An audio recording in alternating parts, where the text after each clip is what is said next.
Hi, excited, ready to read about some truly miserable people. I'm as eager as you are, but there are a couple of important orders of business to attend to. First of all, Misericorde Volume 2, White Wool and Snow is a story for grown-ups. This shouldn't come as a surprise to anyone, but a reminder of what to expect is always nice, yeah? It might have been a while since you last checked in on Reparo. Would you like a quick recap of what's happened to poor Hedwig so far? Nope, it has not been very long. It's only been over the weekend, so. Wonderful. We can move on then. Between you and me, I don't think Hedwig made much meaningful progress last time. Thank God there aren't any encroaching metatextual elements. Could you imagine having to keep track of it all? Anyway, I think the powers that be already show you some content warnings. Suffice to say, it's a bit bloody and gory here and there. Plus there's a few tits, maybe even some bush. I forget. It's all very tasteful, I promise. So, if you're playing this in polite company, or perhaps streaming it to your friends on some godforsaken web platform, spare yourself an awkward moment and toggle the censorship on, yeah? Herb alert, only teasing. Like I said, it's all very tasteful, very award-winning prestige television program. Mostly. You can change this at any time in the preferences menu if you change your mind. Oh, and do keep in mind that this setting does not cross between devices. Make sure it's set to your desired choice when swapping. With that said, enjoy.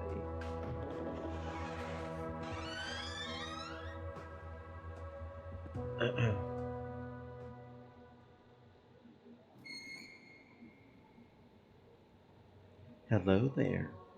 You're just in time. I am prepared, at last, to share more with you. But first, I must share something important. Something that will, I think, help color the story you are about to hear. I am not a real person. This is not a complaint. It's scarcely even a problem. It is simply a fact about me, no different from the color of my hair. I am not a real person. Certainly others can hear me the way one might hear the voice of a normal person. You can hear me now, naturally. I suppose I am visible as well, or at least I was, when I roamed freely outside of the cell. But I cannot be heard in any meaningful way, or seen in any sense that matters. My words do not carry any sort of staying power, nor can I be seen in any way that changes the shape of the world. I am not a landmark in people's lives. Instead, I rank myself as some lesser being, closer to a cat or an insect perhaps than a member of mankind. I lack whatever it takes to make real connections with other people. It took me a while to learn this. I cannot remember exactly when the realization started forming. It might well have been when I hit my head catching Flora. For a long time, this knowledge made me ache. Now, it brings me some measure of peace. The charge that I was given by the superior certainly did not help, but I dare say that I would have felt this way had I been born a princess, or a soldier, or a king. A person needs a whole soul, and mine could at best be described as damaged. I do not linger in anyone's thoughts the way someone that matters to them might. I am not sought out. I cross no minds, and am carried in no hearts. I take up space, but I am not really here. Perhaps I have never truly been anywhere. I am not a real person. Do you find my outlook gloomy? I suppose it does sound rather grim, but it is useful. If I had any shame left, or any reputation to uphold, I might not be able to tell you the rest of this story. I have thought carefully about how to present all of this to you. I realized, whilst we were apart, that I could probably just skip straight to the end, summarize my life outside the cell in a sentence or two. But you wouldn't want that, would you?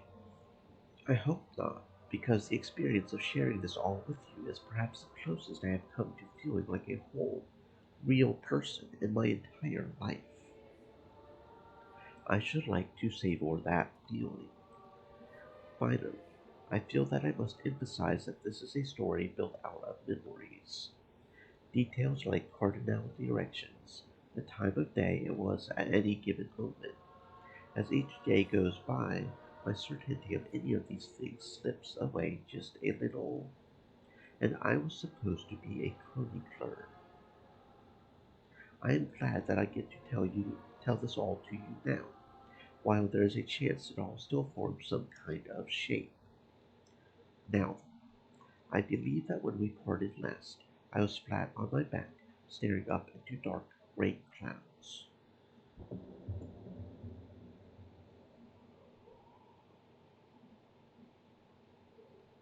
I have no time to waste, I remember thinking to myself.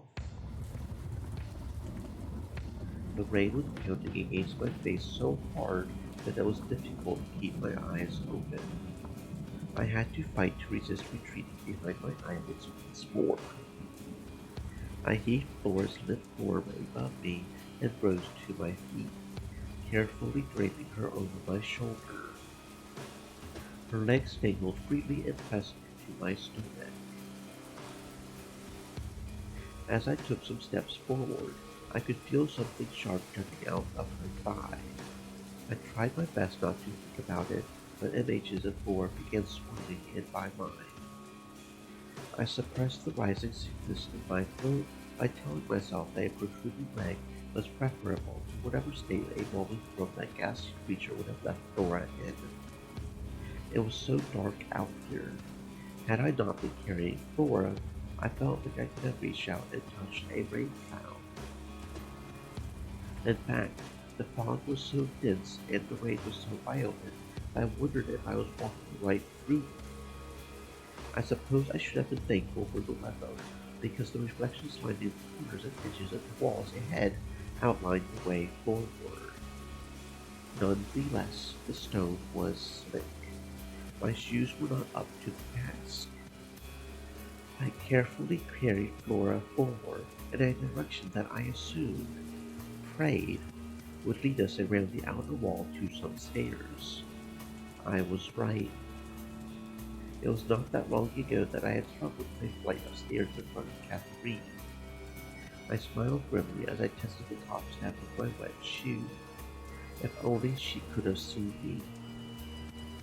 Carefully, carefully, one step at a time. 2 feet on each step before moving on to the next. That was the only way to keep Flora steady. I wondered what her leg looked like under all that cloth. By what thread of flesh was it still attached? I tried to put this grisly thought out of my mind. It was rather difficult when I could feel Flora's shoes knock against me in a rhythm with every step I descended. One after the other. One immediate, one worryingly late. Over and over. At the rate I was moving, the staircase might as well have gone down forever. It was so dark that I began to wonder if I was descending at all. A sudden flash of lightning illuminated the path ahead between me. I was so startled that I almost slipped. The gravel of the eastern courtyard was comforting, at the very least. I did not feel relief for long. Another sheet of lightning revealed that I was not alone. The monster was back. It did not eyes me at first, I think. It stood gazing upward into the clouds for a moment before its gaze, if it could be labeled such, slowly turned to me.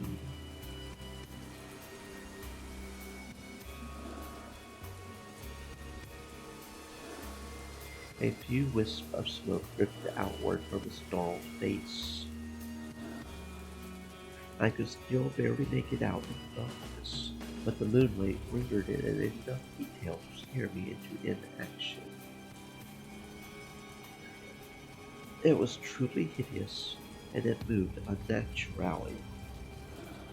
I could hear it wheezing as it stood in place.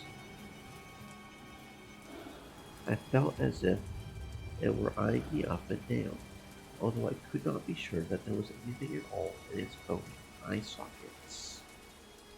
If I had any doubts left, the smell made it clear the beast was really there. The stench was overpowering. This must be what hell smells like, I thought. This is flesh seared by eternal fire, animated and standing upright in front of me, weighing whether to drag me along with it back down to where we both belong. I realized my fingernails were digging into Flora's skin. I dared not budge. Just looking at this unearthly demon took more power than I had available. It was like staring into a dark sun. We stood there for I don't know how long. I do know that I moved first. I took one cautious step backward.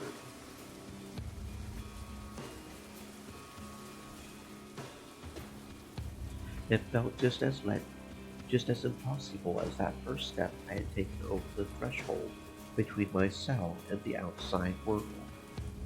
At least this time, I was leaving something terrible behind. The monster did not react. I took another step back, and another.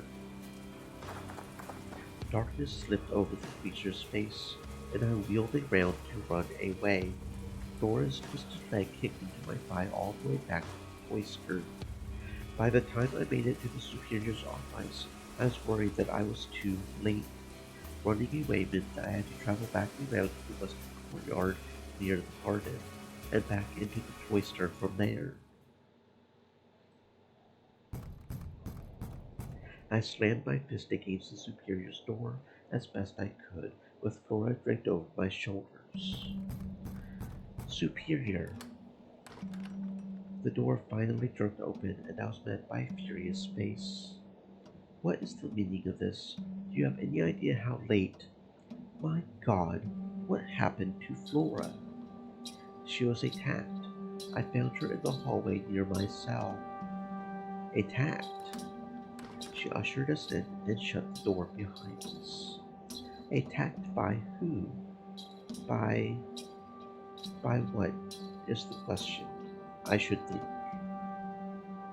You mean to tell me an animal did this?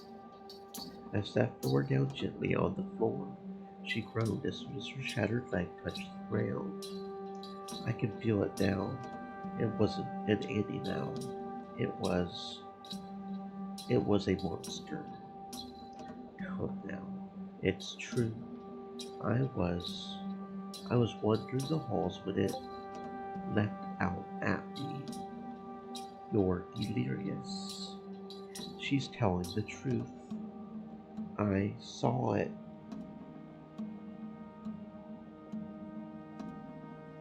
Well, Flora was telling some sort of truth. Wandering the halls was not quite right, but now was not the time to quibble. It chased us outside. Although that big door upstairs is what injured her. The superior rubbed her face and groaned. I've been meaning to get that bloody thing fixed. I will not believe a monster chased you there. However, monster, ghost, devil, call it whatever you like, but something was there. Kathleen and her cohorts used to love dressing up to give this towards a fright. Surely it was just someone in disguise. Lord knows, nobody listens to me when I tell them no pranks, no hazing. I've seen Eustace's pranks, and this was no practical joke. It was taller than any of the women here, and it had the head of a goat, too. The head of a goat. Flora groaned again. We need to deal with this first. Stay with her. Make sure she stays awake. I will go and fetch Moira. The superior exited the room swiftly. I reached out to grasp one of Flora's hands. She was cold and clammy. I risked a peek down at her leg and inhaled sharply when I saw that her robe was glistening. It was soaked in blood. In the shadows. What? Don't tell the superior. Don't tell her what? What do you mean, in the shadows? I know it can't be one of you lot. I was so far away from the doors when it happened. My old cell. Tell me exactly what happened. There's nothing else to tell. That thing lives in the dark. Darcy always talked about hauntings, but I never believed her. But then, I saw it lurking outside the superior's window. That window. The hair on the back of my neck stood up, and I gripped her slimy hand a little harder as I tensed up. I dared not turn around to look at the window behind me. But even then, I couldn't be sure. I thought it could have been anything, a trick of the light. But now I know for sure. This place is haunted. That thing lives in the shadows, and I've seen it. What on earth do you mean? And what am I not supposed to tell the superior? Please don't tell her. You can't tell her that I saw. You saw? The superior returned with Moira in tow. Oh no. Hedwig found her wandering the halls. Unfortunately, it sounds like that god-forsaken upstairs door slammed shut on her leg. No! What a nightmare! Moira crouched down to examine Flora's leg. She lifted the young woman's black robe carefully and inhaled through her teeth at whatever she saw. You poor thing. She stood back up and looked at the superior gravely. I'm going to need to make a splint and a crutch as soon as possible. By all means, what do you need? Wood, twine. I assume we don't have any existing metal splints or leg plates, do we? None that I am aware of. We're not known for our smithing. Leg plates, like from a suit of armor. Indeed. I can make a splint out of wood, but it might not set the bone just right. If there's anything that would fit to contour the leg better and actually compress things, that would be better. We should wake Eustace. There's a suit of armor in the library storage room. Good thinking, Hedwig. You are clever. The more closely I can set the bone, the better chance we have of avoiding amputation. Flora wailed from the floor. I don't want to lose my leg. I'll do everything I can. And look on the bright side, it wouldn't be your whole leg. Just about half or so. Which half? The bottom half. Suppose that was a stupid question. Try not to stress about it. Who stressed? It would have been very funny if things weren't quite so horrible. You've done enough here tonight, Hedwig. You can head back to bed. But I insist. Moira, stay here with Flora while I collect you, Stacy, and get that leg plate for you. Hedwig, walk with me. I'll escort you back to the dormitory. She stormed out of the room so quickly I had no time to object. I followed after her. A ghost, Hedwig. So superior, a sister was attacked right in the front and didn't think to unmask the assailant. That isn't fair. If you had seen it, a ghost did not just attack you. A ghost did not kill Kathy Lee. Maybe not, but something otherworldly most certainly did just attack Flora and I. I don't see how the two events have to be related. The superior wheeled around on me at the top of the stairs and spoke in a harsh, raspy whisper. Of course they are related. Of course whoever attacked Flora is the same person who killed Kathy. Who else would it be? Why else would it happen? I don't know. Just how superstitious are you? Dare I ask it, but how stupid are you? You saw no monster. The darkness addled your mind, not to mention this darkness. It's a wonder you saw anything at all. We stood there on the stairs for a moment. I had nothing to say. There were tears welling in my eyes that I wished I could hide. I am sorry. I should not have said you were being stupid. But it is clear that all this is being done to undermine my authority.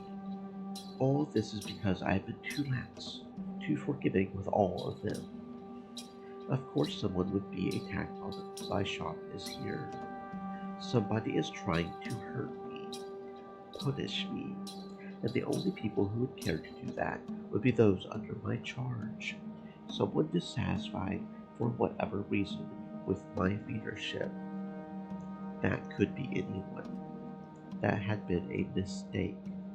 The superior slowly drew herself up to her full height and glowered at me. Speak. I just mean, over the course of my time here, I think I've heard every sister express some sort of discontent with you. Really now. Surely it just comes with the territory. I think you said as much before. Any specific grievances? None leap to mind.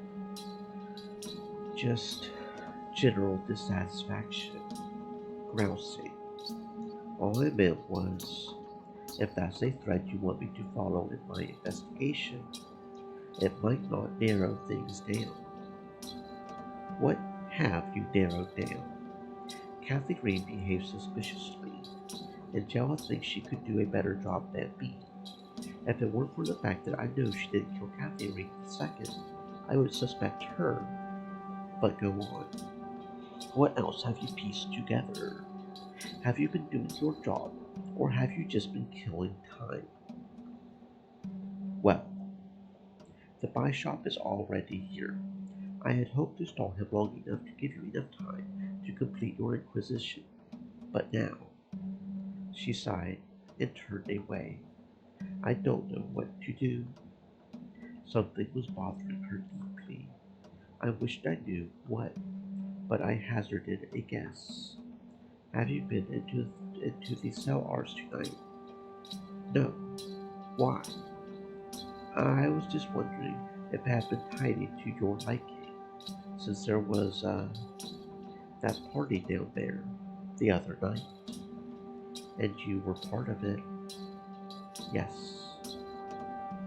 I thought it would be a good opportunity to gather information. Of course you did, Hedwig.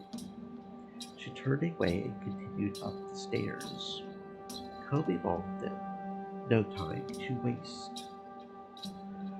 I scurried behind her as we entered the dorms to wake Eustace. The superior rapped her knuckle on the door next to mine. There was no answer. She knocked again, looking irritated. There was a sound of hinges creaking. That was not the door we were standing in front of. The door to Darcy's room, closest to the fireplace, had opened. Looking for me? Yes. Are we interrupting a late night chat? It's no trouble. What's wrong?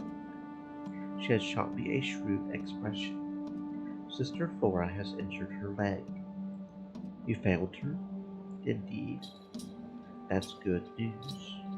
She looked straight at me once more.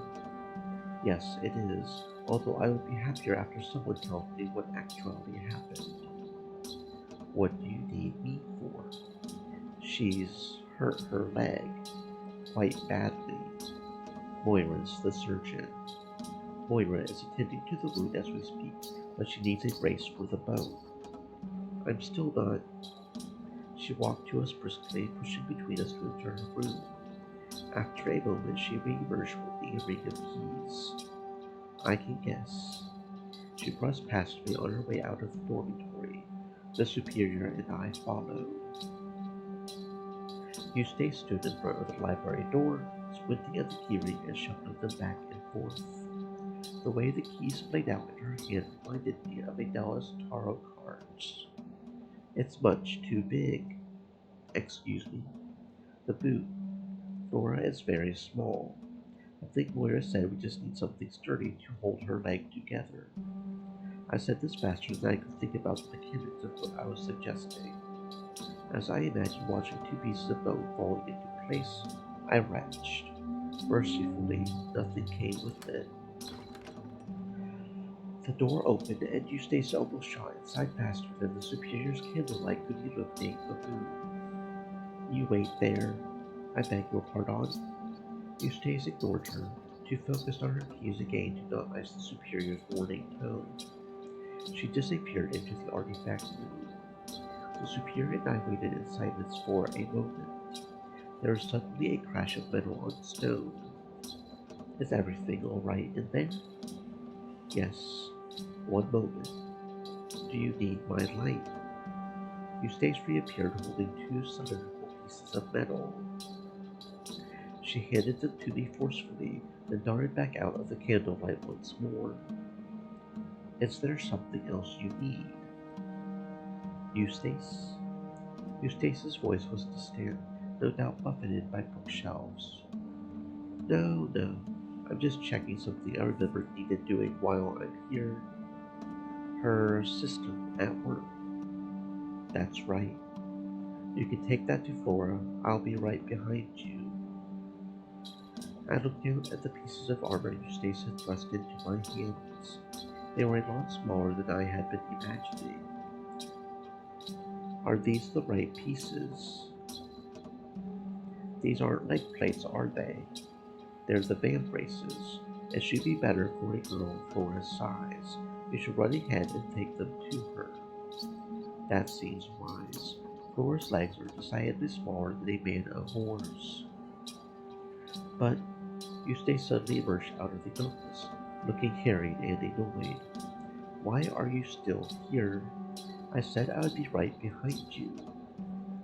Eustace practically sprinted out of the library onto the landing, beckoning for us to follow her with an impatient wave. Time is of the essence, surely. Of course.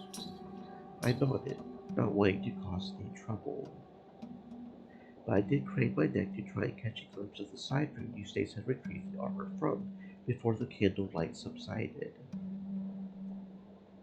The door was shut, of course. When we returned to the superior's office, Moira was crouched next to Flora, holding her hand. I was relieved to see that things had somewhat improved in our absence. I had been dreading the worst in the back of my mind. Took you long enough? Some of Flora's old spirit was returning then. Those are arm pieces, yes. I thought it might be a better fit. Well, she took the piece of armor from Eustace and he praised them. Definitely a good fit, circumference-wise, but too short. Peter, it was good thinking. If you could go and retrieve the leg instead, we can reshape them. Reshape? We can heat them up and bash them together a bit. Yes, I think that would work. We have a workshop. I... Of course we do, but that is a tall order. You know how to do that, Eustace. I... Well, no, I don't. Not in practice, but I know the principles. It should be rather simple.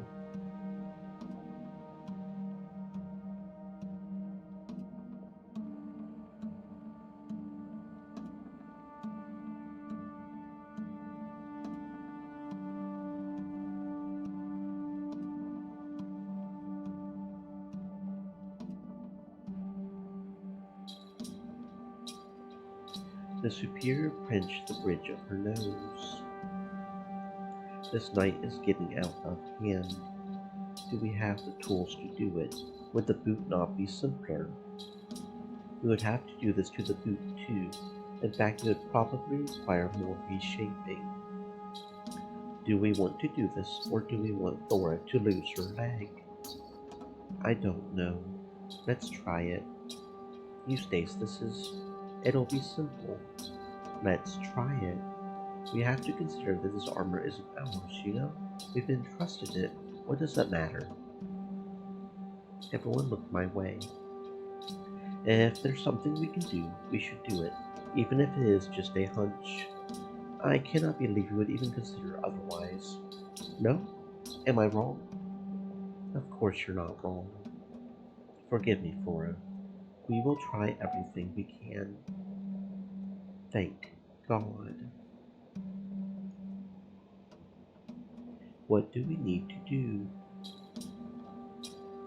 Carry her to the workshop, first of all.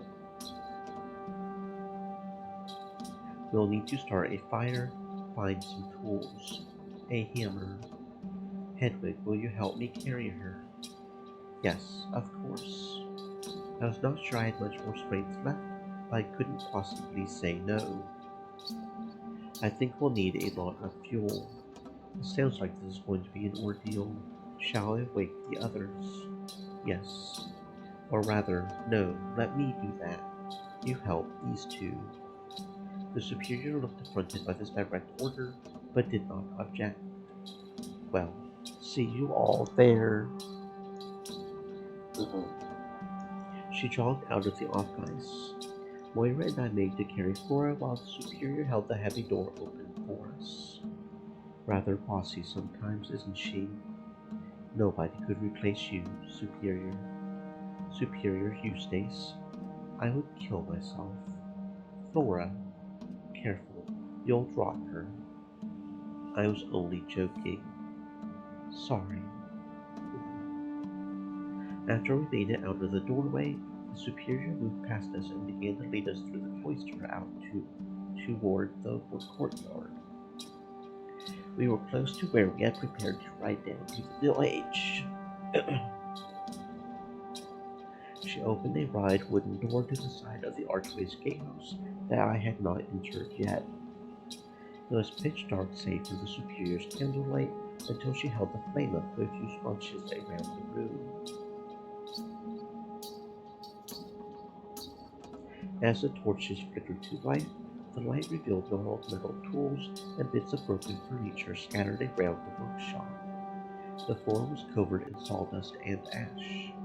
Chains and hooks were hanging from the ceiling, no doubt farming implements that I was too sheltered to recognize. Set her down somewhere flat. Moira and I shuffled into the room, carrying Flora between us. In the center of the room was a cylindrical stone structure with a wooden cover. It would have to do for now. We sat Flora down as gently as we could. She winced as her legs settled on the wooden surface. Is she bleeding? I actually don't know. Don't think so. Moira hiked up Flora's robe without warning. I nearly fainted at the sight. There was not much blood, miraculously, but that might have made it all the more grisly. Her calf was swollen and turned the wrong way, and purple. There was a large bump, and I could gloss over this part, I suppose, but it feels wrong. I saw it, after all. Don't worry, it won't last much longer. It was not good to look at. I drew in a sharp breath and turned away. Moira, however, wasted no time assessing the injury. Not good. We might need to drain it before we do anything else. Drain? Blood's supposed to stay inside. Not all welled up in your calves, isn't it? Flora let out a guttural groan. Despair was sinking in. Don't. It's fine. It'll heal up on its own. It most certainly will not. Should I go get more help? That might be a good idea. Eustace had been marching around the room surveying the tools on offer. Think this would make a good gleam? She held up a long saw with orange flecked teeth. Flora let out a half laugh, half hiccup. Fuck off. If you want to make yourself useful, Eustace, go wake everybody up. And have Darcy bring my tool bag, please. It should be under my bed.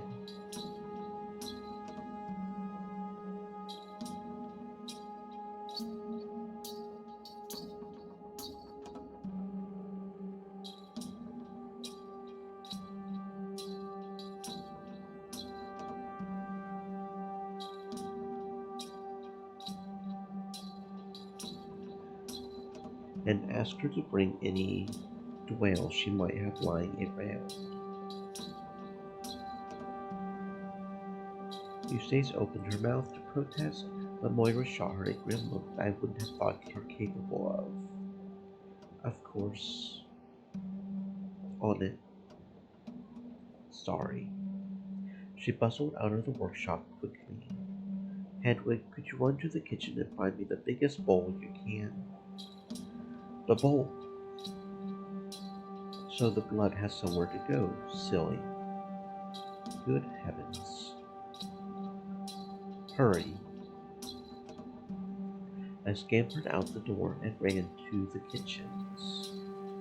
The rain had lessened somewhat since I had been up on the wall, but it was getting quite cold in my damp robes. I was shivering by the time I made it to the kitchen door and fumbled my way inside. Bowl. Bowl. I squinted to try and get a better look at the cooking implements around the room. The moonlight was enough to see outside, but here it was frustratingly dark. I should have brought one of the torches Superior had lit in the workshop. Finally, I spotted it, a big wooden bowl poking out of a shelf, the one Eustace had served us gay out of. I just knew Eustace would have something to say about me selecting the same bowl, but there was no time left to agonize over it. I stepped forward and sharp claws swiped at my wrist. I yelped and tumbled forward into the shelf. My forehead knocked against the panhandle on my way down, bringing the whole shelf of cookware down on top of me.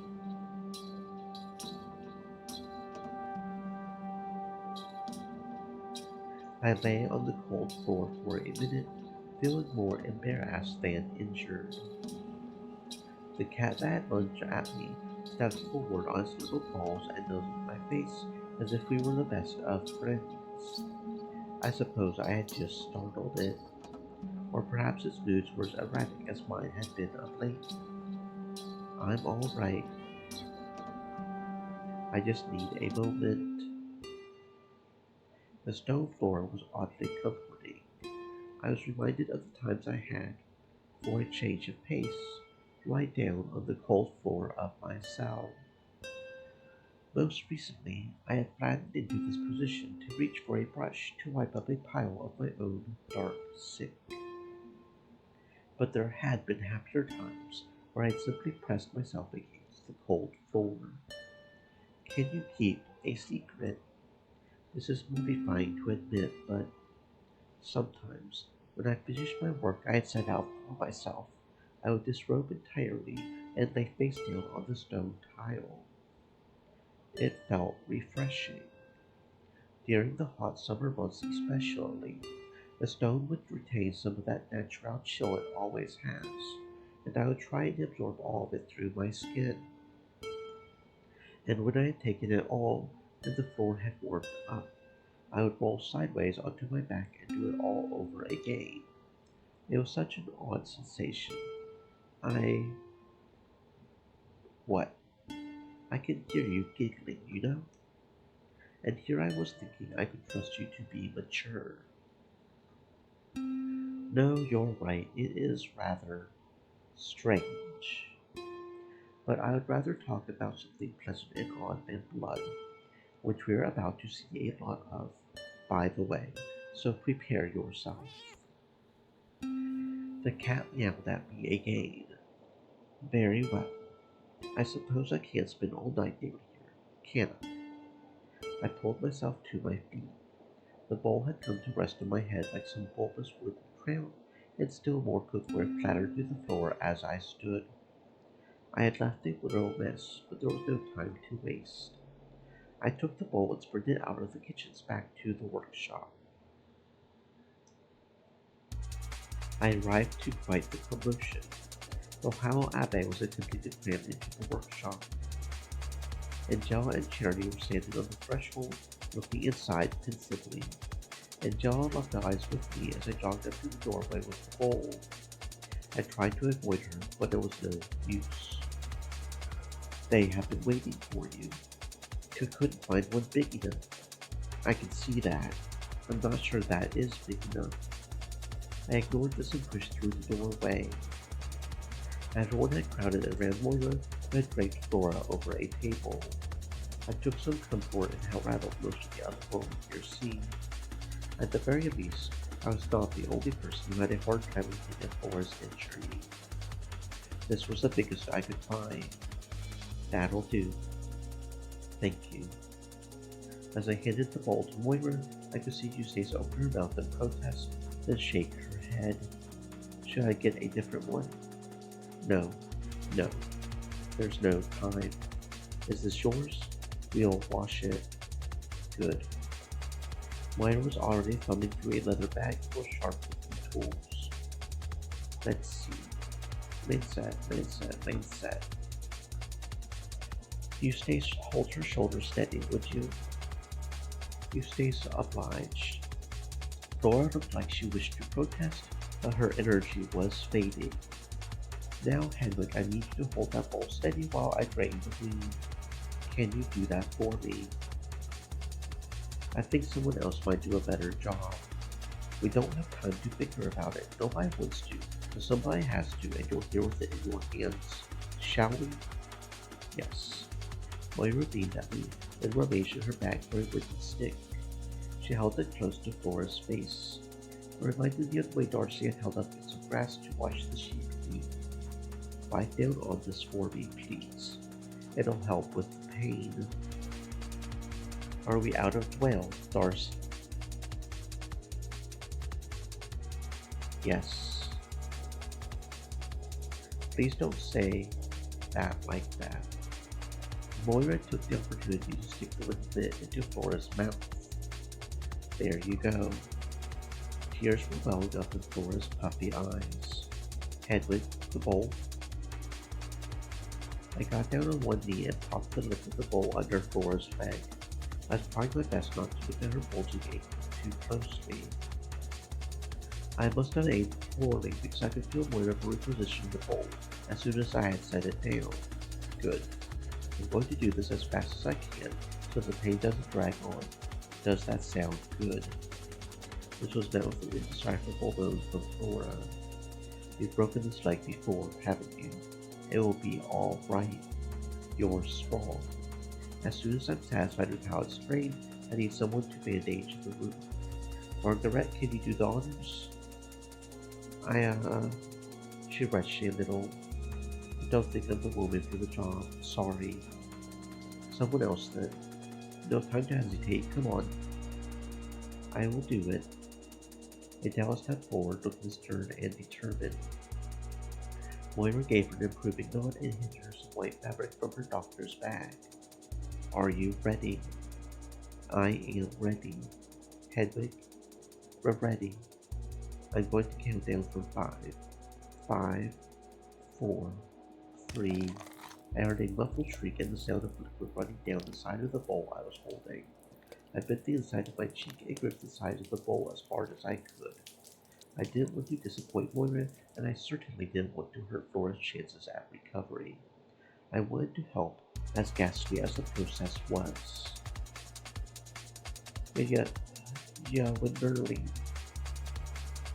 Flora spat the bit out of her mouth. You will win early. Old doctor's trick. Sorry about that. Anticipation is the worst part. No, it's not. Blood stopped pouring into the bowl. I could see that Adele was wrapping the leg in the bandages Moira had provided. Moira, this bone. If I wrap the bandage tightly, it won't. That's right. Now is the hard part, I'm afraid. But you're doing so well, Laura. There's more? Lots more. Adele, this is going to be grim work, but just imagine that Flora is, I don't know, your fellow man on the battlefield. We're going to have to get the leg back into the right position so the bone can heal back together. I can do it. Do not worry about me. I had never seen Adele sweat like this. Wet hair was poking out from underneath her cap as she and Moira guided the bandage around Flora's leg. I walked around stupidly holding the bowl of blood, unsure where to put it. I could hear a no commotion behind me that I was very glad I couldn't see. Flora, do not kick. We're going to make it worse. I'm not just trying to. Someone hold your legs down, please. The last thing I need is Flora kicking her whole foot off. Everyone gave me a wide berth as I carried the ball to a table at the side of the room and set it down as gently as I could. I hunched over it for a moment. The wailing and moaning and gnashing playing out behind me was too much to bear. However, I stilled myself, reasoning that nobody needed to deal with me adding more disgusting bodily fluids for them to clean up. I squished my eyes shut for a moment and tried to push the sounds of surgery out of my mind. I felt a hand on my shoulder and turned to see Margaret, looking a little worse for wear. Me too. God, is that the blood? Let's go over here. She pulled me aside into the corner of the room. This is a little rougher than last time. Last time, when she broke her leg climbing the wall. That still wasn't pretty to look at, but this... What happened? I heard a sound in the middle of the night and found her. Thank goodness for that, at least. Was her leg already broken?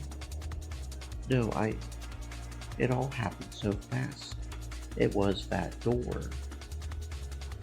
The big one that never closes properly. But yes, goodness. I suppose it can actually close properly, then. I was not sure if this was meant to be a joke or not. I'm relieved you found her. Good work, Hedwig. But thank you. Did she tell you what she was doing? Where she had been? Not a word. I heard a sound. I found her, and then bang. Door gets her on the way out. I understand. I was panicking inside. This was, strictly speaking, not a lie, but I was omitting a rather large detail. I could justify this to myself somewhat. The ghost was Flora's story to tell. However, I realized as soon as I confirmed Margaret's order of events that Flora and I heading outside to the wall was a rather strange path to take. Her and Kathy Ring used to walk the walls talking about this and that, so she was probably hoping to do the same with you.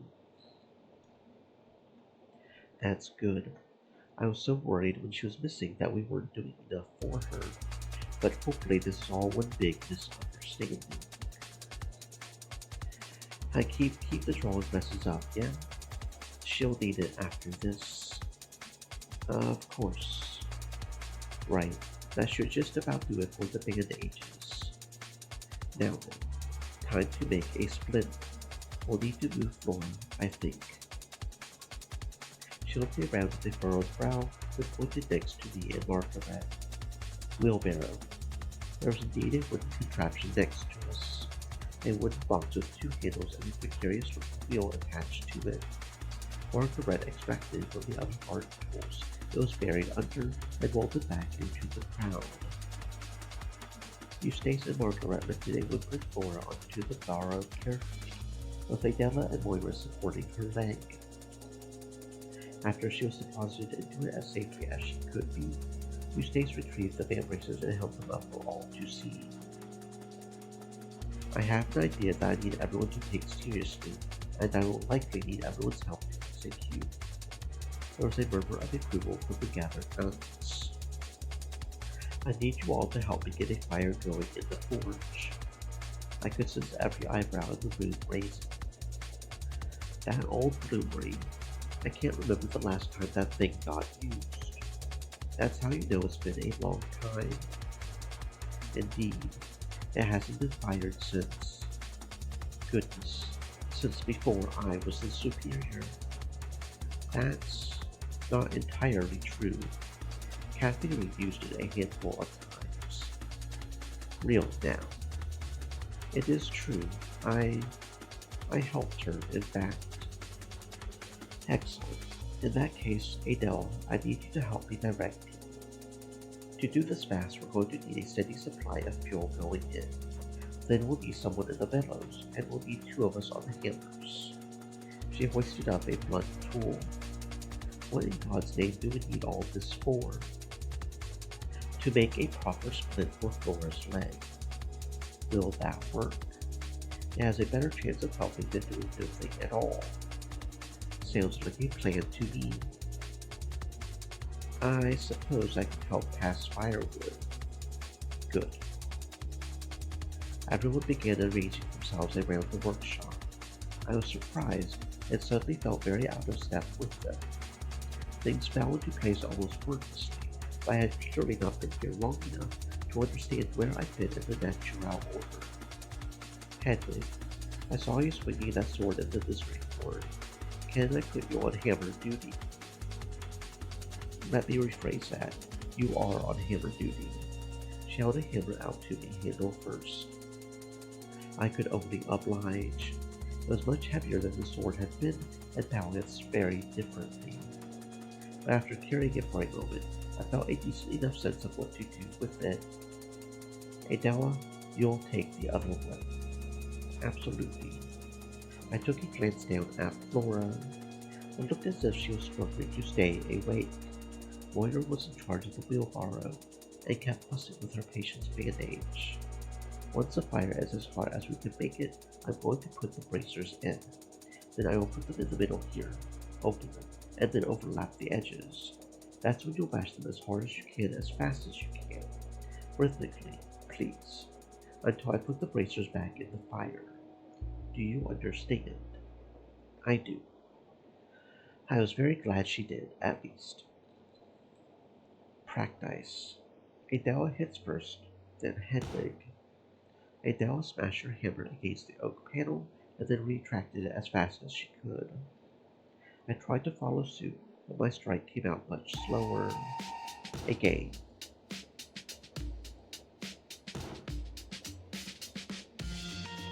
A little faster that time.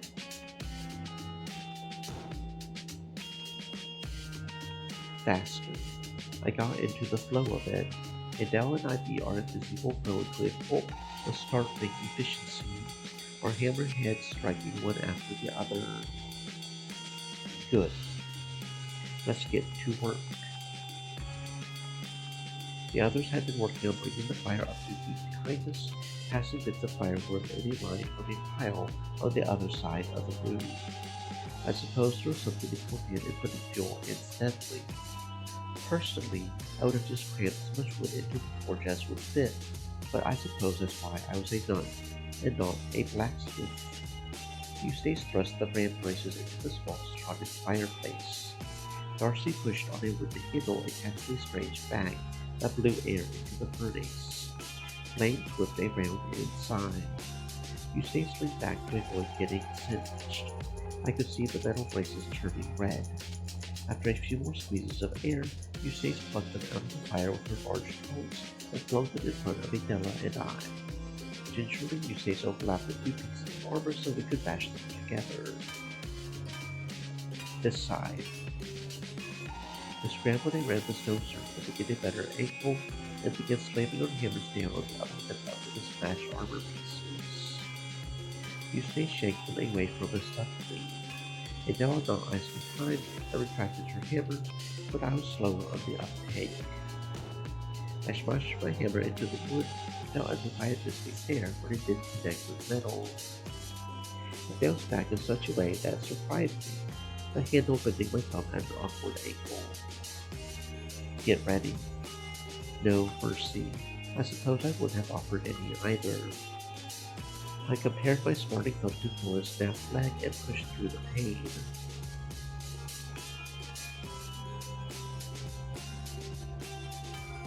We repeated the process over and over.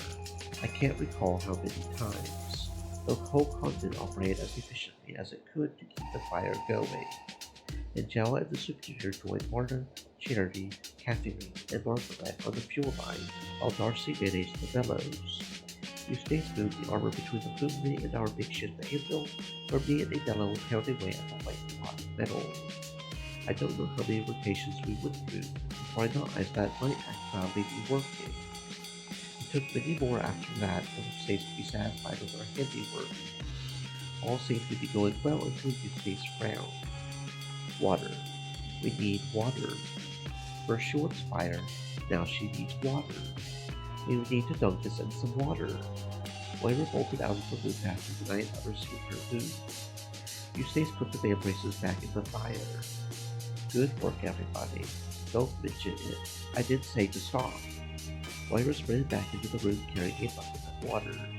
I was worried that was all going to slosh out by the time she made it to Eustace, but thankfully it seemed to still hold enough when she arrived.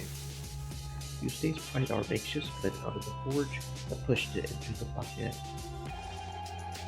Steam billowed out suddenly, filling the whole room and smelled not unlike the blood I had collected in the wooden bowl. Panting heavily, Eustace fishing around in the bucket with her tongs.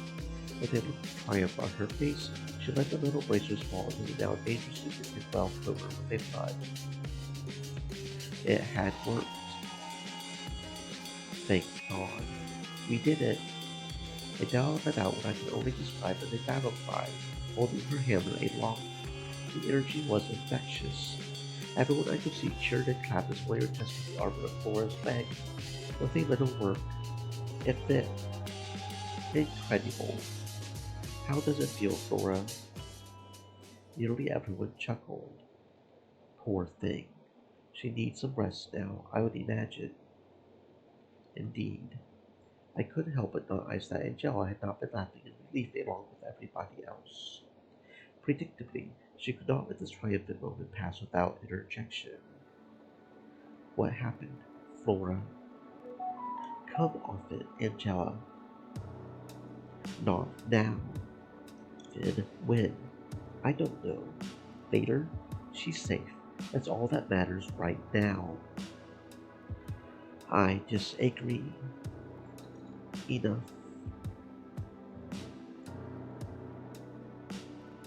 It is late, and we've worked harder than I think any of us had in our lives to make sure Flora was safe and cared for. I am relieved Flora is still with us. Whatever happened, happened. We can deal with the particulars another time. I am going to bed, and you all should as well. I said enough. That is enough for now. I declare Jubilee. I trust Moira can take care of Flora from here. Of course, Superior. Thank you. And thank you all for your help. Yeah. Thanks, you lot. The Superior wiped her brow and walked toward the workshop door. I really think, Jubilee. She turned on her heel and left us in the workshop. Angela looked angrier than I'd ever seen her, and should tell you something. The rest of the sisters gathered around Flora to profess their well wishes.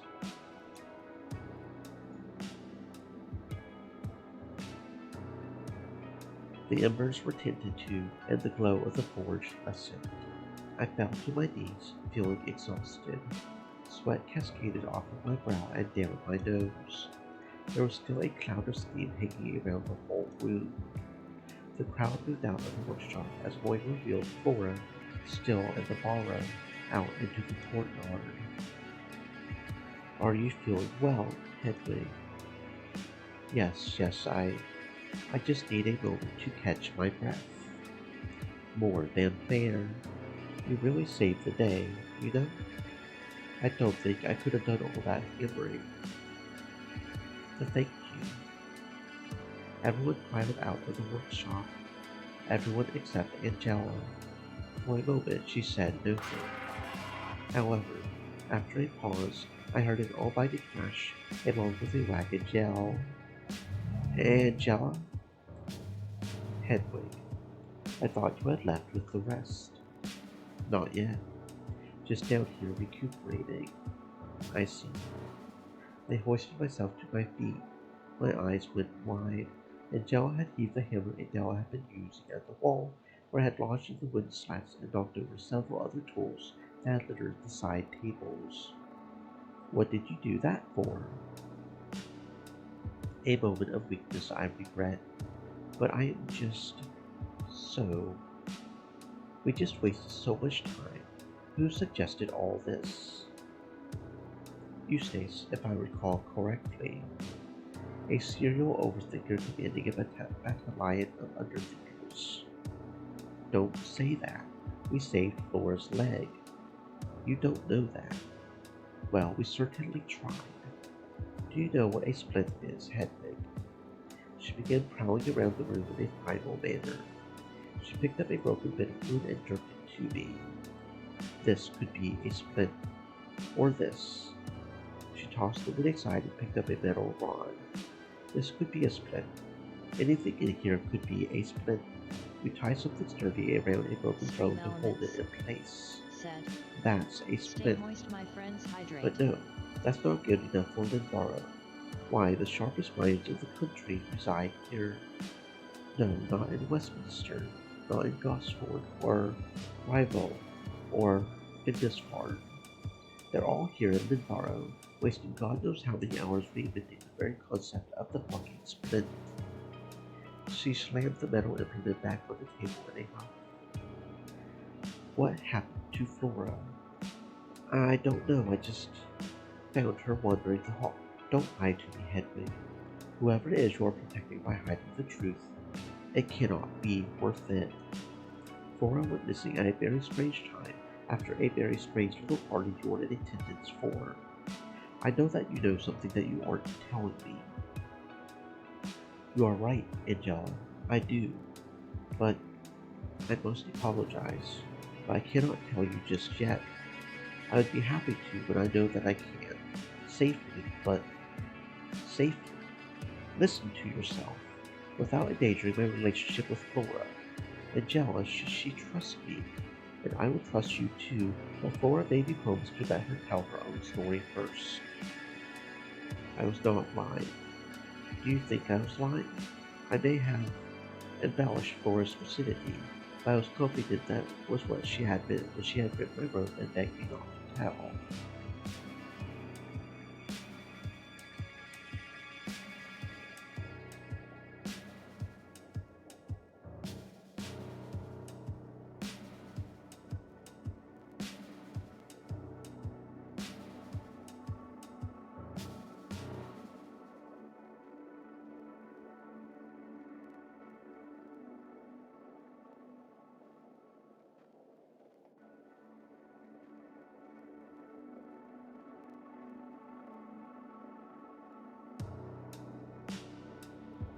Hedwig. You mean well. and I might even admire you for this attempt at being honorable, but we are far beyond anything honor can help us with. Hiding things from me isn't going to help Flora now. It just doesn't feel right to speak on her behalf. Answer me this. Is she in danger? Either she was the victim of some crime, or she has fallen to crime herself. Was she taken, or did she hide of her own accord? Did something happen to her? James is in prison, yet nothing beyond what you saw tonight. That big door on the second floor, it caught her leg as we were walking through it. And where was she before that? You'll have to ask her, Angela. Please, don't make me break any more promises. Angela sighed and wiped her brow of sweat. May I ask just one more question? You may, although I cannot promise you an answer. Are we in danger? I looked into her eyes and was shocked by her expression. She looked angry, tired, shrewd, and beneath it all, frightened. I considered the ghost. The way it had loomed at the doorway, the way its dead eyes had stared past me into depths I could barely see myself. Yes, yes, I think we are. She sighed deeply. Then the pact I offered you is more important than ever. Please do not keep me in the dark, Hedwig. If I am brusque, it is because I take all this very seriously, not because I am an enemy. She looked pathetic. Whether or not it was the most efficient thing, or the best thing, it was a good thing.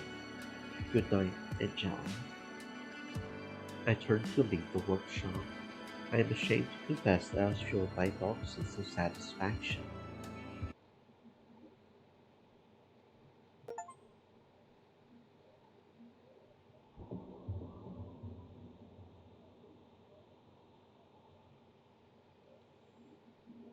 I awoke late the next morning after restless dreams. I remember groaning as I rolled out of my bed and padded across the floor to pick up my robe. I looked out of the window. The sun was higher in the sky than it usually was, than it should be when I was getting ready for the day. I felt leery and distant from myself. Last night's dramatics had shaken me deeply, but there I was, scrambling to return to the relative comfort of routine.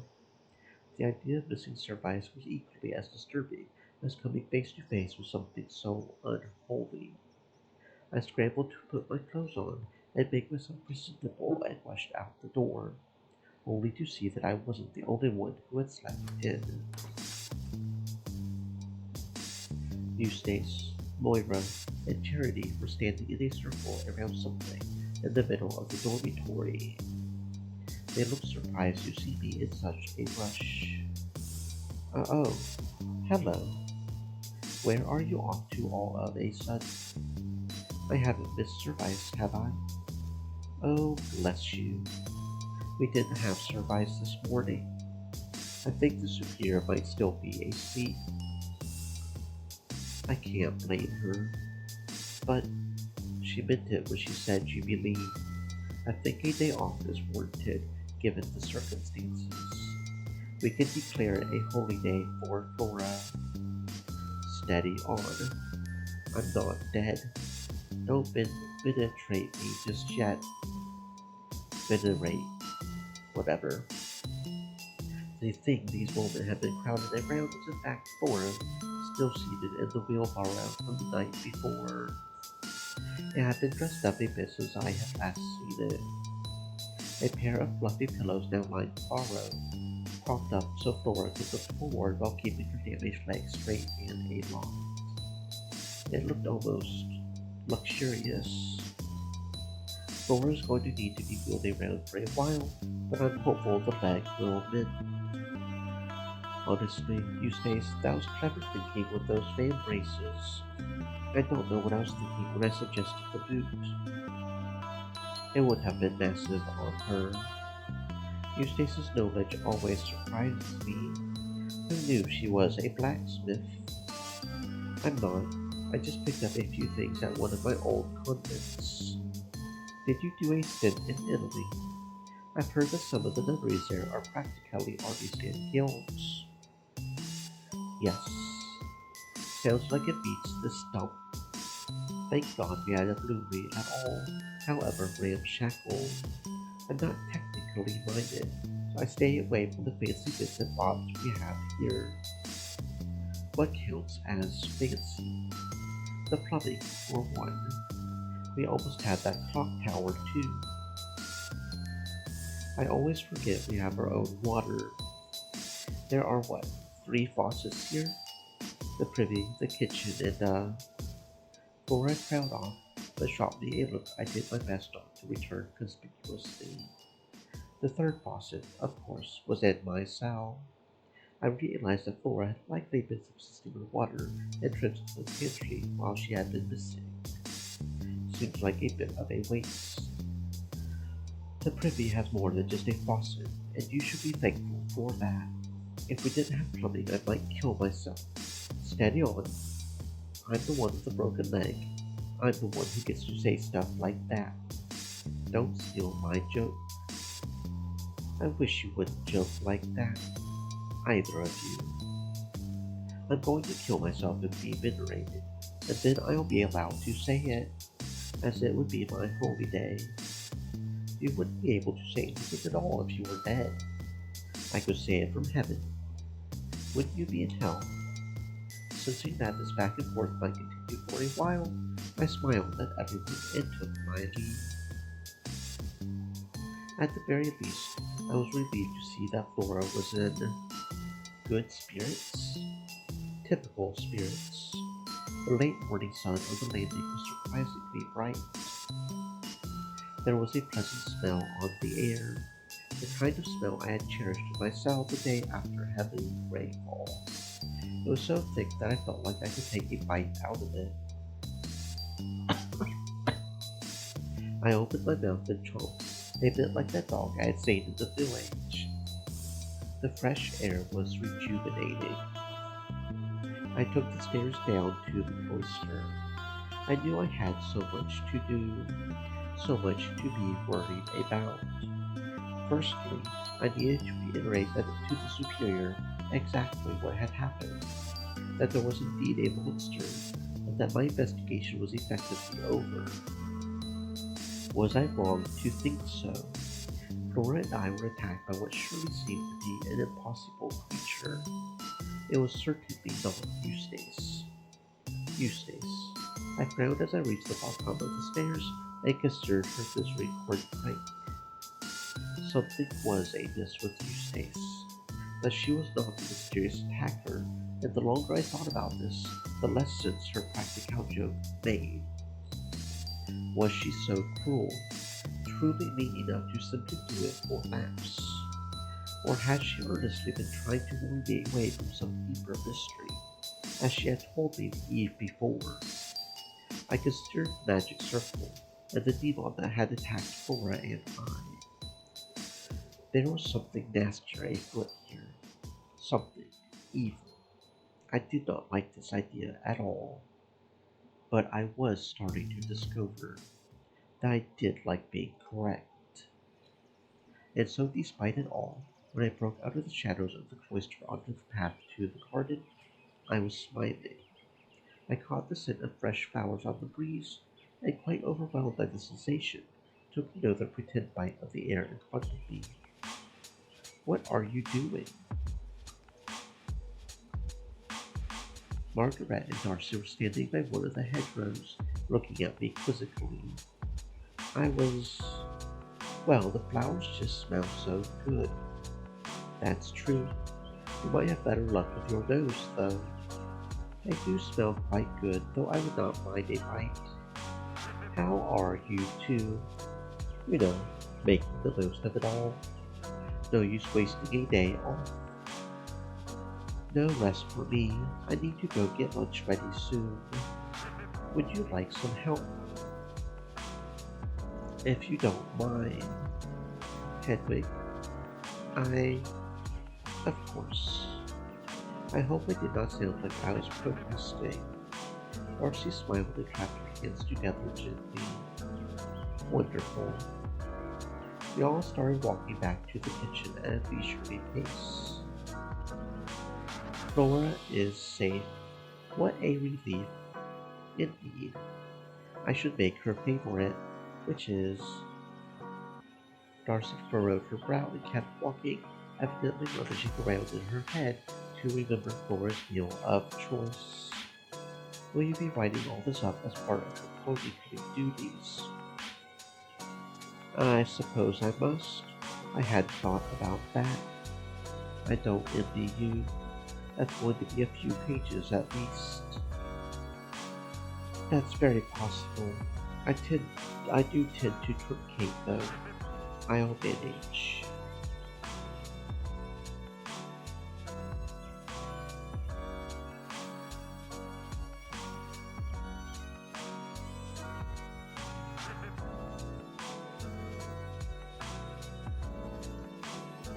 Not one to embellish. Not typically. I prefer to be succinct. I stopped giggling. That was true. Back then. One of these days I should read some of our chronicles. Or Kathy Reed's gone.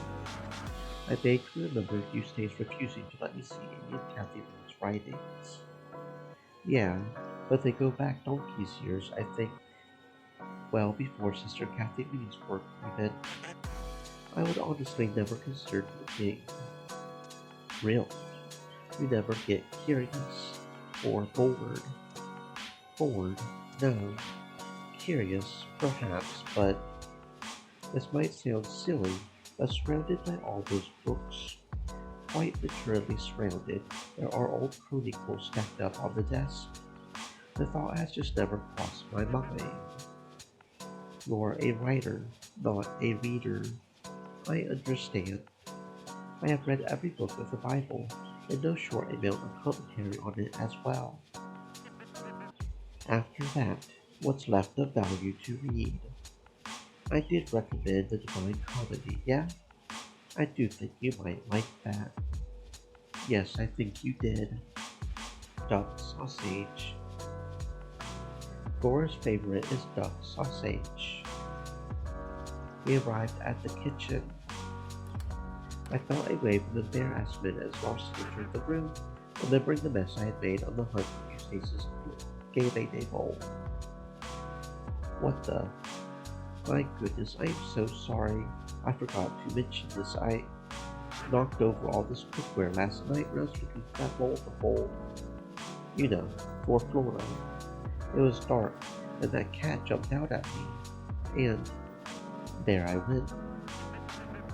Yes, that cat is a bloody nuisance. I suppose I should thank it for keeping the kitchen mouse free. I don't remember ever seeing a mouse, and I think I would like it to be cat-free as well. No creatures in the kitchen at all, I should think. Only ones I am about to cook. Here, here. Darcy bent down to start collecting scattered kitchenware. Margaret and I quickly moved in to help. Thank you. My back is not good enough to do this sort of thing by myself. You do too much by yourself. Honestly, it makes me feel guilty. I do what I like to do. Company is always nice, though. Between you, me, and the pots and pans, the meal preparation is about to get more complicated. Really then, why is that? I heard you might be getting some new oblates. I dropped the utensil that I had been trying to return to a high shelf. I'm not as tall as I think. Where did you hear about new blood, Darcy? Eustace has been muttering about it. I think she and the superior have been discussing long distance of it or something. Eustace probably doesn't want more grubby little hands touching her books. When will they be here? Do you know anything about them? Have no clue, I'm afraid. How fun. You won't be the new girl forever, Hedwig. Indeed. I was distracted imagining throwing myself in front of whichever cart would be bringing the poor souls to Glenborough. Surely there were better convents. Any other convents. Communities without horrors, ghosts, and dead women hanging around. I wonder if their transfers are really new. If the bishop is here, I have to assume they're new. She made a cutting gesture with her hand. You'll have to get your shears out for soup, Darcy. Yes, I suppose I will. Poor things. Those first few weeks of having a scratchy head are no fun. It's one of the few things I remember clearly that far back. Then the rest of it isn't that much fun either. Bit of a scam, really. Something about Margaret's tone here caught me off guard. Despite the sacrilegious sentiment, I found myself letting out a small chuckle. Are you feeling all right, Hedwig? I was bracing myself for some banter. It just surprised me, that's all. I do feel for new oblates. It probably will feel like some sort of scheme for a while. It would be a scam if it wasn't the truth. That's right, Darce. That's what I was preparing to say when Hedwig got upset at me. She didn't. I didn't. Catherine did say it would make an Endaro girl out of you yet. That she did. In truth, I was completely preoccupied with worry. If I hadn't been thinking about the lion's den these new women would be walking into, I probably would have given Margaret the chastising she expected. Anyway, keep it secret. It is a secret to everyone until the superior announces it. Speaking of, is she awake yet? I hope so, or she is going to miss lunch. Hedwig, would you mind checking on her? I doubt we would hear the end of it if she missed lunch. I would do it myself. Laying low. Yes, of course. I can come back to help with cooking, if you need me. I think we will be alright if you want to go get some writing done before we eat. I imagine you have lots to add today. My goodness, I suppose I do. Chronically, what an inconvenient task I was saddled with. How would I be able to describe all that had happened last night? Writing the plain truths I had seen it would look like the ramblings of a madman. Reinforce running it out in a hot kitchen? Lucky you. Go on then. Margaret shot me a playful grin as I made my exit. The noonday sun blinded me as I left. I was not used to things being this bright after being awake for such a short time. It was a cold whiteness. The earth felt crisp and brittle, the exact inverse of how the world had looked and felt for the hours prior. My head still felt rather swimming. I felt calm. I didn't trust myself. The day was proceeding like any other. It should not have been. I thought back to the blackness of the night before when I had stared up into the sky, soaking wet and freezing cold. When I shut my eyes and begged for another chance, perhaps I had been granted it. I had escaped the darkness and emerged into this dark world of light. When I arrived at the superior's door, I was feeling oddly resolute. Things were falling apart. They had not fallen apart yet. No answer. No answer still. I reasoned that she had already risen, turned to leave. Just as I did, I heard a muffled voice. Who is that?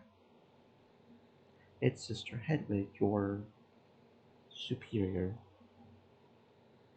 I could hear the door being unlocked. Come in.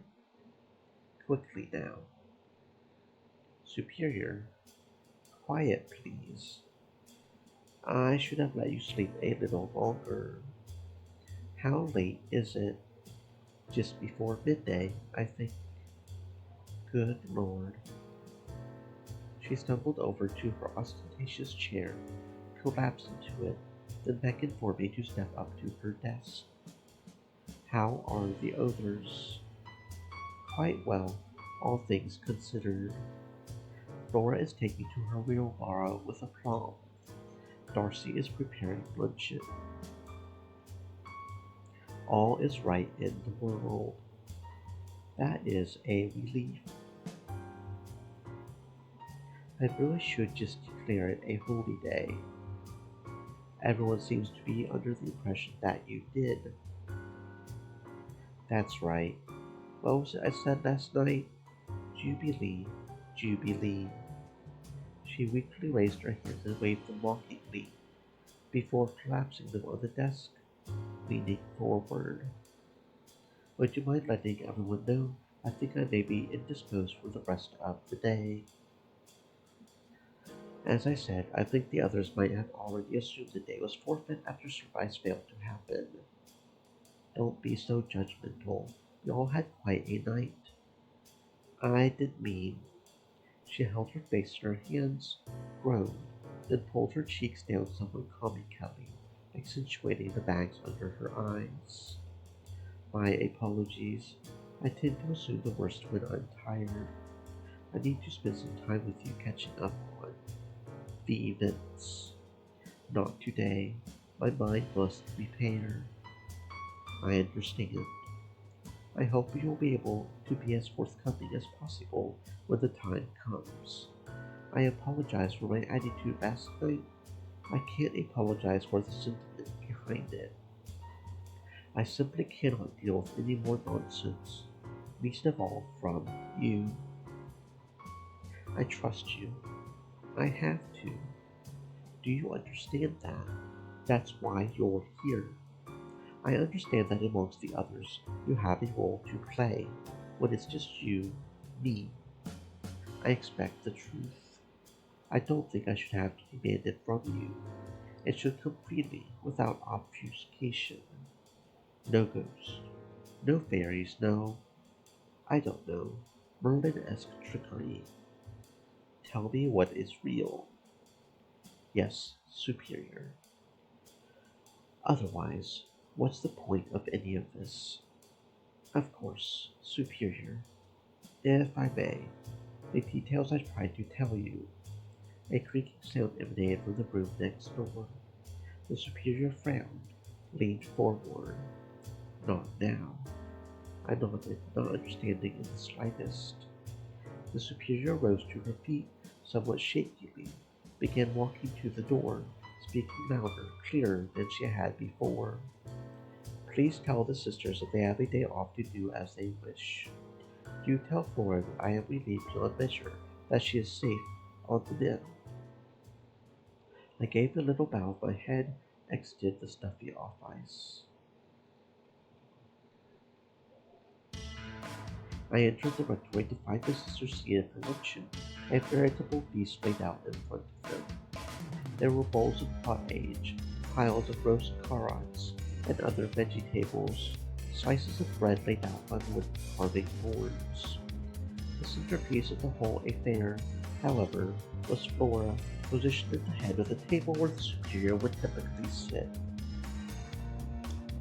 While most of the sisters were sitting in skewed chairs around the room, Moira, Adela, and Catherine were standing next to the poor girl's wheelbarrow.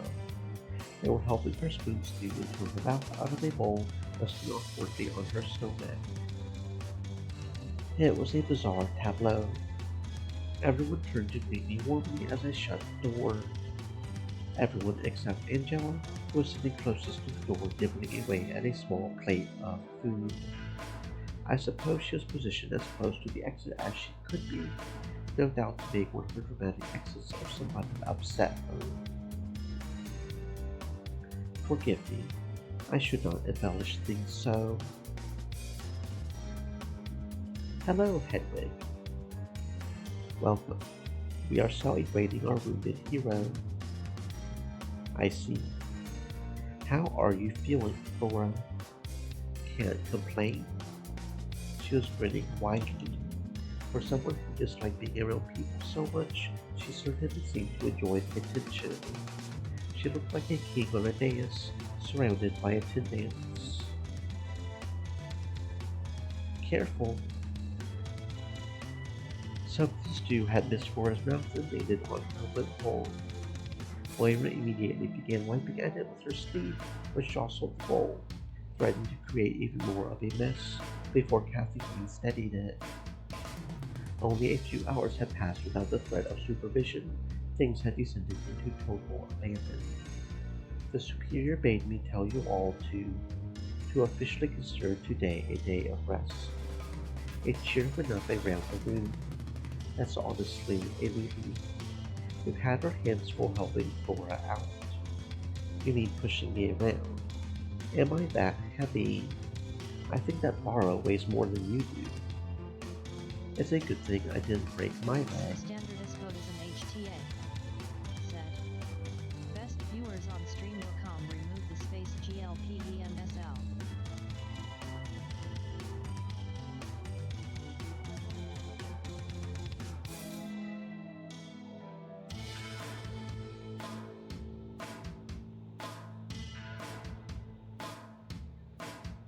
I frowned at this. I didn't need to defend Charity from her own jokes. Something about it still bothered me. Sit down, Hedwig. Darcy, Margaret prepared us a wonderful luncheon.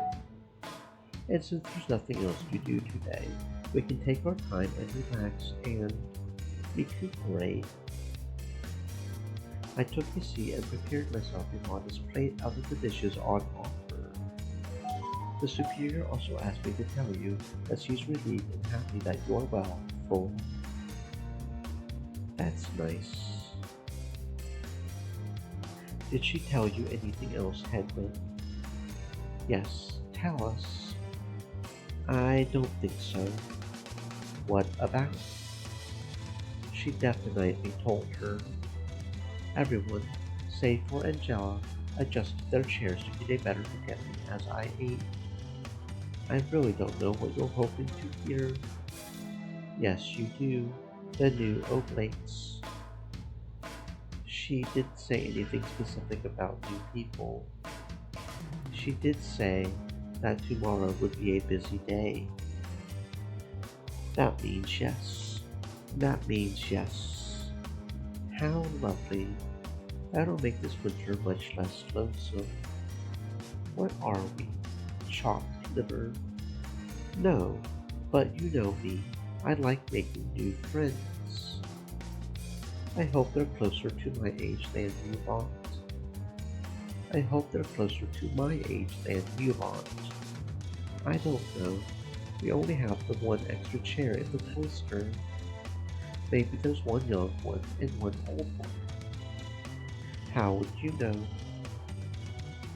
Well, I wouldn't. Spill. There's nothing to spill. It certainly sounded like you know something you don't. I know a lot of things you don't. But I don't know how old either of them are. Either.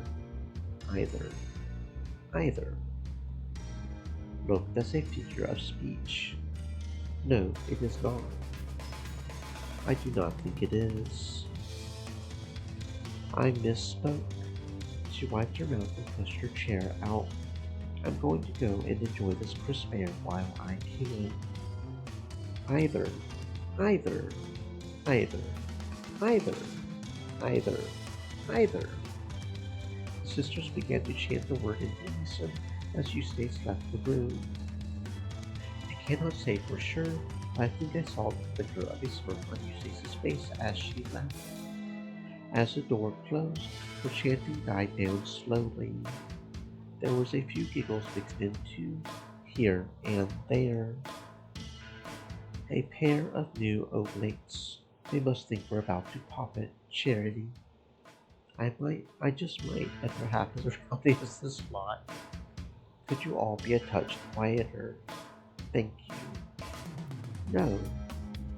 You're a bit outnumbered, Angela. Don't remind me.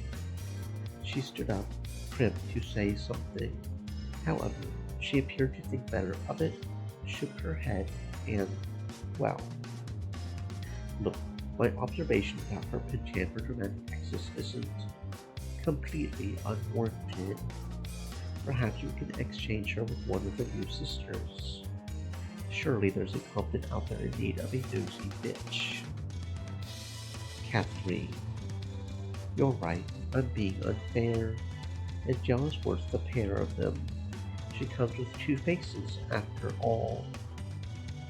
Enough. Am I wrong? Not in the slightest, which is why that's enough. I like it when you and Angela fight. Makes me feel like I'm watching a joust or something.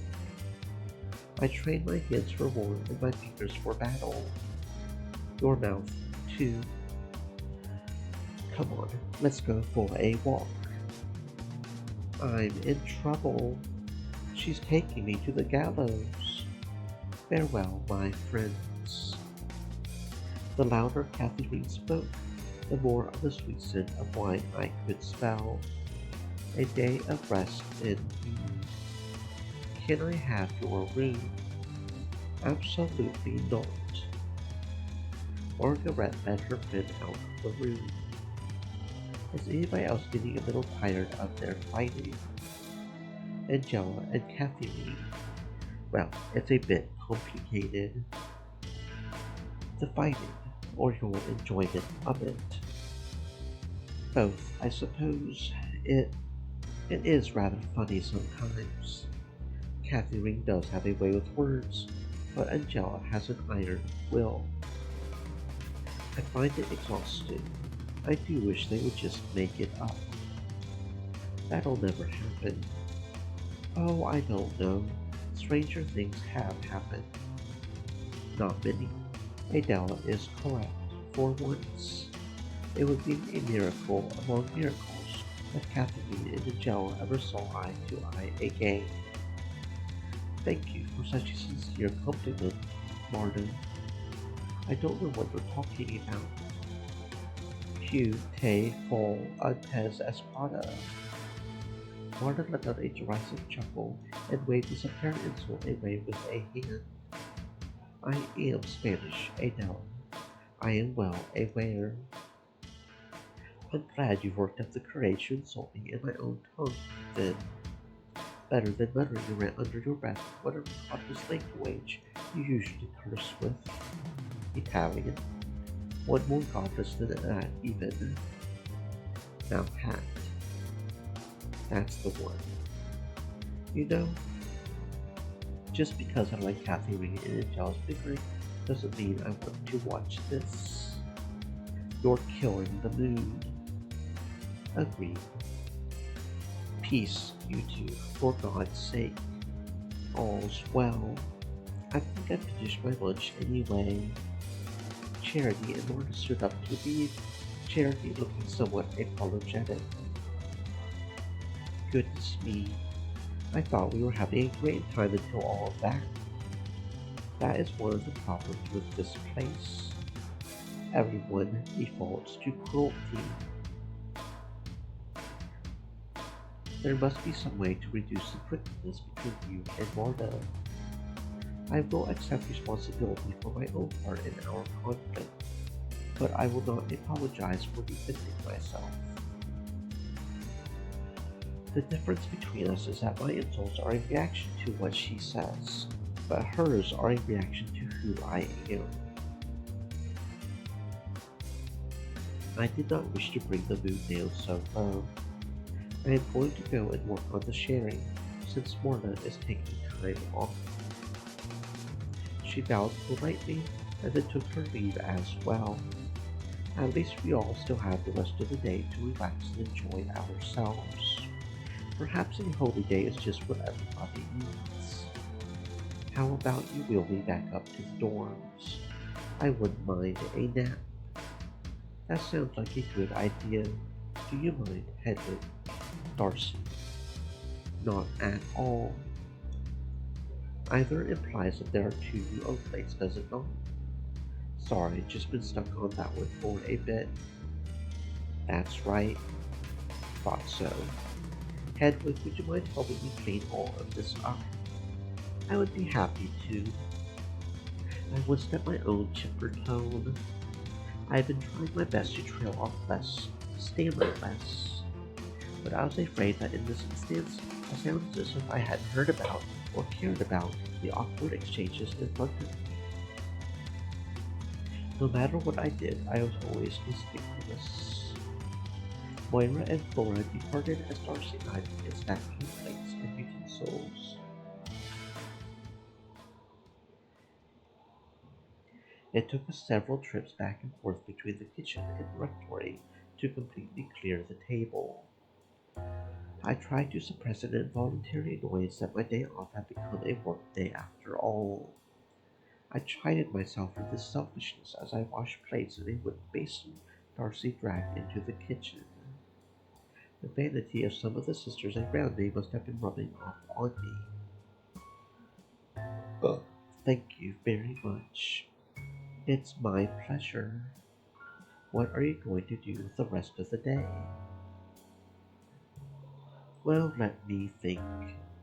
The garden needs tending to. Surely not. Isn't there anything less exhausting you could be doing? You do so much work around here. I hardly think of it as work most days, but I suppose you are right. I like to experiment with my plants. I grow them and pick them and grind them up and boil them and burn them and lots of other things. Sometimes I make things that are useful, like that teacher I gave you the other day. Other times nothing happens really, but it is all worth writing down. That still sounds like work to me. Yes, but it's all for me, so I don't mind. I see. That's a good way of looking at it. Is there anything in particular you're working on at the moment? No, not really.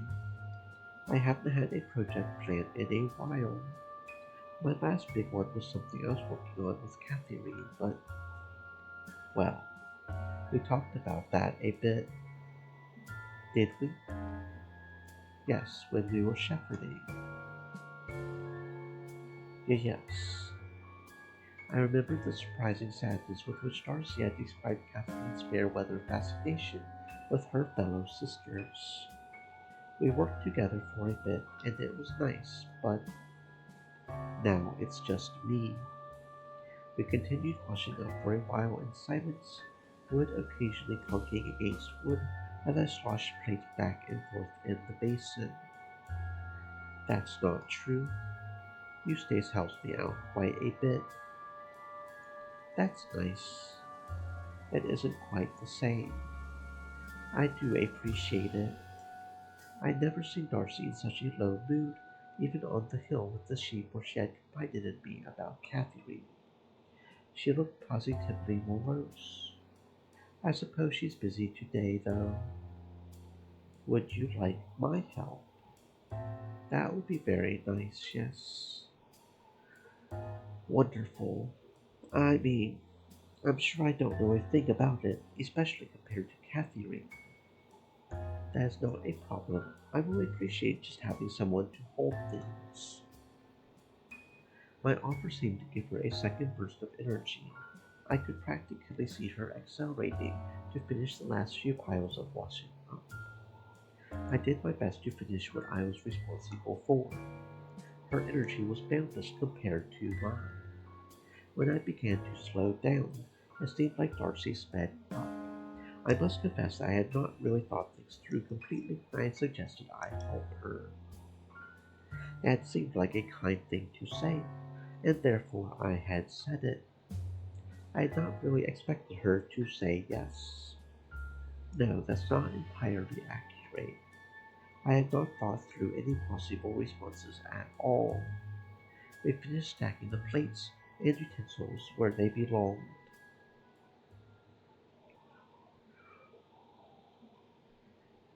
Darcy waddled away, bristling with energy that I could not match.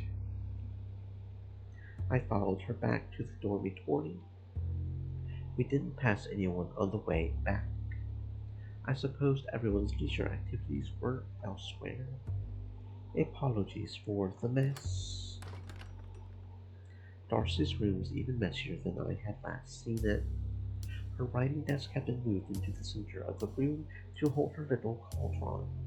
A mountainous pile of tiny glass bottles had taken over her bed. It's no trouble. We will be standing anyway. Would you mind bringing some fire in for the cauldron? How? Just use one of the candles on the mantel.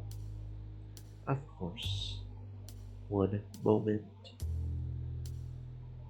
Darcy set to work pulling through the bottle pile as I turned back to grab a pretty candle from the mantel outside her room. I did not love the idea of starting a fire in Darcy's room, no matter how small.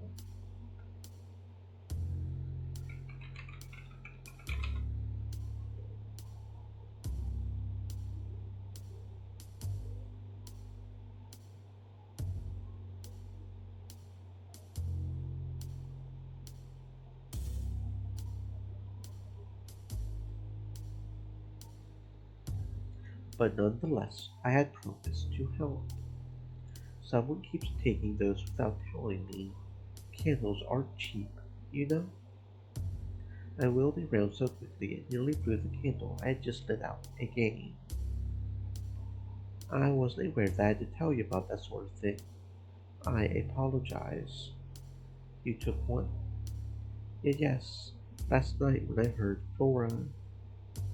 Well, I do keep a log of that sort of thing, just so you know. I'm so sorry. No need to apologize. I understand it must have been a rather extreme circumstance. You heard Flora? Yes. She had gotten her leg caught in the big door on the landing. I must have been asleep. It's a good thing you heard it. Indeed. Did you put the other pricket back? I. No. I think it might be in my room still. No trouble. Just put it back when you get a chance, please. What are you doing with this one? It's broad daylight. I'm just helping Darcy with something or other. If you're just lighting something, putting it back, I suppose there's no need for me to log it. Well, where is this log? I had never seen it. I can make sure to write in it when I take a candle in future. Eustace tapped her head with one finger. I have a system. I should just tell you. If you could, I will endeavor to do so. Wonderful. Her clipped speech today went beyond her typical standoffishness. Are you quite well? You know, Hedwig, it's funny. I keep thinking that a lot of incredibly stressful things have happened around here lately. Maybe I'm just imagining things. Her eyebrow twitched. It reminded me somewhat of our recent talk in the garden. Made me realize what a silly question I had just asked. However, she sighed after a moment, relented. I'm sorry. Yes, I'm feeling a bit stressed today after all that business last night. I'll be fine, though. I'm going fishing. She reached past me to open Darcy's door. Darce, is my rod in there? No. Wait, hang on. Yes, it is. Darcy emerged carrying a long, wobbly stick with a long bit of twine fastened to it, handed it to Eustace. Thank you, Darcy.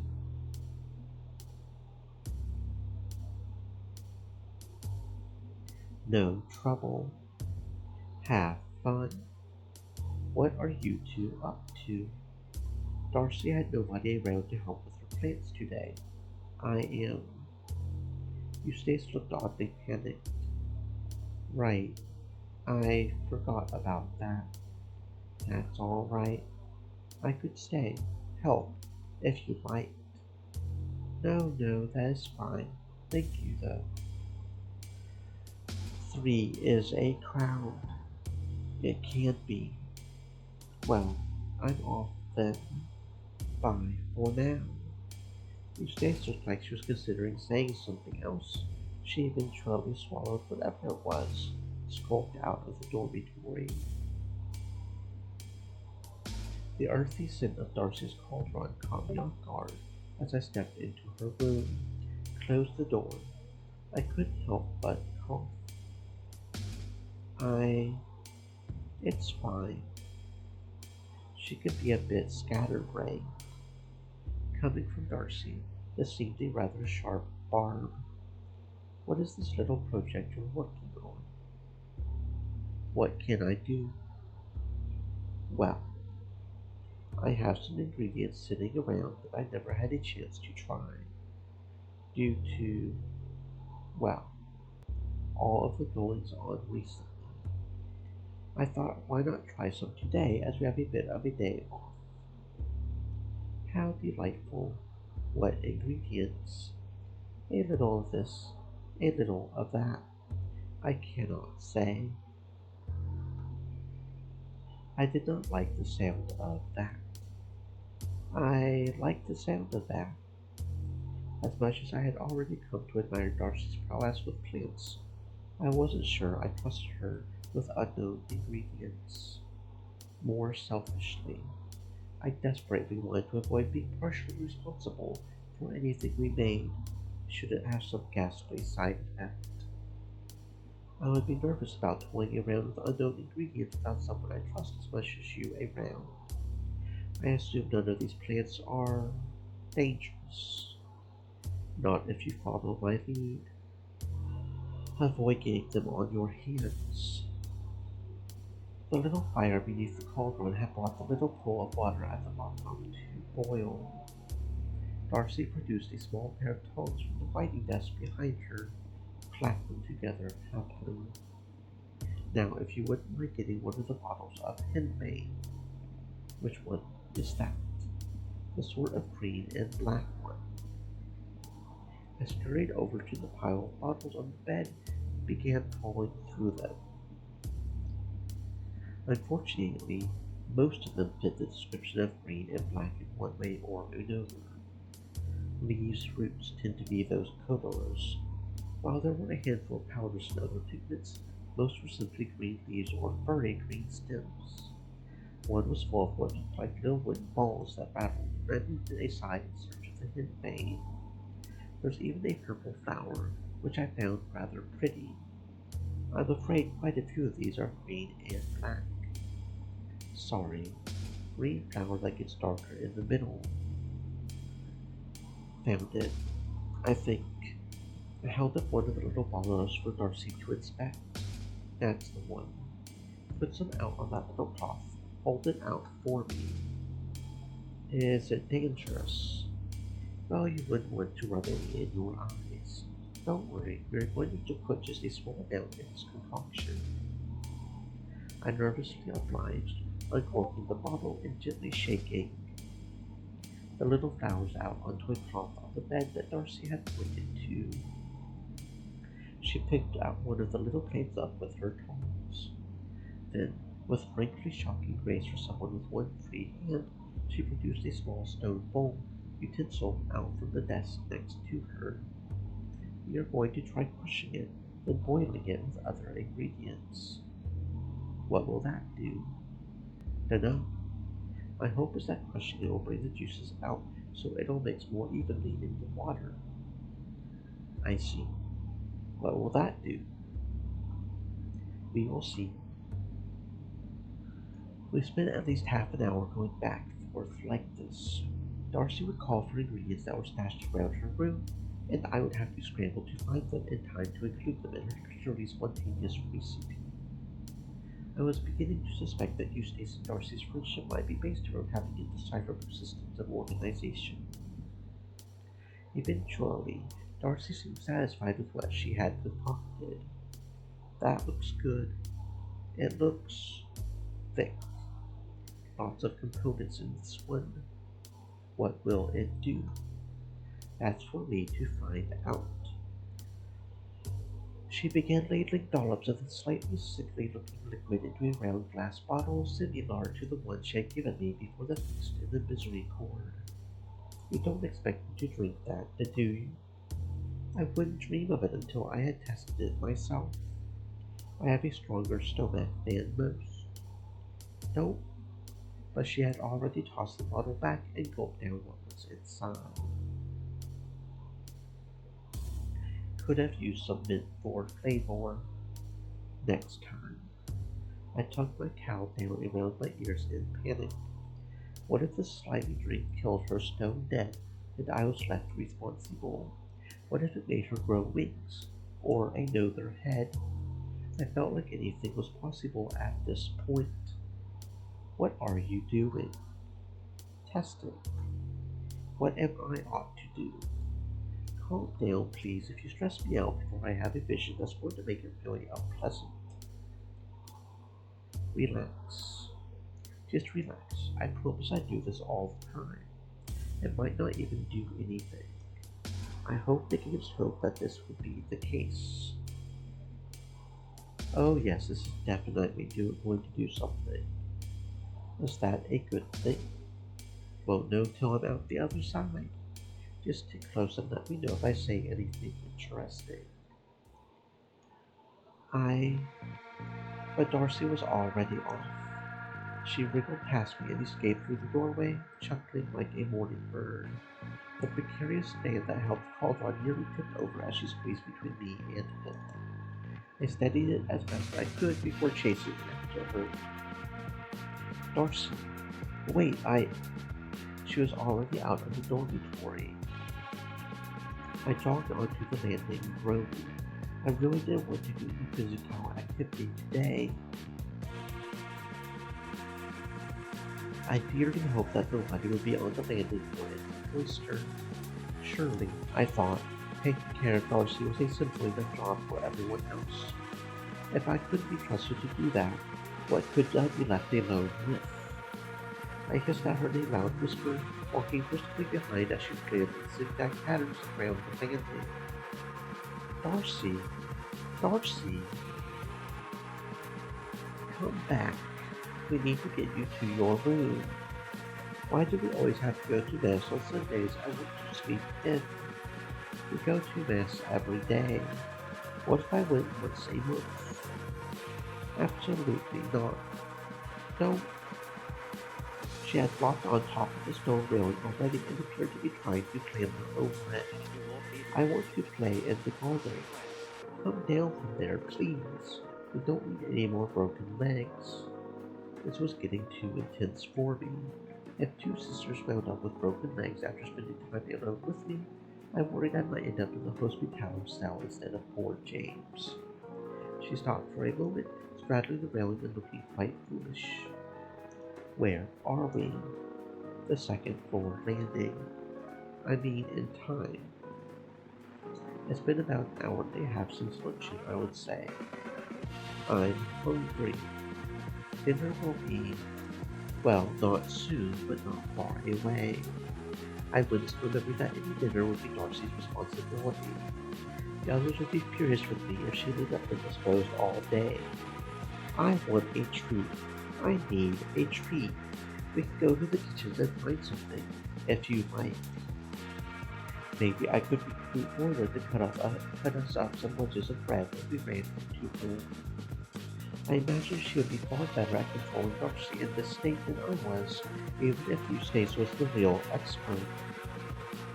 I don't want to cook anything. Oh well. I watched her easily as her weight shifted slowly, ever so slightly, over the edge of the railing away from me. In a flash, I remembered something Margaret had said. The cellar. What about the pantry in the cellar? Salted meat. With that, she let go of the railing and disappeared over the edge. Darcy! I lunged forward in a feeble attempt to catch her. I heard the dull wallop of her hitting the ground below before I even made it to the railing. and I panicked, heading over to assess the damage.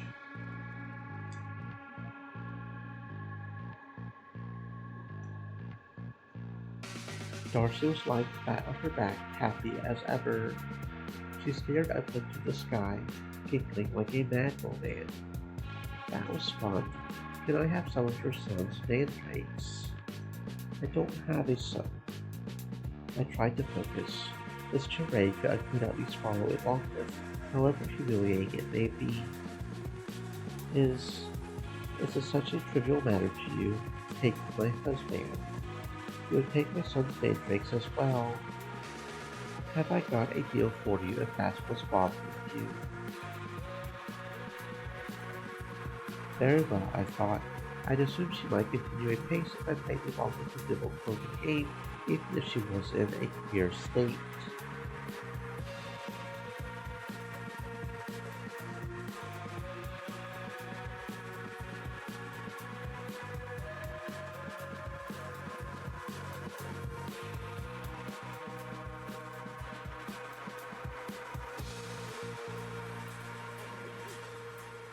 I was relieved that she seemed to be no worse for wear after falling down. At least, stay where you are. I am coming down to get you. What's wrong with tithing dill and mint? I ignored this and scurried back to the stairs down to the cloister, saying a short prayer in my head that I wouldn't run into any other sisters along the way. Eustace was likely the only woman who could wrangle Darcy when she was in such a state, but I certainly didn't want to be seen looking it up like anybody else, even if they would have done no better. I sprinted across the cloister path and into the grass, while Darcy still lay flat on the ground with her arms outstretched. That did hurt a bit. Please nothing broken, please nothing broken. Can you stand? Firm in the faith, just like you always say, Mum. Well, I'm glad to hear that, but I am not your murderer. How I wish for this ailment to end. This concoction certainly wasn't providing the kind of results from last month had. When I had stumbled into Darcy and Eustace's apartment, the proclamations had been esoteric, but pointed and dramatic. Here in front of me now, she seemed full of spirits rather than skill. An annoying drunkard, like Flora had been in the visitor board. Said. We should get you Stay back moist, to my your friends, room. hydrate. No, the night is young. I glanced up at the sun in the sky. Well, what would you like to do instead? I don't know. Something quiet, out of the way. I winced as soon as I said this, giving someone in a complete stupor to see through me. Surely. I understand. Sure thing. Whatever you say, boss. Leave it to me to manage to offend someone in a completely altered state of mind, I thought to myself. Darcy propped herself up slowly, grunting along the way. Knee back hurts. You had quite a fall. Are you sure you're all right? I'm fine. I landed on a big old bump. Plenty of cushion. She shot away from me with surprising speed. Well, wait. Follow me. She was running with great haste to the same hall the superior's advisors at. I panicked and followed her. If the superior happened to step out and see us. Where are you going? Somewhere quiet and out of the way. It became clear that she was making headway to the cell R stairs. I gave chase. The cell R's certainly were out of the way, but there was a very good chance Morna or any number of the others could be down here, and they would all see what a bad job I was doing in taking care of poor Darcy. I froze. The superior's door opened a crack. What's going on out there? Darcy had made it to the threshold of the stairs, just out of what I assumed the superior's view was. I, however, was smack dab in the middle of the path, mid-sprint. I just visiting the cell arms. It's dangerous to run on the snow. Yes, superior. I would have thought a gel would have drilled that into you by now. I'm a slow learner, I'm afraid. I'm going back to bed. Please try to keep things to a dull roar. Of course, superior. How many of you are there? There isn't another blasted tornado forming, is there? Just me. Thank God. I will see you at dinner, I'm sure. She shut her door with some emphasis. It was just time, too, as Darcy had begun hopping down the stairs one at a time, stomping with both feet. The noises echoed through the entire cellar in waves. If anyone else was down here, our arrival could have been more explicitly announced. Darcy, please, follow me, follow me. She waited for me at the bottom of the stairs, staring through me with her glazed eyes. When I caught up to her, she bounded away again to the rows of barrels deeper in the cellar. I jogged to keep up. As we passed the barrels we had smashed in Catherine's wake, I winced a little. The stone floor was deeply stained. What had we been thinking? Darcy disappeared into the maze of casks ahead of me. There was very little light here, save for cold sunbeams let in through greater holes around the edges of the cellar ceiling. Darcy, where are you going? I told you, silly. Somewhere quiet and out of the way. Well, it doesn't get much more out of the way than this. I tried to follow her voice, but the echo was impossible to pinpoint. I was reminded of Eustace's bookshelves. The cellar felt impossibly large as I turned corner after corner in search of the irascible Sister Darcy. In truth, we must have been going in circles. She gave me quite a shock as I rounded one last corner to find her waiting. Hello. We stood in silence for a moment. There really must have been no one else here, I thought to myself. All I could hear was the low rumble of the wind outside and the slow creaking of the wooden casks. Well, here we are, wherever here was. I had no earthly idea why Darcy had decided on a big corner of the cellars after all of that mad running about. Here we are. Her eyes were still not quite her own, but she looked more determined than I had ever seen her before. We stood in silence a little longer. I could hear what I assumed must be a rat or some other creature rustling in the walls around us as Darcy and I stood face to face. Was there something you wanted to show me here? Perhaps. You could say that. I thought I saw one of the casks move out of the corner of my eye. What do you... She leaned forward suddenly, swiftly, and I don't know, I sort of turned my head to the side instinctively, but not quickly enough. She placed her lips onto mine and grabbed my hands in one swift motion, yanking me to her with some firmness. The Darcy! I squirmed but could not move back. I felt clammy and embarrassed, but worst of all, one of the casks really was moving. I was feeling too many things at once.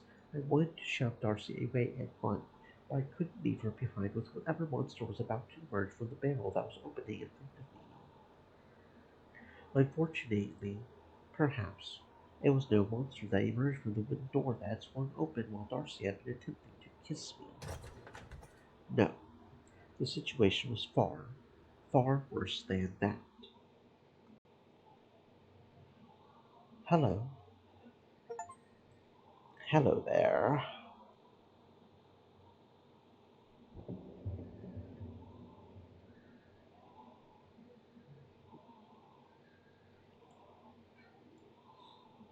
Oh, hello, Margaret. Eustace and I were just exploring. I noticed. Although, Darcy, I don't want to alarm you, but your eyesight might be going. My what?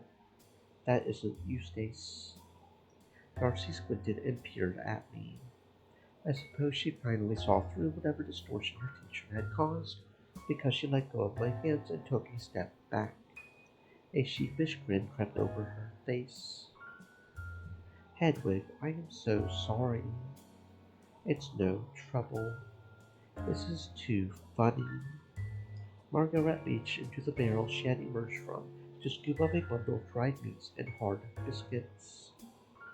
When she stood back up, she must have seen my expression and assumed I was mortified by what she carried rather than the kiss she had interrupted. I was hungry.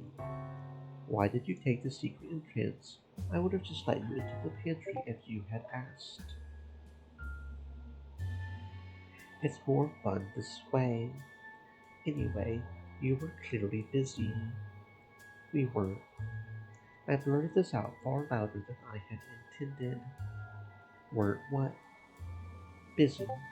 Not. Not really. What were we doing? We. Well, Eustace had plans, so I stepped in to help Darcy with some of her studies. Any interesting discoveries? This one was no good. Or, well, I don't know. It wasn't bad, but it did make me think Hedwig was Eustace. That does seem rather a large flaw. I find Eustace difficult to miss, both the expensive spectacles and all. And not only that, it made you think I was your mother, perhaps. Hope not. And a man. No, I don't remember that. That doesn't mean much, to be fair. You forget a lot of what these things do to you. Doesn't Eustace typically write it all down? Well, yes. Well, you must have thought I was a man just now. Why else would you try that? Margaret and Darcy exchanged an infuriatingly knowing glance. And here I was thinking I was witnessing a cover story unfolding. Well, what? I definitely thought you were Eustace for the past, I don't know, at least 10 minutes. I was having a wonderful dream, frankly, but I'm sorry for dragging you into it. A dream where you, with Eustace. I couldn't verbalize it. The pair of them looked at me with a mixture of concern and amusement. I hate that sort of dream. The kind where it's just a normal day, and then you have to do it all over again when you wake up. Well, like I was telling you, me and Eustace are in an odd spot at the moment, so it was nice. I was beginning to worry that I was dreaming. If you'll excuse me. I wobbled away on unsteady legs, leaving Margaret and Darcy to talk about whatever it was they were going to talk about. I rubbed my mouth on Darcy's lips and pressed against me as I wandered back through the cell arm to the stairs. I could still feel the shape of her mouth, could trace the warm, oblong shape of it with my finger on my skin. It gave me the shivers, a similar sensation to rubbing a charcoal pencil the wrong way. I wandered through the cloister for a while, eventually wrenching my hand away from my face to try and appear at ease with myself, even though I was beginning to feel slightly ill. Had I exited my cell into the streets of Sodom? I walked laps around the cloister, fretting all the way. The walls became less and less familiar each time I passed them again. Tears began to well up in my eyelids, although they did not flow freely.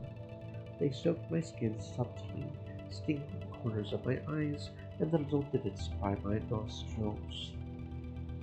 I doubt anyone would have guessed I had been weeping unless they caught my face in exactly the right light, but when I licked my lips, I could taste salt. After countless rotations around the cloister, I took a U-turn and broke to the outer wall, along the path where I had met Catherine some nights ago. Catherine.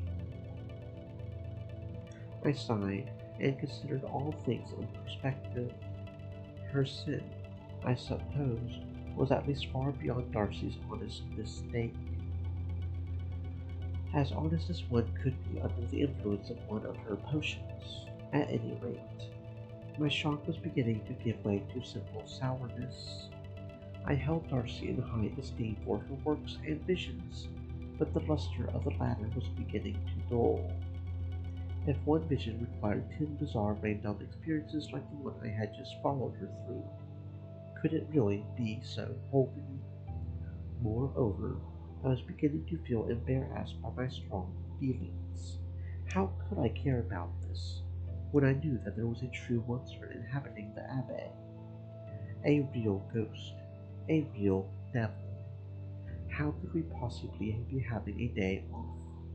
We should have been preparing an exorcism, not running around planting our lips on each other by mistake.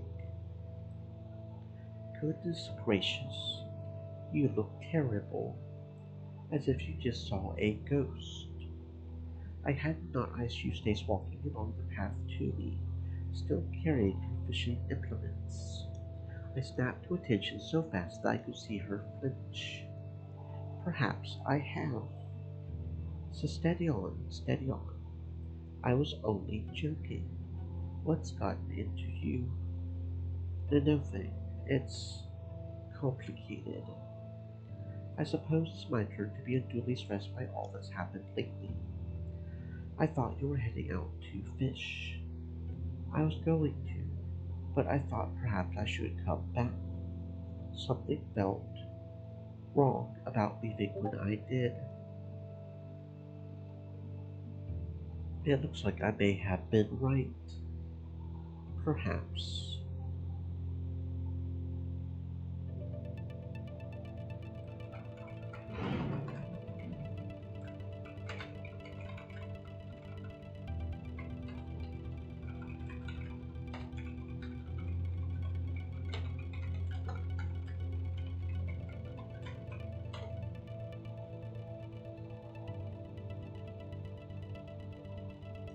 What are you up to?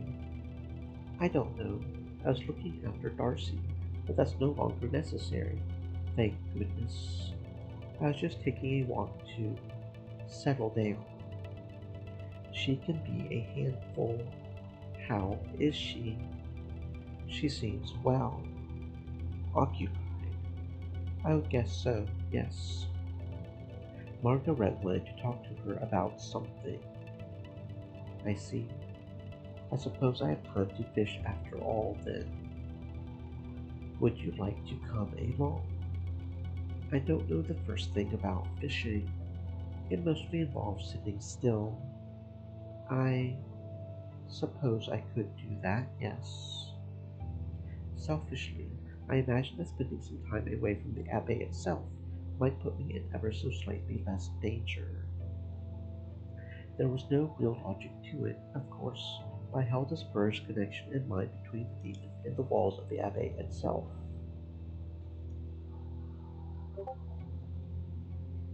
Wonderful.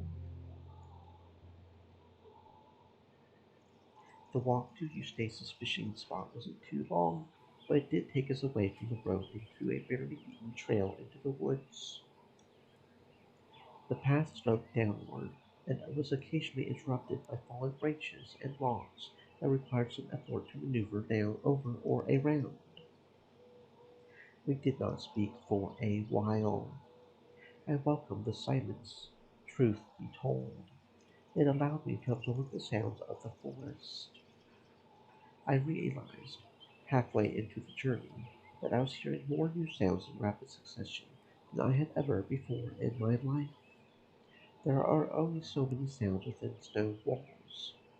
Here in the forest there were creaks, cracks, thuds, groans, and sharp bird song.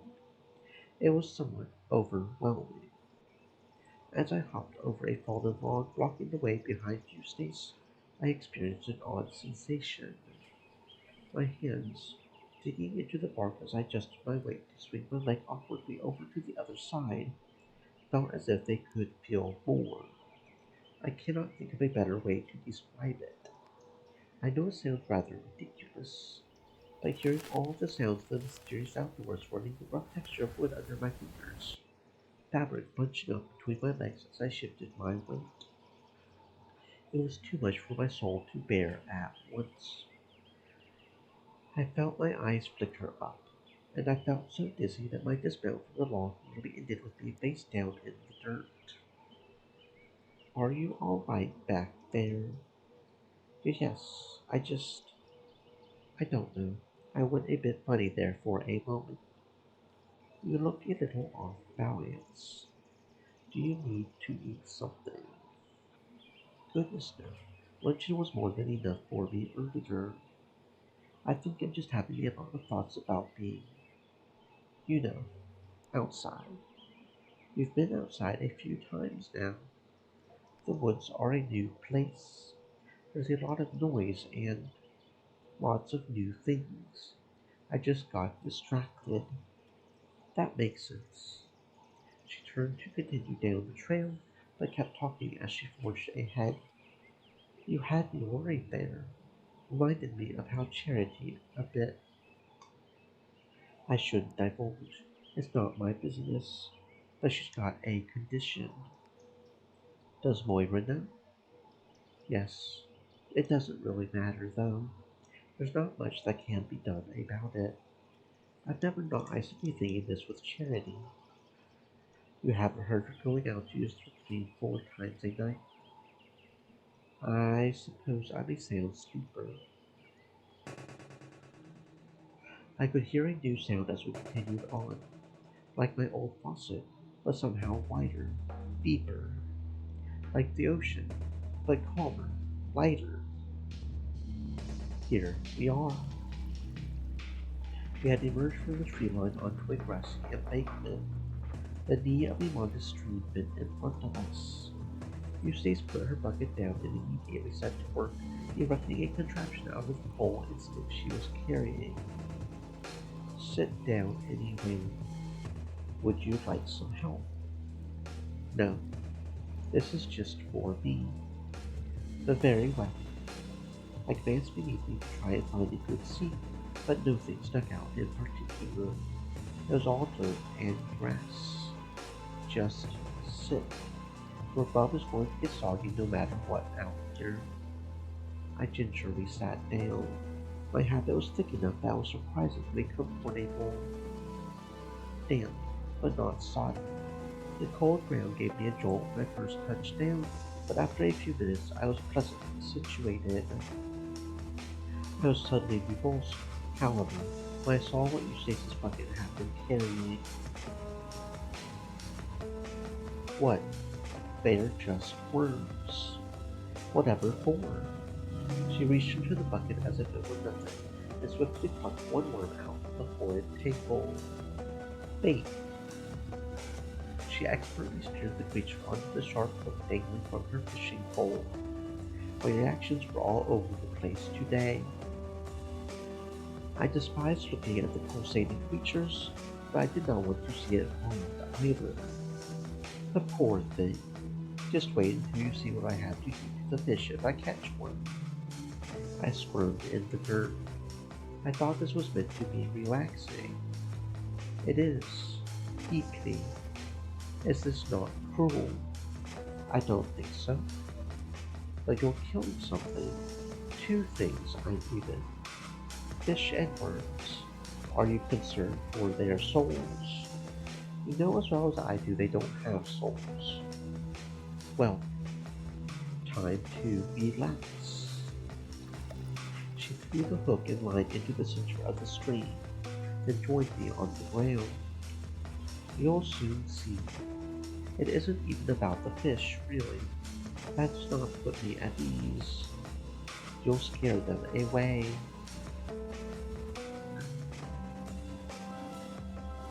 I held my tongue and tried to enjoy our surroundings instead. I leaned back on my hands and looked up into the tree canopy. The sky was bright white gray, though surprisingly hard to look at for too long. I'm glad Laura is well.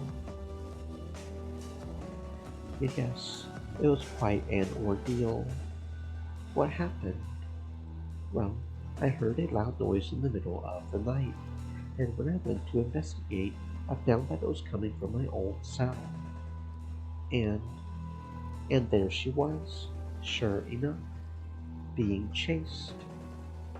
I had no reason to like Eustace at this point.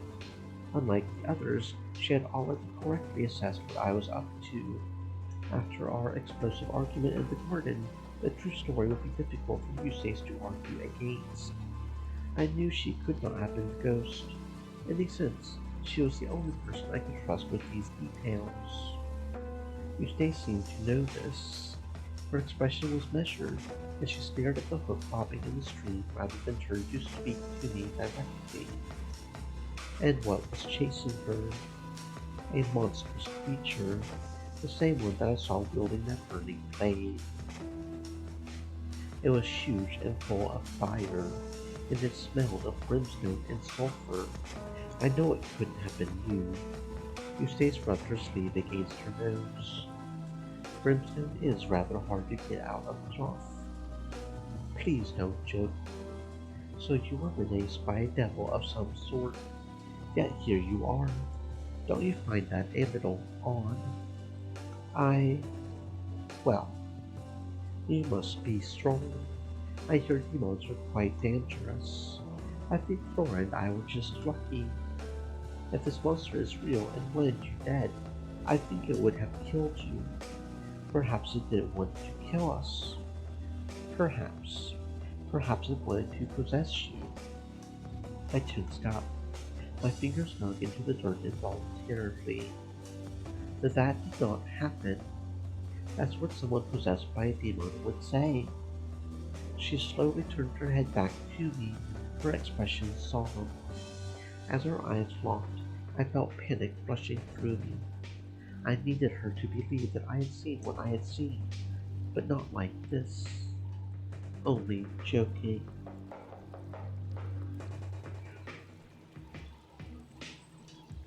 So you saw a giant thing chasing Flora. Her leg gets caught in the door and it just lets both of you go. Is that right? Yes, and I encountered it again in the back courtyard. And you escaped it again. You are lucky. It wasn't so much an escape, it just stood there. And then I turned around and ran. I'm erring to not believing a word of this again, just so you know. It is the truth. Laura will tell you the very same. Only don't ask her. I'm sworn to secrecy. I'm not sure how good her word is either, truth be told. She sighed and looked out at the fishing lure bobbing in the water once more. It would just be simpler if you would admit your horse playing on the wall and she fell, or something of the sort. Well, that wouldn't be true. Forgive me, but it is all a bit difficult to swallow. How do you think I feel? I think it's easier for you to believe than it is for me. Of course it is. I saw it. That's not what I mean. Never mind. No, no. Go on. You spent your whole life up until now in a little cell, reading books filled with demons, miracles, etc. That makes me more reliable, surely. I thought back to when the superior dragged me out of my cell. I was a pair of fresh eyes on the mystery of Catherine's death.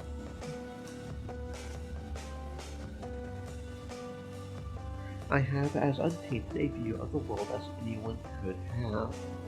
Surely what I describe is as unburdened with worldly context and what-ifs as possible. Do you really believe that? Do you honestly think that your eyes see a clearer truth than mine? Your cell can keep you in some fresh, undriven state. In fact, you have more of a bias than any of us. Tenfold, easily. I read nothing but scripture and commentaries. I know. And I am telling you that the scripture and commentary bouncing around in your mind doesn't all add up to zero. They aren't some sort of universal default. Your mind is as full as any of ours, if not more so. Now you're being mean-spirited. No, I am not. Give yourself some credit. You have the mind and will of a newborn baby. No, you are an intelligent 20-odd-year-old woman. That intelligence might come from a very narrow pool of experience, but it was experience all the same. I I suppose I understand. Good. There's a brief pause as you say suggesting how she was sitting and squinted into the water, checking the bird for activity. The 30-odd-year-old woman, I think. Being cooped up all that time was good for your skin. She lurched forward suddenly as the string attached to the pole went taut. I touched my forehead in confusion. My skin felt as pallid and greasy as it always did. In another attempt of Eustace's to befuddle me, I reasoned. Eustace pulled the line in hand over hand and eventually dragged a small fish onto the shore. There we are. She held it up by the tail and removed the hook in its mouth. Then, without warning, she smacked against the rim of the bucket. Hard. But what was that for? You have to kill them or throw them back. This one looks tasty, so I killed it. Such violence! Eustace sighed and dropped the dead fish into the bucket. I have to admit, I did not foresee fishing being such an obstacle for you. Or perhaps that's my fault. There are a lot of things most people don't think about that you're seeing for the first time. Sisters, stairs, chessboards, breeding customs. Nothing. Have it your way. But answer me this. What are you going to do now? About what? Don't play dumb. About your inquisition. Well, I pondered for a moment. I believe I must keep on sticking my nose in things. I'm so sorry. I can't pretend I'm happy to hear that, but I understand. I would probably feel the same in your position. Now, all I can do now is ask you to reconsider, to stop. Why? Because you'll get hurt well before you find any answers. And you will put us all in danger. This isn't just about you or me. This is about everyone here. You saw what happened to Flora. So you don't believe that I saw a ghost, but you insist that I stopped. You speak as if you know what it all means. Must I have stuck my hand into a rosebush to be wary of its thorns? I don't know what it is. I barely even believe you're sure of what you saw. But I know that whatever it is, it's no good. There must be some connection to Catherine, though. You keep on mentioning danger waiting for me, and I keep following the superior's orders. And if this is the danger, they must be related. You know something, clearly, so maybe it is Catherine. What? It makes about as much sense as existing at all, doesn't it? Say I believe you, wholeheartedly, that what you saw is real, and that you and Flora were chased by a vengeful demon.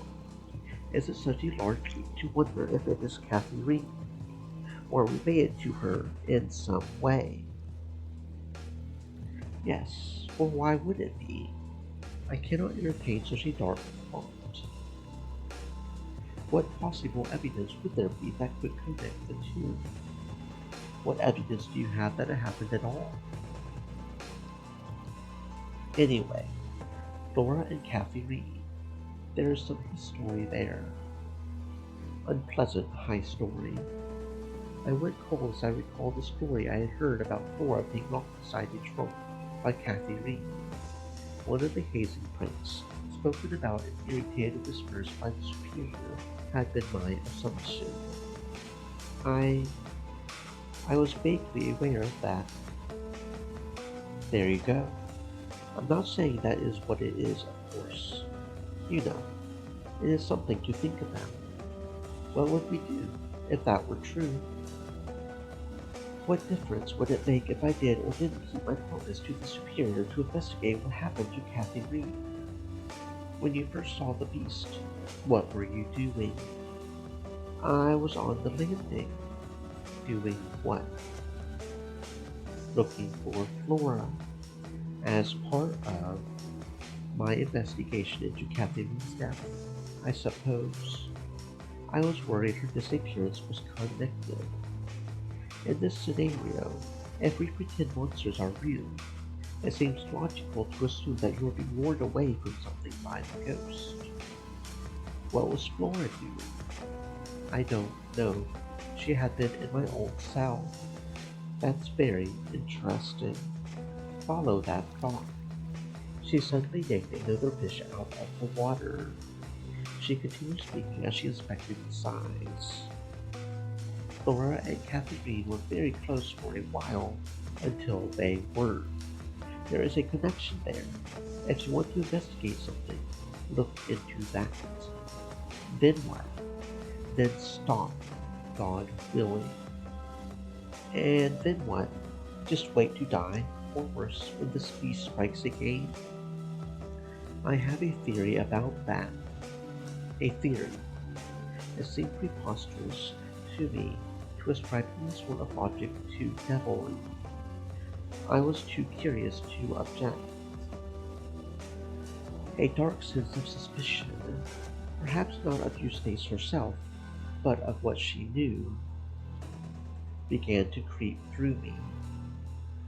I can't help but wonder if it will leave us alone if things just remain as they were. That seems a tall order when someone might have been murdered. I know. Consider that there had never been so much as a whisper of hauntings until Kathy Reed passed. That isn't true, is it? Darcy makes it sound like this place has always been a little odd. For one. I mean Darcy no disrespect, but you cannot always take her at her word. Anyway, Kathy Reed is gone, and you keep seeing this monster. Now Flora has as well. If I entertain your story, I suspect she might have been poking around after Kathy Reed's death as well, which is why it attacked her and you both. You really think it could be her? I honestly think I should feel offended at the very idea. Eustace shrugged. Perhaps it's her. Perhaps it's simply related to her passing. I'm not too concerned with the actual mechanics of it, to be perfectly honest. I would prefer to stay well away. I've just observed a pattern. That's enough for me to not want to go chasing threads related to Kathy Reed's death. It should be enough for you as well. Like I told you before, I am looking out for you, you know? I'm looking out for all of us.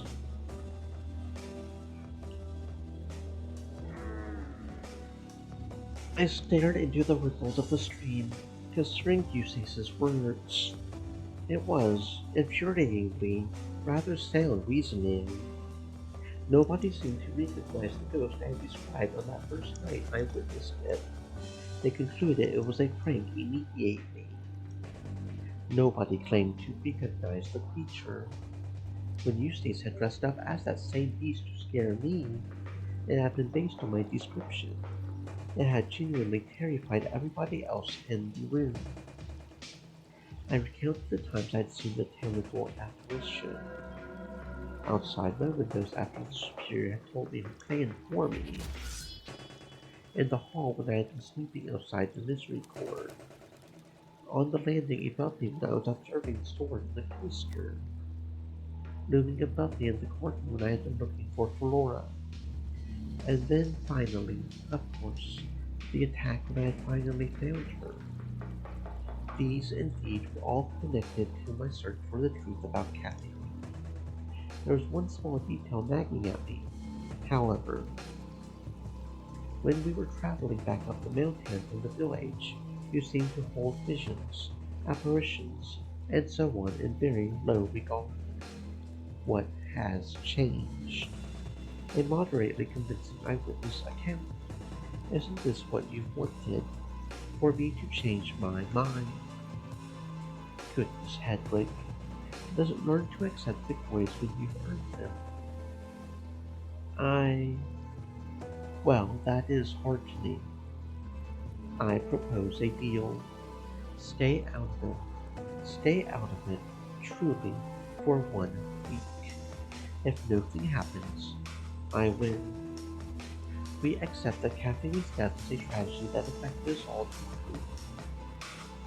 deeply, and move on. If something does happen, I will leave you be, and we can chase whatever this ghost is together. Does that sound fair? I was beginning to lose track of the amount of packs I had entered. I felt a deep unease. I just couldn't imagine refusing Eustace in this instance.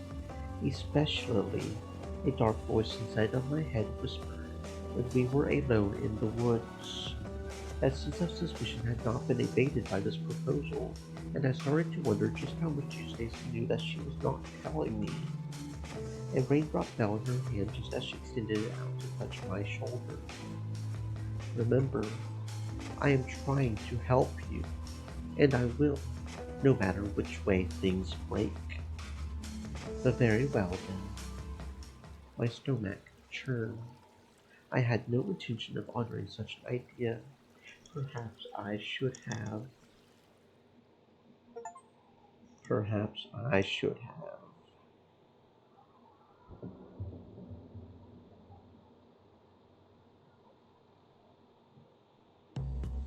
The walk back to the Abbaye was far less peaceful. The sounds of the forest had not changed, but the turmoil inside me was far louder than any wind, bird, or crackling twig. When I was very young, I watched a rowboat tip over when one too many people scrambled to fit inside it. It's one of the strongest memories from before I became an incorrect.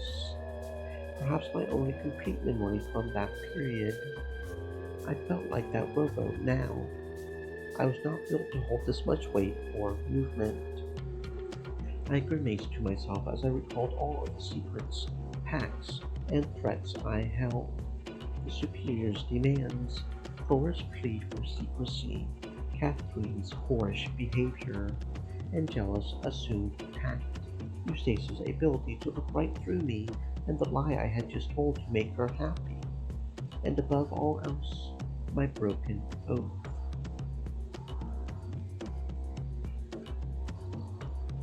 My promise to God now in tatters for weeks.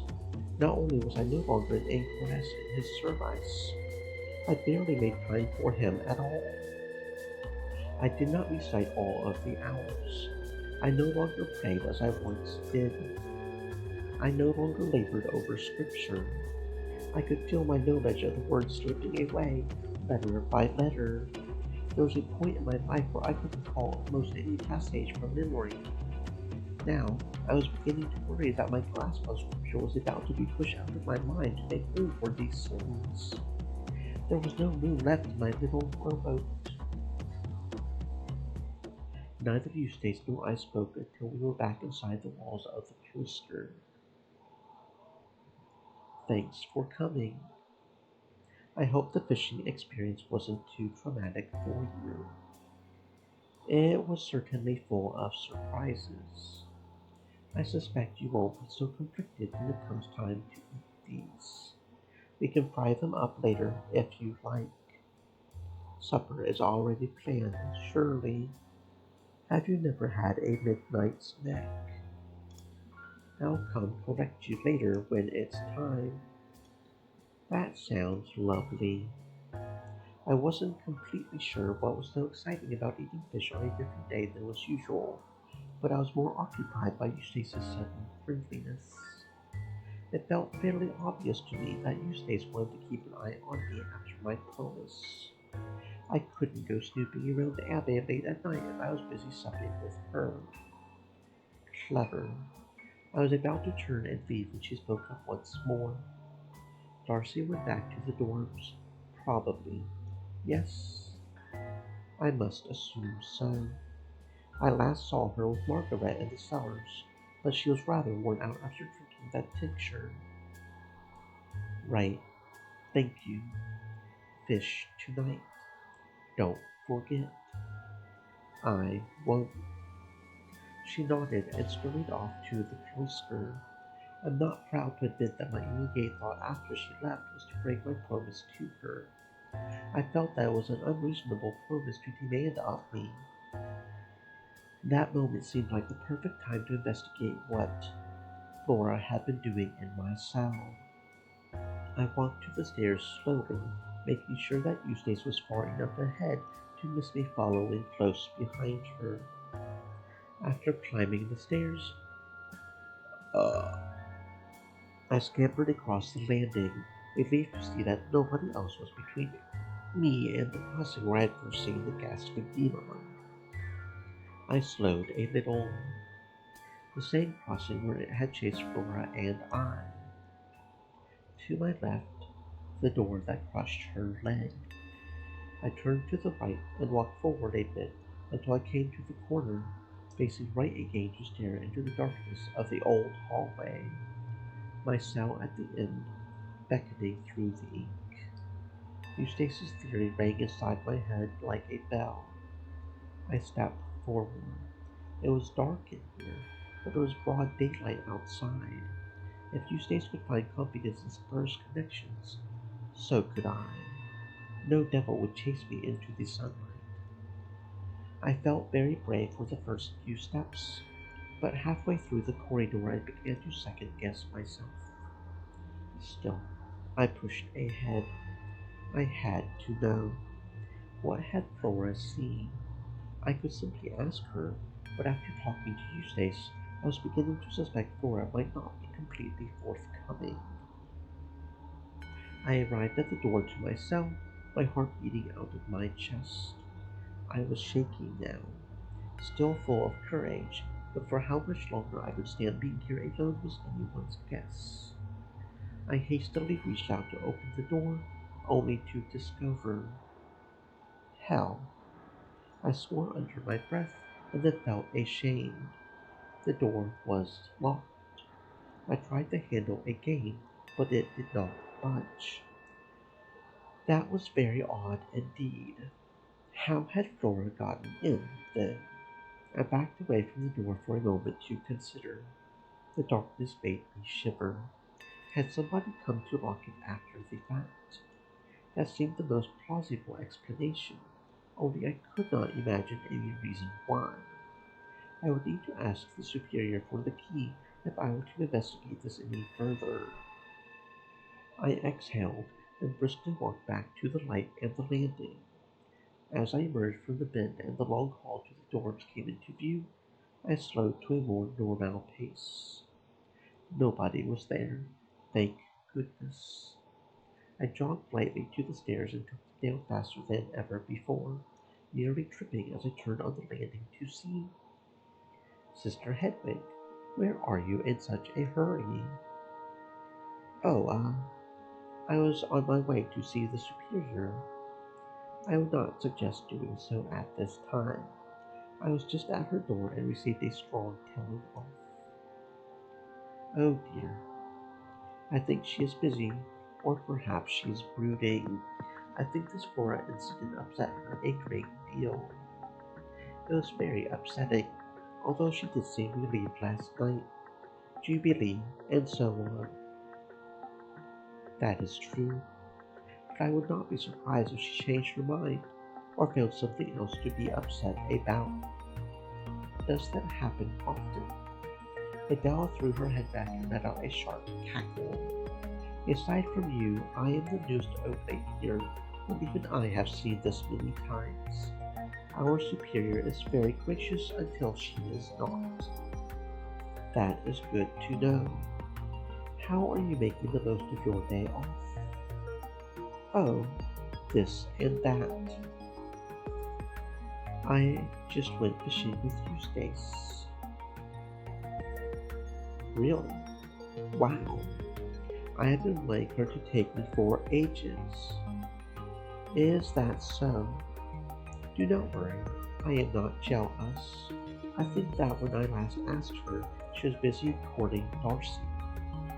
Courting? Forgive me for making salacious jokes. You understand what I mean, though. Of course. I had no idea what she was talking about. Did she win? Win? It appears I am speaking out of turn. I just assumed that was what you meant by fishing.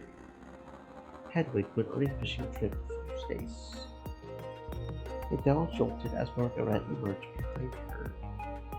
I had my Monet on Moira until earlier, but then I assumed Darcy had won. Had everyone decided to start speaking a different language while I was visiting my old self? Let us avoid being weird. Hedwig is clearly confused. Not that confused, I imagine. She offered me a wink, but I was still baffled. Utterly confused, I'm afraid. Margaret's cheek grew faded a little, and Adela tugged her sleeve. We should go. We were off to enjoy some chess in the library. Yes, that's right. You could join us later on, Sister Hedwig. Give us a moment or two, though, obviously. She was on her way to talk to the superior. Oh, good. I hope you aren't in trouble or anything like that. And not that I'm aware of. None of us are in any sort of trouble. We are all upstanding daughters of the Lord. Both of them started snickering as they carried on up the stairs without me. What on earth was all that about? I had been left thoroughly baffled by their behavior. A pair of giggling children, that's what they seemed to me, speaking in some bizarre made-up language designed to annoy me. I felt positively steamed by the time I made it to the superior's door. Who did those girls think they were? I knocked with some trepidation, hoping that I wouldn't end up on the receiving end of the superior's bad mood. The knock remained unanswered just long enough for me to raise my hand to knock once again. However, as soon as I did, I heard the faintest rumble of movement through the thick wooden door. Who calls? Sister Hedwig. Once again. Come in, then. The superior was still in her nightclothes and looked even more haggard. The lines of her face looked deeper than usual, and there were dark circles under her eyes that reminded me of Darcy's puppy lids. It was stuffier than usual in her office, and it smelled rather stale. I took a seat in front of the grand desk while she tottered over to the window to open it a crack before sitting down to address me. What is it you need, Hedwig? I just need the key to my old cell. I think there might be a clue in there as to what happened to Sister Flora. The cell? But she looked confused as if searching for words. I wondered if this is what it felt like for others to talk to me. I apologize. I'm still not fully awake. What was it you needed again? I tried the cell door not long ago, and it was locked. If I could just have the key, I might be able to piece together what happened to poor Sister Flora, and determine if it had anything to do with Catherine. I see. The cell key. Yes. She pulled open a drawer and fumbled for a moment before producing a large key ring. It jingled as she fiddled with the mechanism to remove the key I needed. The sound sent a shiver up my back. She tossed the key to me and landed on the desk with a clatter, and I could see the superior wince with regret. Thank you. What do you think you're going to find? I'm not sure, but I know she was there before I found her. She came running out of that hall when you saw a ghost. Even in her adult state, she was able to lace these words in venom. You're still unwilling to tell the truth. I am being as truthful as can be. I can only tell you what I saw, however ridiculous it might seem. If you can't be honest with me, at least be honest with yourself. You realize how ridiculous the story is. Sure, it really does sound absurd. I can only describe what I saw with my own eyes. I've been thinking about that. You're a clever girl. You are new to the world in your own way. Must you take your eyes at their word, or, you know, their vision? You understand my meaning. What else could it have been? The superior opened a lower drawer, produced the same wine bottle she had offered me a drink from in one of our previous meetings. She set about sloppily pouring 2 glasses. I don't know. It was rather dark, I imagine. A dog? It would have to be rather a large, enormous dog. That would explain the haze. Haze. It was engulfed in smoke. It was rather pungent, too. It was horrible. Perhaps a bear, then. Why on earth would there be a bear here? Not so loud. So sorry. Anyway, you never know with bears. You don't see them often, of course. Perhaps one wandered out of a royal menagerie. I was thrown back to the conversation in the Misericorde, where Angela's fear of bears had been thoroughly mocked. That really does not seem plausible. More plausible than a spirit. Bears are real, at the very least. I can offer no argument there, I suppose. Thank goodness. Headwind. I can't say that there is no satisfactory explanation to the contrary. The superior rubbed her fingers on her desk, exhaled sharply through her nose. Well, you have your key. Go find whatever it is you hope to find. I think I might have preferred a tirade to the wounded tone she spoke in. My intent had not been to demean her. The crack in her voice made me feel like I had her at the end of a blade. I spun the key in between my fingers, searching for something to say that would redeem me. You know, I spoke to Eustace about some of this. She does seem rather suspicious. I almost told her about Eustace's demand that I leave things be. Before I did, however, I realized that telling the superior that I had already been compromised was a bad idea. Yes. Well, follow up on that as well when you can. Of course. The thank you, your reverence. She waved a hand at me. I felt I left with haste. I hurried back through the cloister to the stairs so I could return to my old cell once more.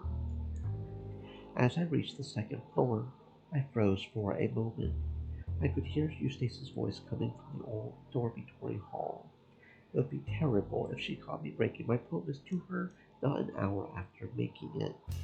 I held for a moment, trying to determine if she was voluntarily alone in a conversation for me to slip past undetected. Tonight, does that sound fun? It does sound fun. I can't help detect some sarcasm. No, no sarcasm. You always detect sarcasm when you are worrying. No, that isn't true. You sound a little upset. No, I don't. You. Very well. I'll take your word for it. It does sound fun. I would like to do it. That's great. Are you sure you're feeling all right? Yes. You're sure? Yes. Why wouldn't I be? Because it really is not a problem. Not as big of a problem as you seem to be worried about, anyway. It is a problem. A little bit of a problem, not that big of a problem. It seemed to be going nowhere, so I slipped past, jogged lightly back to my old cell. This time, I approached the impossible darkness at full speed. I braced myself as it surrounded me. I hadn't thought to bring a candle with me. I was only looking for a door. After all, there was a window in the cell. I could just make out the outline of the door frame and lock when I approached it. I produced the key, fumbled through the keyhole. The shaft slid in with a satisfying plunk. It took more force than I had anticipated to twist the mechanism open. It took me a couple of turns. I was soon inside. My old cell. I had come back here once before, not long ago. I had been accompanied by the superior then. While it had been emotionally overwhelming, it was nothing compared to what I felt now. I was standing alone where I had been meant to stand alone for my whole life. What had I been looking for? Again? I shut the door behind me. It was pitch black in here. I scarcely needed to see. So familiar a space this was. I felt strangely invigorated. I paced across the room to open the cell window. Light cascaded across the floor. How I had missed this place. What had I been looking for again? I sat on the edge of my old bed, stared at the patterns in the stone beneath me. Some strange feelings running up, down my body, all across my skin. I could feel everything in vivid detail. Threads of the bed covering on which I sat, crumbs between my fingers, air moving in and out of my nose and over my lips as I breathed, fabric against my skin. My left leg began to bounce up and down out of sheer nervous energy. The patterns in the floor were so inviting. What had I been looking for? A game? I was restless. I left the bed and fell to my knees on the floor, spreading my hands across the cool flagstone. It felt good. I lay down and pressed my cheek against the stone. That, too, felt good, but it was not enough. What had I been looking for again? Hastily, I stood up and practically yanked my robe off over my head. I stripped bare, kicking off my leggings and underclothes and tossing everything into the pinball in the corner of the room. I lay down again, and this time I felt satisfied. The cold gray stone felt so right against my skin. I could feel my whole shape, if that makes any sense in the slightest. The tingling sensation where body met stone created half of myself in my mind. There was my shoulder, there was my knee, there was each side of my face as I rolled it back and forth across the floor. There were my fingertips as they slid across the tiles. There was my veil, unceremoniously caught in a slightly raised piece of stone, the hairs brushing against. What had I been looking for? Again. Then I heard something. I had never moved so quickly in my whole life. Not even on the night rides sprinted between the hospital and the Abbaye had I moved with such swiftness. It was a miracle that I had heard anything at all. It was just in time. One light footstep approaching the heavy door, echoing just enough to warn me. I scooped up my discarded clothes and locked myself under my old bed in one undignified motion. Stream My elbow elements. caught against it as I Said. slid beneath. Stay Thank moist, my God the friends, sand was hydrate. masked by the door creaking. I resisted my need to yelp in pain, biting my lower lip so hard I could taste blood.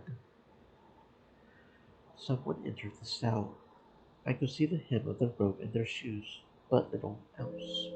I pressed myself as far back against the wall as I possibly could. I was lucky that the only things I used to store under here were the bedpan and brush. My heart stopped as I remembered the open window. Thankfully, when the intruder knocked, she simply sighed irritably and begged to close it. A moment later, I heard a thump on the bed above me. Was she sitting? No. More footsteps. The door closed, and that was that. I remained huddled under the bed for a few minutes, breathing heavily. That had been one of my closest brushes with discovery yet, and I could scarcely bear to think about it. Not only would I have been exposed as a snoop and a spy, I would have been cast as some sort of pervert. What had I been doing? What had I been looking for? A game? I pondered these embarrassing questions as I gingerly pulled myself out from underneath the bed, certain now that the intruder had left. I scanned the dark room once more, clearer headed than I had been when I entered. The shelves were all the same as I had left them. The desk was as I had left it, as well. If my mysterious visitor hadn't entered to deposit something on this bed, this would have been an utterly fruitless endeavor.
There was nothing in here that stood out as an obvious reason for Flora to have hidden here.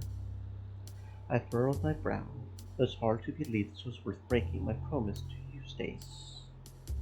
I turned to the bed, hoping that whatever had been dropped on the mattress by the intruder would make some sort of sense. It was a book, just like one of the ones I would have used in transcription. I picked it up and rifled through the pages, hoping to find something that made this transgression worthwhile. Empty. Completely and totally empty. I sighed.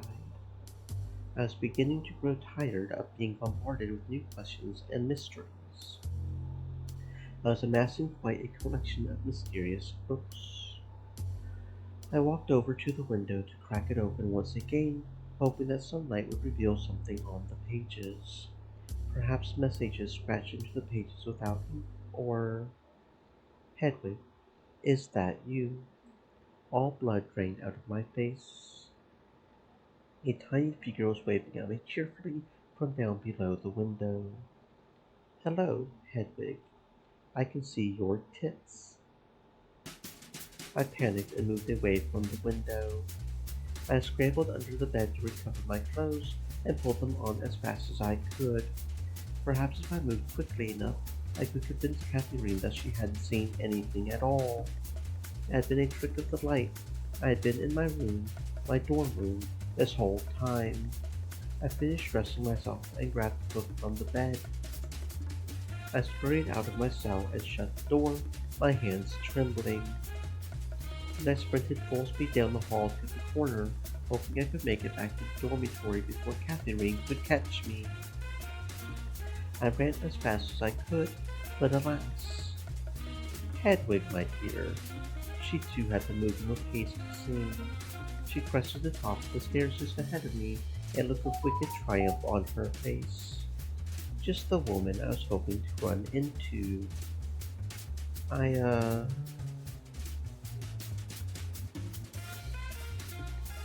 Hello, Kathleen. I must say you're looking a little more put together than when I last saw you. At luncheon? Oh, you are positively adorable when you are in trouble, isn't she, Margaret? Oh no. I. Yes, so true, Catherine. Margaret was not far behind Catherine, although it looked like some running had taken more of a toll on her.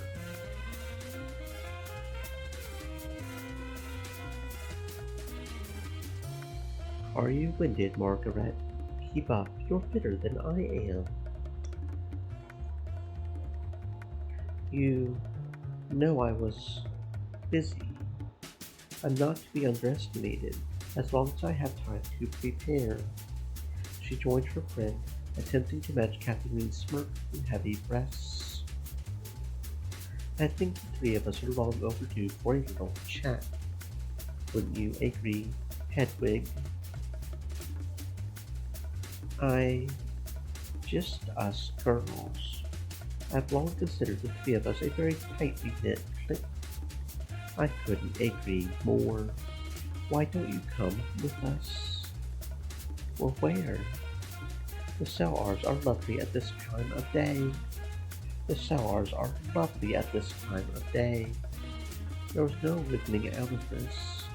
Whatever this was, that sounds like a grand idea.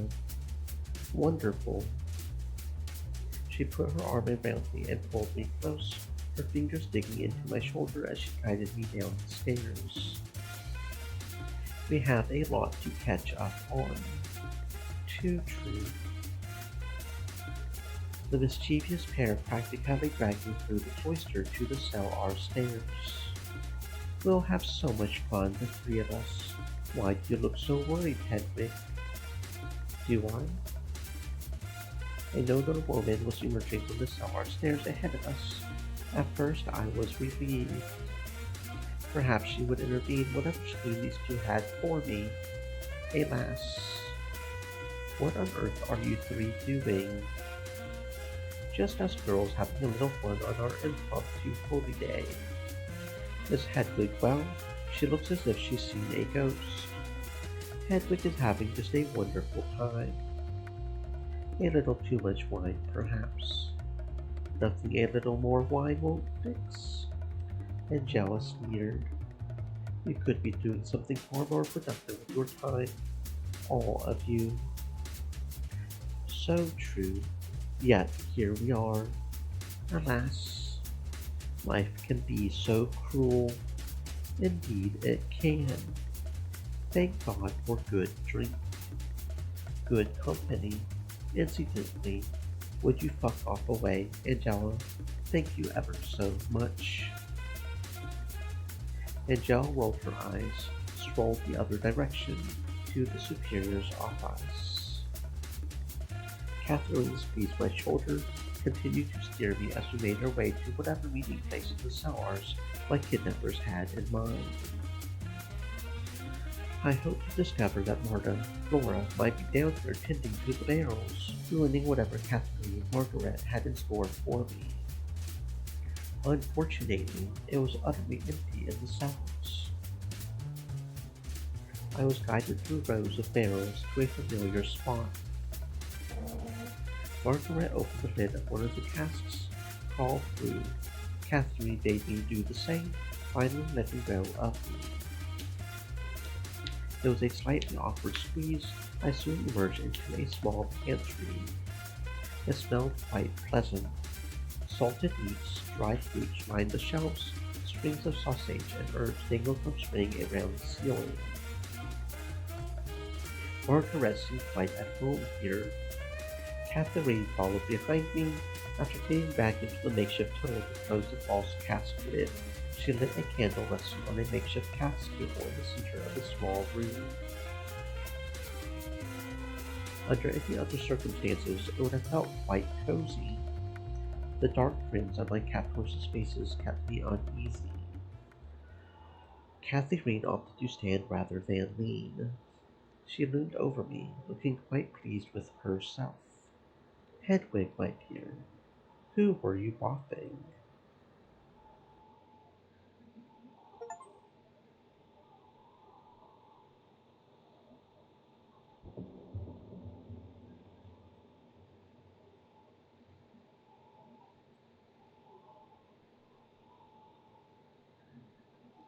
Boffing?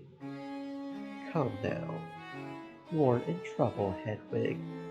I'm not a priest. We're just curious. I don't know what the word means. What fun.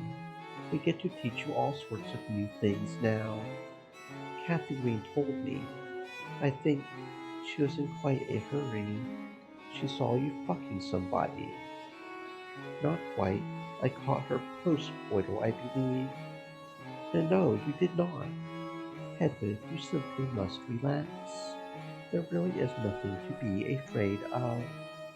We wouldn't dream of using this information against you. Perish the thought. We're just curious. I don't know what you think you saw, but was it Eustace? That's unmistakably Eustace's linguistic trickery, that there. I believe that you believe so on. Eustace could well be rubbing off on her. Then some. It was not Eustace. Who was it then? Nobody. Hedwig, do get over yourself. I saw you naked as anything in the secluded little room of the Abbaye. Well, what were you doing out there anyway? There's no use trying to turn this around on me. Hedwig, I'm afraid the game is up. So much for that. How could it possibly be anybody? I am unmarried. What's more, I couldn't lay with anybody here. Why ever not? She must have very high standards. How would it work? Nobody here has a Nobody here's a man. Catherine and Margaret looked at each other for a moment and burst out laughing. Hedwig, darling, why would that matter? Who needs a cock when fingers will do? Well, you seem to need one every now and then. Yes, well, nothing beats the real thing, any port in a storm. I felt faint. I was practically seeing double. You're just prancing around nude in yourself for the fun of it, all by yourself. I find that incredibly difficult to believe. I'm not so sure. I must say I'm close to buying the Innocence Act here. Unbelievable. I saw her little bitty teats, everything. Maybe she was just getting dressed in her old cell. Hedwig, I was scarcely keeping it together.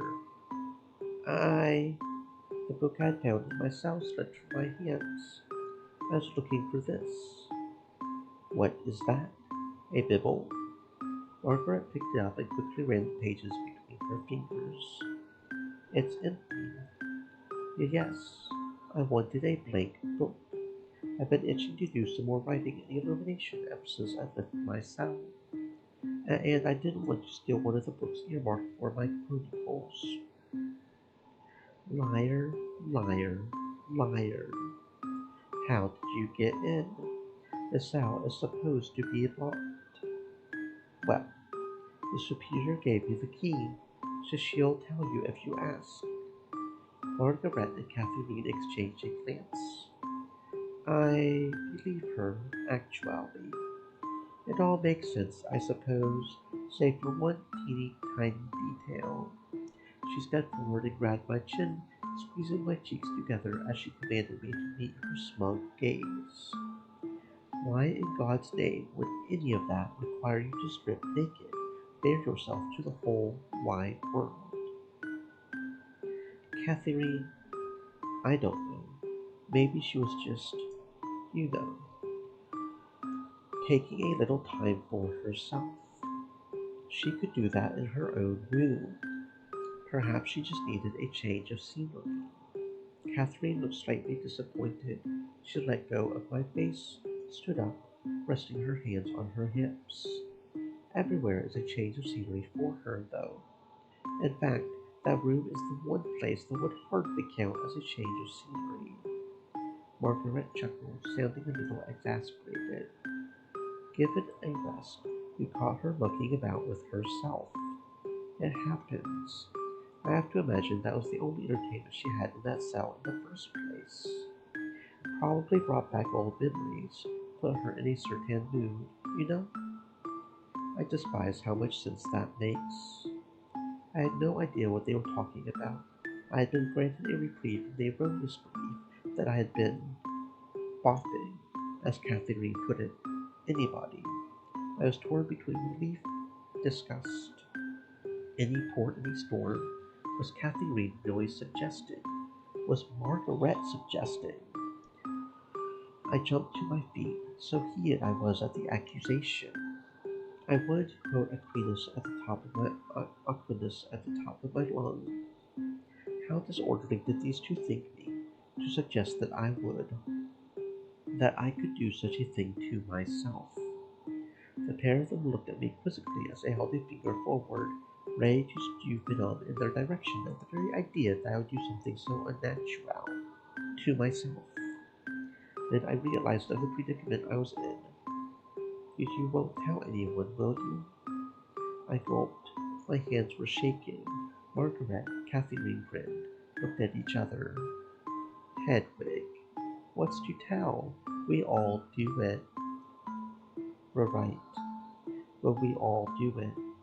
Catherine was just hoping she had caught you doing something a little juicier. You make it sound so sinister. I was only curious. Of course. The game goes on, it would seem. It would. Catherine gently reached out, pushed my arm down, making sure to hold me by the wrist. Be a dear. Wash your hands before coming to supper, would you? I. Well, of course, but, Catherine smirked. Well then, that's the end of that, I suppose. Let's go for a walk in the garden, Margaret. That sounds pleasant. Perhaps we can find someone else to bother. Margaret made for the cask-cum tunnel.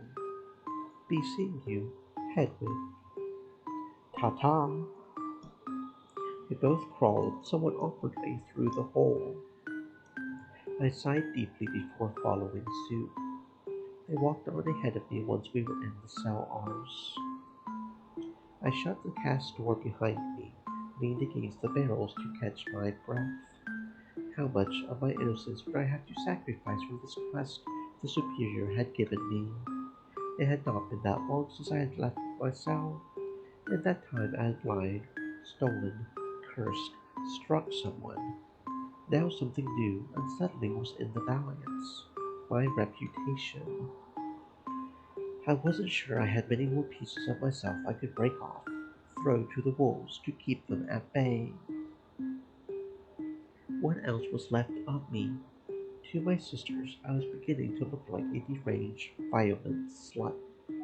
I did my best to pull myself together before leaving the cell arms.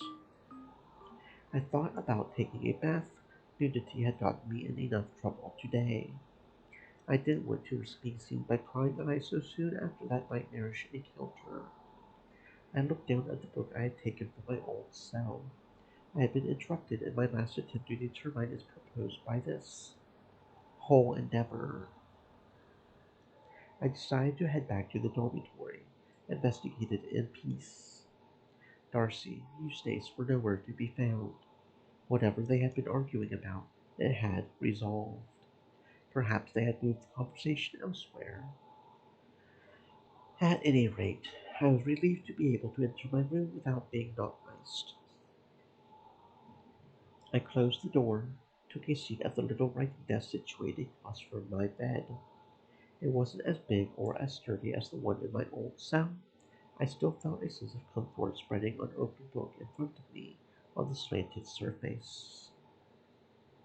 I procured a quill, ink bottle, nowhere near as nice as Moira's. It would do, from underneath the bench. I flipped through the pages one more time to confirm the book was truly empty, even propping open my window, while fully clothed, mind you, to hold the pages up to the light, just in case something had been scratched into the pages, some such trickery. Satisfied, I laid the book down again. This empty tome was indeed another question for me to answer. That investigation would have to wait. While I was curious who had possibly put the book in myself, the reasoning for doing so, I decided to take advantage of the opportunity I'd been presented with. Notes. It was well beyond time for me to start taking notes. I could only hold so many mysteries in my head at once. If I had not been handed this book, I dare say the lie I told Catherine, Margaret, about stealing books from my library pile would have become true in a day or two's time anyway. My job was pretty clear, I reasoned. This was simply work I could do outside of the library. Where to begin, though? A map. Hastily, I began jotting down a map of the Abbey, as best I could understand. At any rate, I had no eye for scale. In the process I realized I had a habit of fixing up my right, more than I cared to admit, not to mention my cardinal directions. Had you not iced that, I apologize if it made things difficult for you. I found the process rather entertaining. I could feel myself growing calmer as well.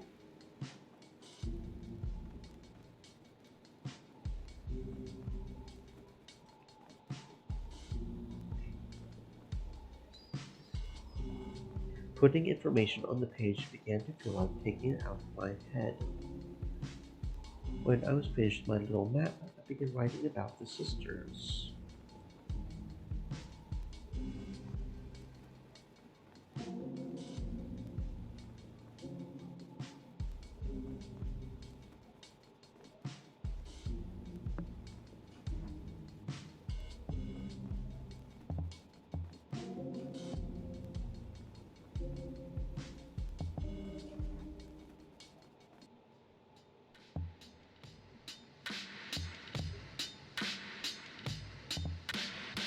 Is there not a way to see the... Where's the CGs at? Let's go and take another look at that map.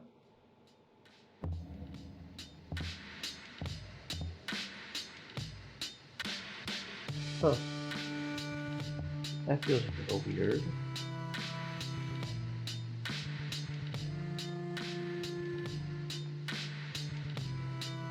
Hmm, okay. Not sure what's up with that. I left the page blank for each, scribbling down a little note or two for each. Then, when I had finished that, I turned to a fresh page and wrote Catherine. This would be my workbook. I felt more motivated to finish this investigation than ever before. The embarrassment of Catherine snooping aside, returning to my cell alone felt good. Correct. It was where I belonged. The sooner I could put Catherine's murderer to justice, the sooner I could return. I wondered if any anchoress had ever been blessed twice after breaking their vow. If so, if they had found redemption. It was the best chance I had, I concluded. Maybe I would be the first.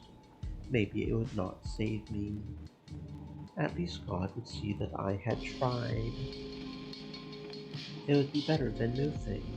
I would have some semblance of peace knowing I helped Sister Catherine. I had been given a task by my superior. However misguided she might have been, God had sent me a vision.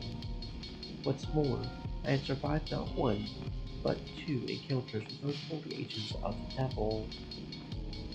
God was telling me to finish my work, whatever it took. The only problem was that even after exhausting everything, I knew into the pages of my new notebook. I had no idea where to begin.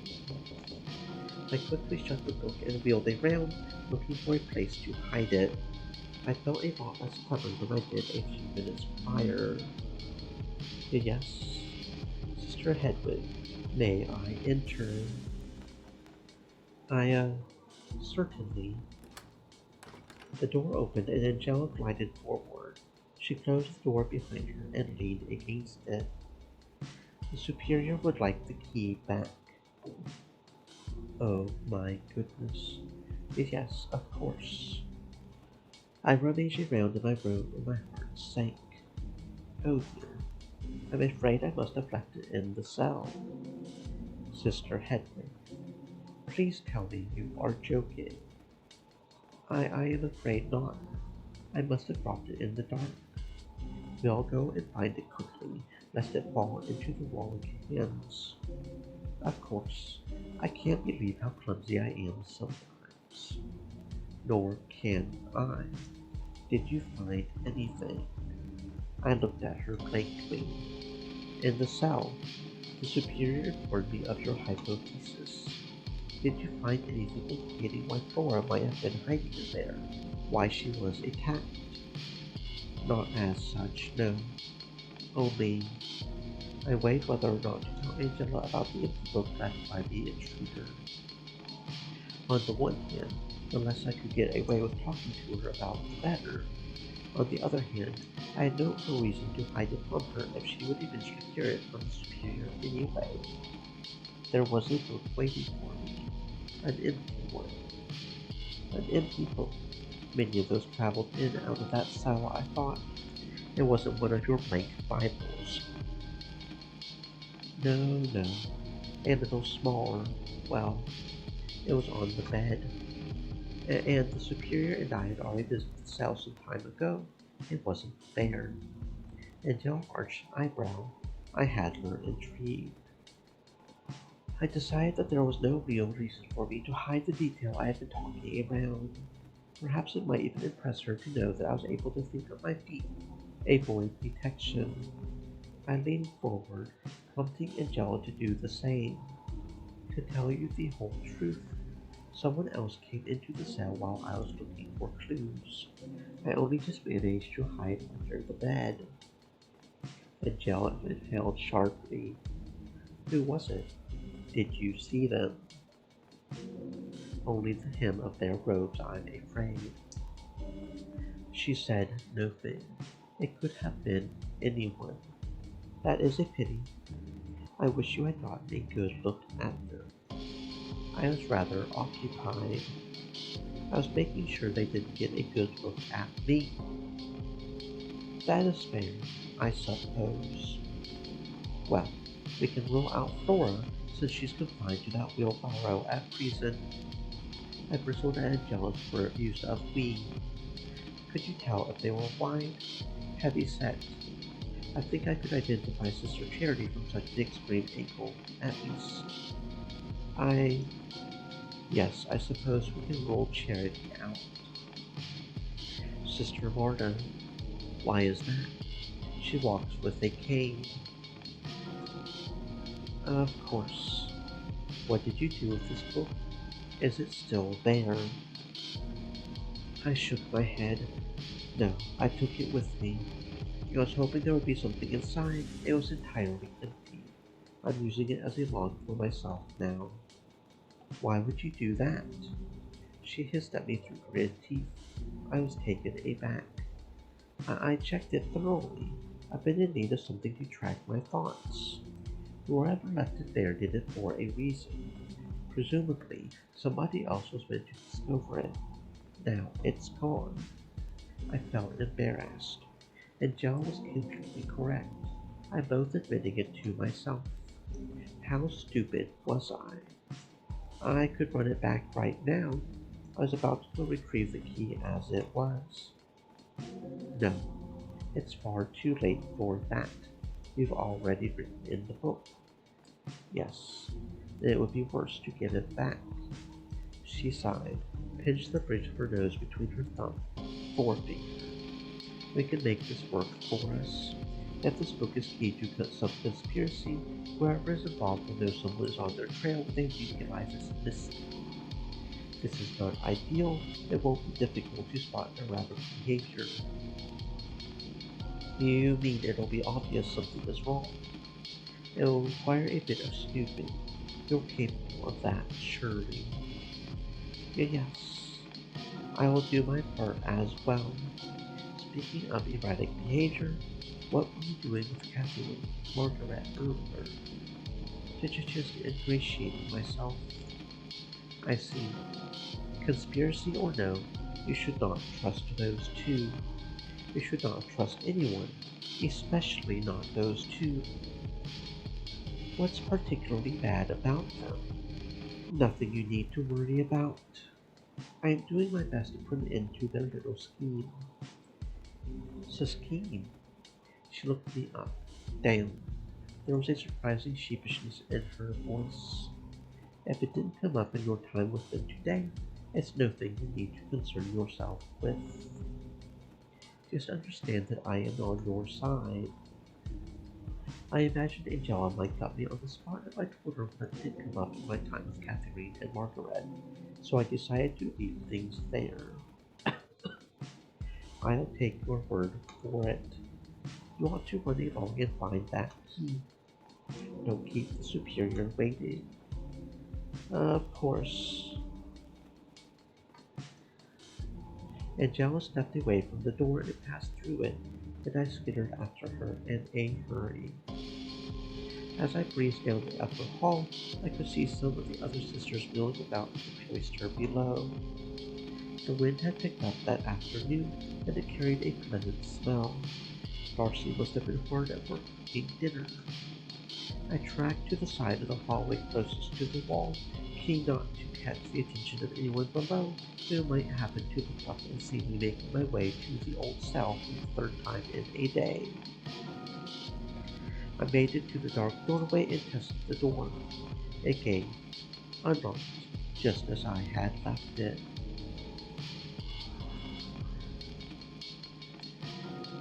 I slipped inside and checked the bed. No key. I dropped to my hands and knees in an instant in a panic, rummaging around underneath the bed. Still, there was no key. I groaned aloud and adjusted myself to reach further back, praying that I had simply knocked the key into a distant corner when I had hidden myself. Nothing.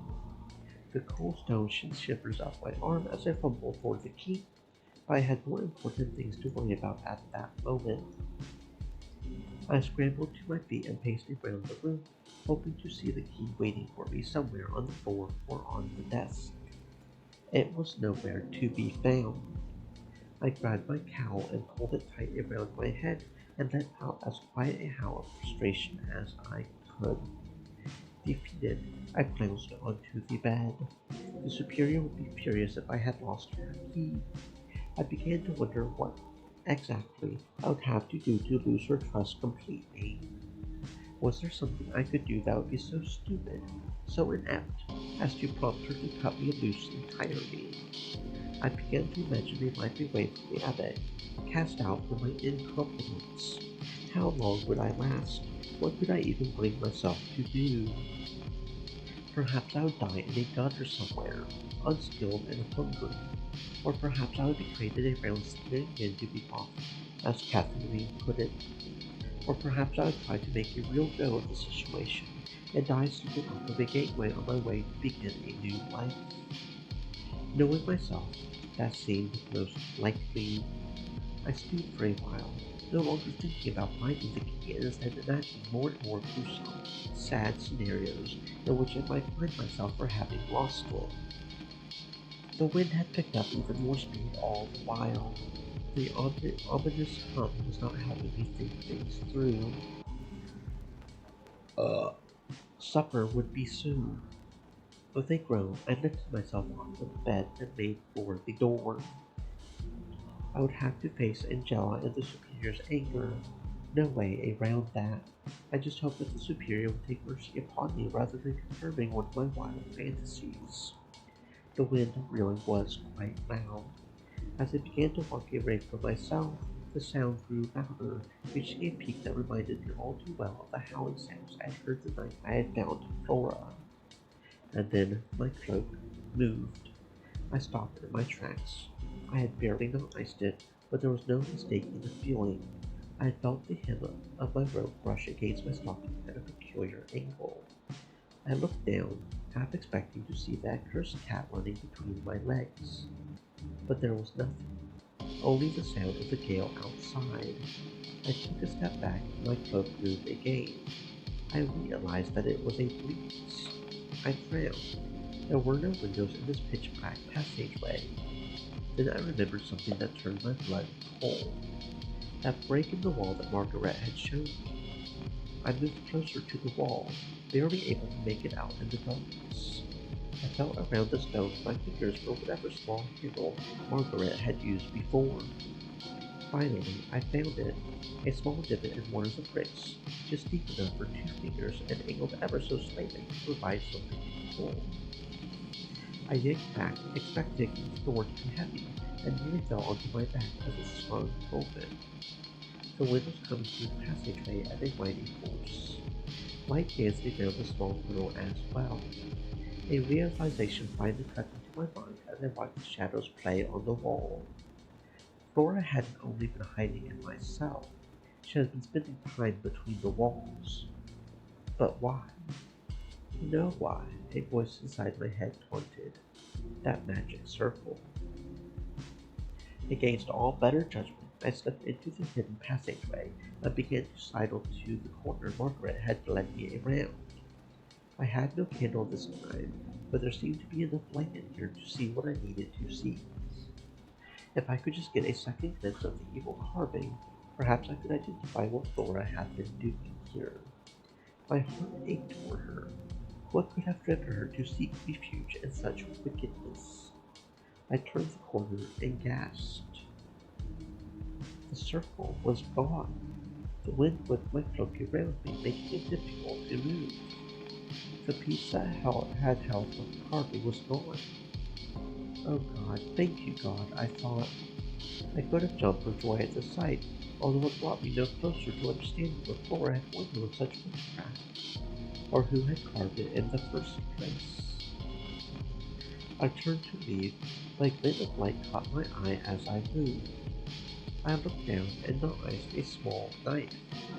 It was held in place by a heavy brick that looked like it had fallen into this tight passage when the wall was destroyed. The blade was dull, the tip practically rounded, almost as if, oh Flora, it had been dragged across stone. I lifted the rock and picked up the knife, and I may not have been particularly intelligent, but even I could make the connection between this weathered tool and the crude carving Margaret had shown me.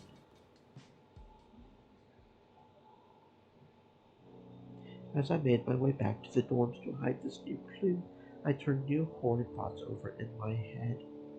The ghost had been real. There was no doubt in my mind about it. I had smelled the sulphur and burning hair. I had seen its dead eyes. Flora had come running out of that passage, pursued by the monster. A monster summoned by that spell, which meant that Flora. It made me feel violently ill just thinking about it. Why would Flora invite such evil into the Abbey? I knew enough about the poor girl to know that she had her moods, and I'd heard stories about her desire to escape. Beyond stories, even, she had approached me with a plan in the Misericorde, ready to steal from the church and make a new life with ill-gotten gains. Had I driven her to this? I felt faint. I had to remind myself that Flora's choices were hers alone, and if she had decided to unleash a violent spirit upon the Abbey as a form of revenge, well, that was wickedness on her part. It would have been her choice, not mine, not my fault, not my fault, Flora's fault. As I entered the dormitories, I was alarmed to see the girl in question. She was perched awkwardly in her wheelbarrow, chatting with Moira, who looked surprisingly frustrated. Probably saved her. Achilles is a bit plain. Hedwig, thank God. I mean, what a pleasant surprise. Oi, am I boring you? Not at all. Moira looked at me pleadingly. We've just been discussing about Commedia and the Iliad, history, men. Christ, sorry for going on. You could have just said something. I tried. You act like I've been talking about the same thing for hours. These are all different topics. I suppose that is true. Given the opportunity, who would you take, Hedwig? Achilles or Paris? I haven't the faintest clue who or what either of those are, I'm afraid. You do not have the Iliad or anything in your box. No, I did not. You only had the Bible for 20 years. No, I had the Bible, a large collection of Summa Theologica and Cuneiforms, a handful of other scholarly texts. I was trying to be as clear as possible. I could barely stand to look at Thor. I knew I had to keep up appearances until I could confirm things further. I held Thor's knife in my sleeve, hidden from view. God, that sounds boring. It was enough for me. The Bible would have been enough, in fact. I must admit, I do think some of Thor's favorites make for good reading. I can only talk about them for so long. That's funny. Does everyone stop liking fun when they get old? I almost smiled as I saw Moira's grip on the wheelbarrow handles tight. Hedwig and I are not that much older than you, Sister Flora. Yet the gap between us is massive. Although I suppose you're right, because these are all books Kathy Green gave me. She knew how to have fun. I'm sure she did. Put me in my room, would you? I could do with a quick kip before dinner. Moira obliged before Flora had even finished speaking. She spun the borrow around and into Flora's room. I think Kathy Green has volunteered to take care of you again next. Really? Excellent. I know she likes comedy. Moira smiled weakly and shut the door. I'm so glad she's all right.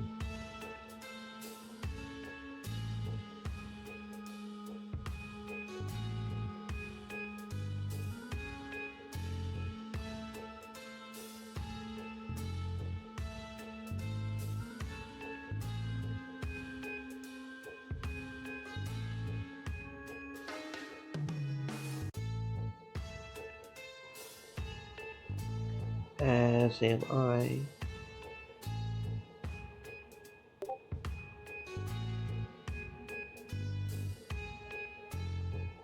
Forgive me, Sister Moira. I came here with much the same intention as Flora.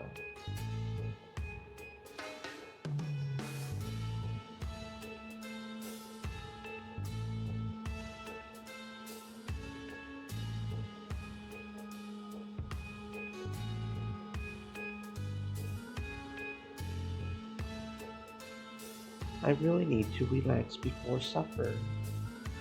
I have had a surprisingly long day. You poor thing. Is something wrong? You look worried. No, it'll be difficult to explain. I'm a good listener, as Flora can attest. She giggled, rolling her eyes. She walked with me to my dorm room. Yes, actually. Come in.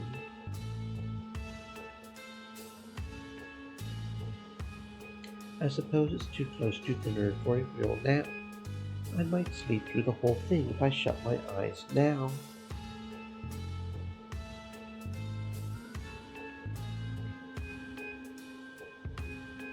I'm the same way. When I sleep, I really sleep. I glanced over my shoulder at Laura's door. Moira, I.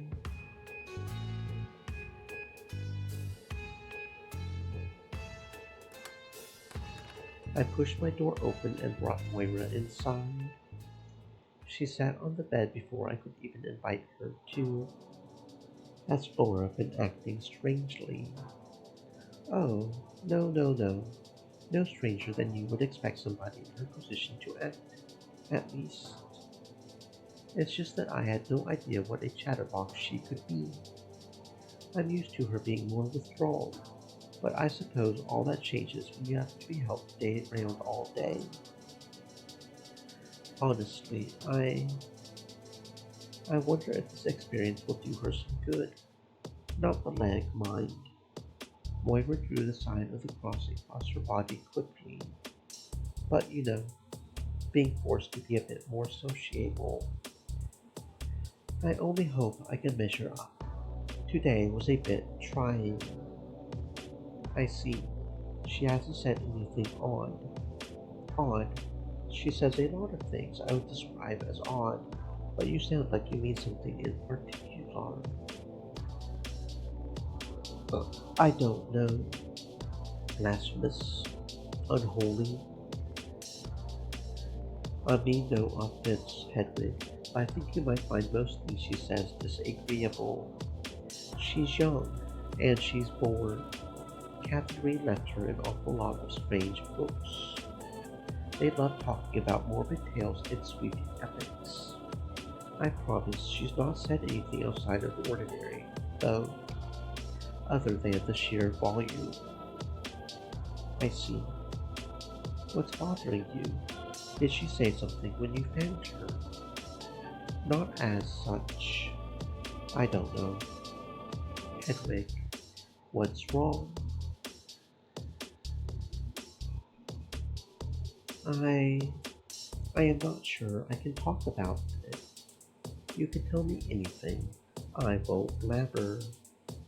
I wish I could believe this, but I was well aware that I was rapidly being forced into positions of trust with far too many people.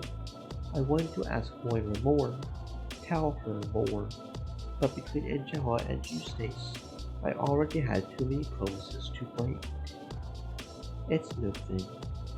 I think I'm just a bit shattered by the whole thing. I am worried about her. We all are. You should be proud. It sounds like you found her in the nick of time. Poor Flora. All she wanted to do was go for a walk, and then that blasted door flew shut. I can't stand it. I don't like having to be afraid of such mundane things. I noted that this must be Flora's new story. It made as much sense as anything, I suppose. I frowned, remembering that I had told the Superior the true story. Eustace barely believed it, and the Superior certainly didn't. I wondered if the Superior had told Angela my version. Yes, I suppose it's a good thing I heard her screaming. I'm surprised I didn't, but it was late, and I'm so used to the wind and rain these days I can sleep through anything. We can talk about something else if this is too dreary. Did you do anything fun with your day off? I helped Darcy clean the kitchens for a while, and then I did some writing. I winced. My mouth was faster than my mind. Writing.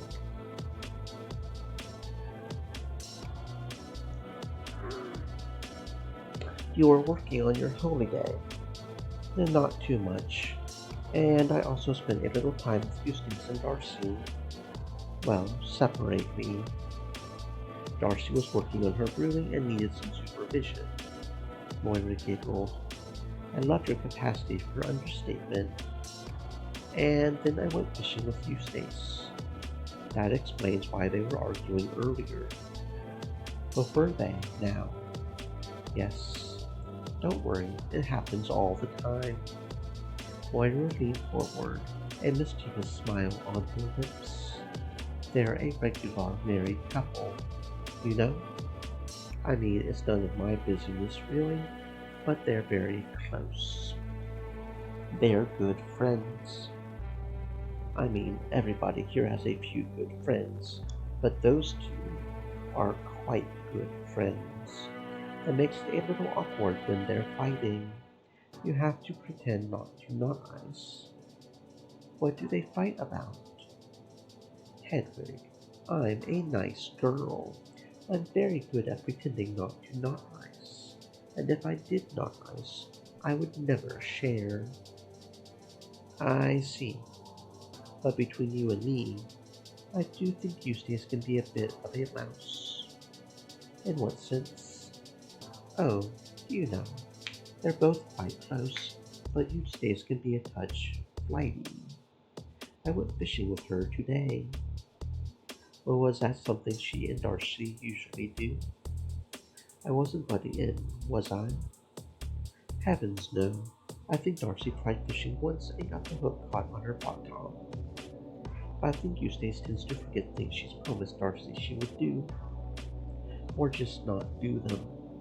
Eustace is impulsive. I suppose Darcy can be impulsive too, but she keeps her word. I see. That does make some sense.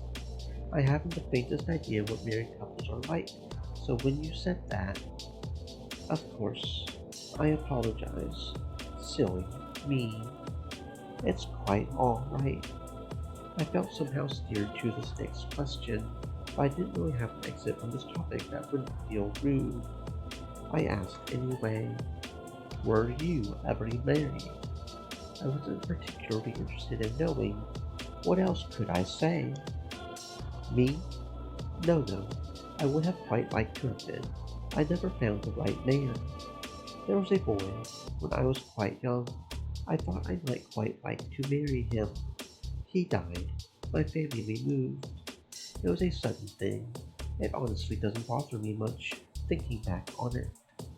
Just one of those little tragedies, where you can remember the shape, not the feeling. I was too young to feel much, I think. Then by the time I was old enough to be truly courted, I was committed to joining an abbé. You felt a strong call to the church. I suppose so. I never had what you might call a religious experience. When I looked around me, really took stock of the paths available to me in life. The church just seemed very stable. When monks or nuns would come to the village, they came because they wanted to help people. It seems so free of exhausting politic. I know absolutely nothing about politics. The idea gives me a headache. Moira laughed. Life's complicated enough as it is, isn't it?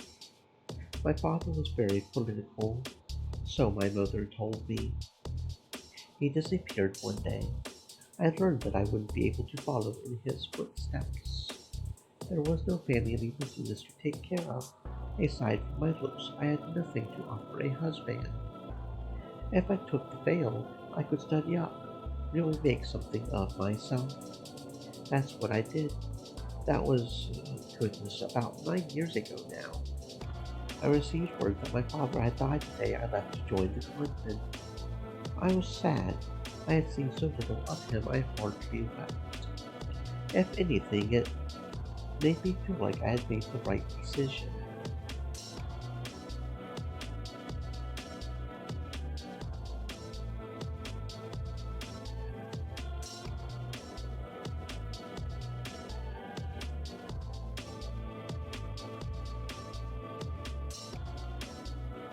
She looked a little glassy-eyed. I said no thing. I'm so sorry, I didn't mean to bring the mood down so low.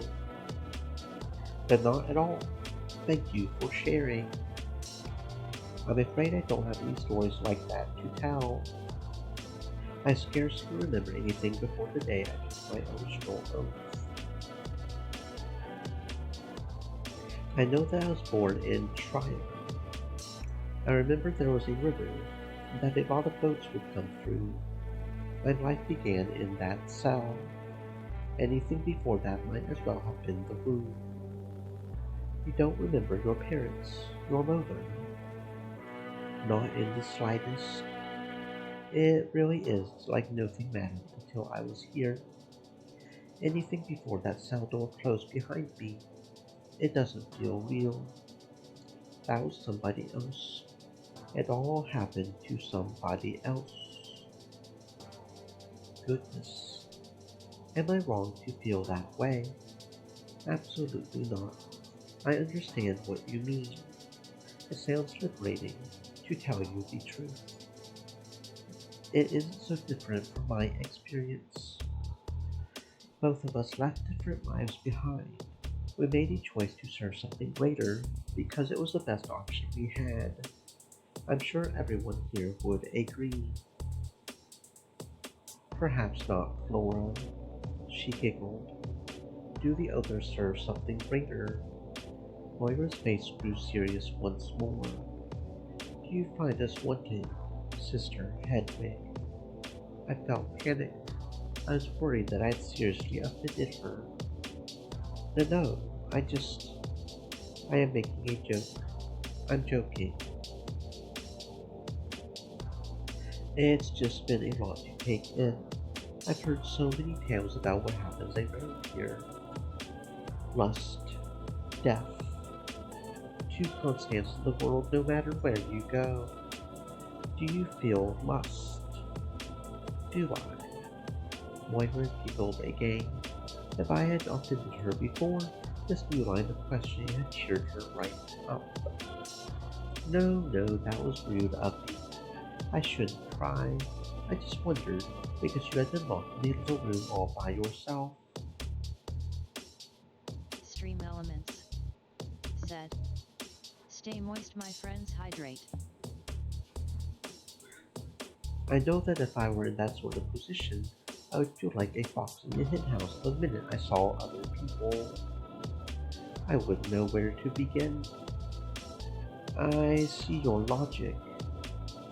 No, I am tempted by many sins. I am free of lust. Well, we could all learn a thing or two from you.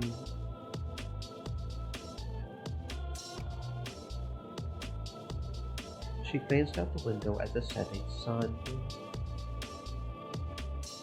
It's probably time we went down for dinner, yes? Yes, of course. Moira beamed at me, stood up. She held the door open for me as we left.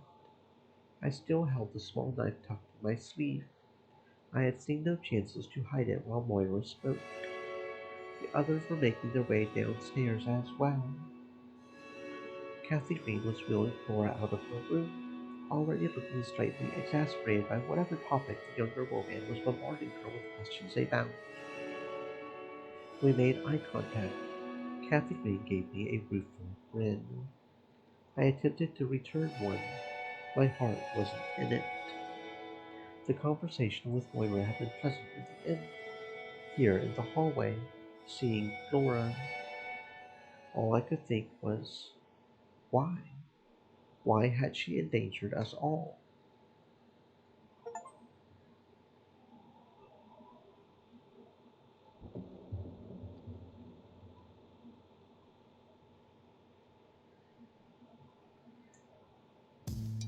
Dinner was delicious as usual.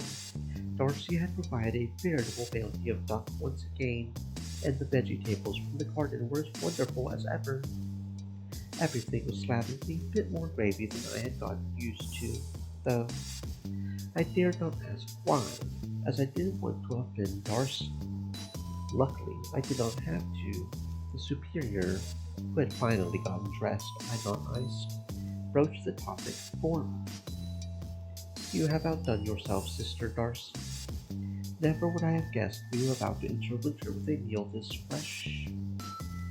Thank you. It is all down to the sauce. I wasn't sure if the ingredients were at their best. I gave the gravy a little extra attention. Used more of it. Apologies if anyone wasn't expecting a wet meal. There was a murmur of reassurance. Everyone had enjoyed themselves thoroughly. It was fantastic, Darce.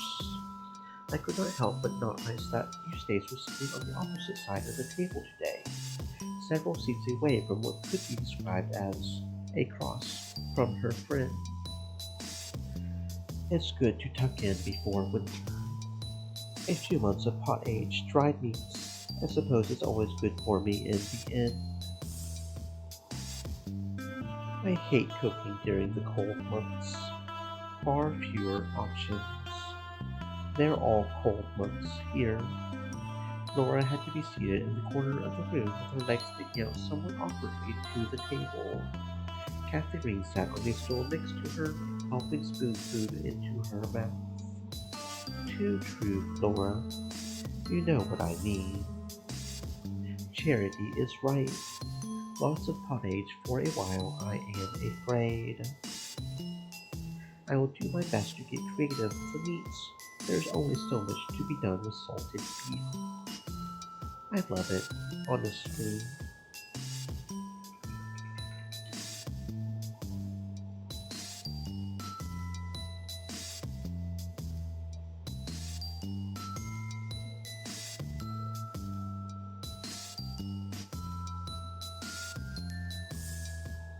I would eat dried foods all year round if I could.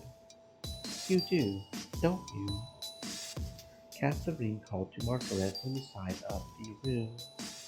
Unable to stomp on her friend's foot in retaliation, Margaret grimaced, jerked her head to the superior. The superior had not noticed Catherine's joke about midnight staffing habits, however, or if she had, she did not care enough to chastise Margaret directly.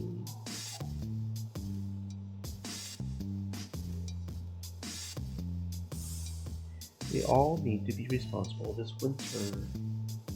While I have ordered more supplies for the Abbe, we have an example to sit for new oblates. New oblates. My heavens, what a surprise!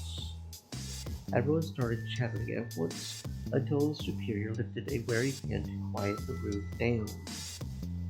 2 new sisters will be joining us soon. They should be arriving in a week's time, just before the snow will make travel impractical.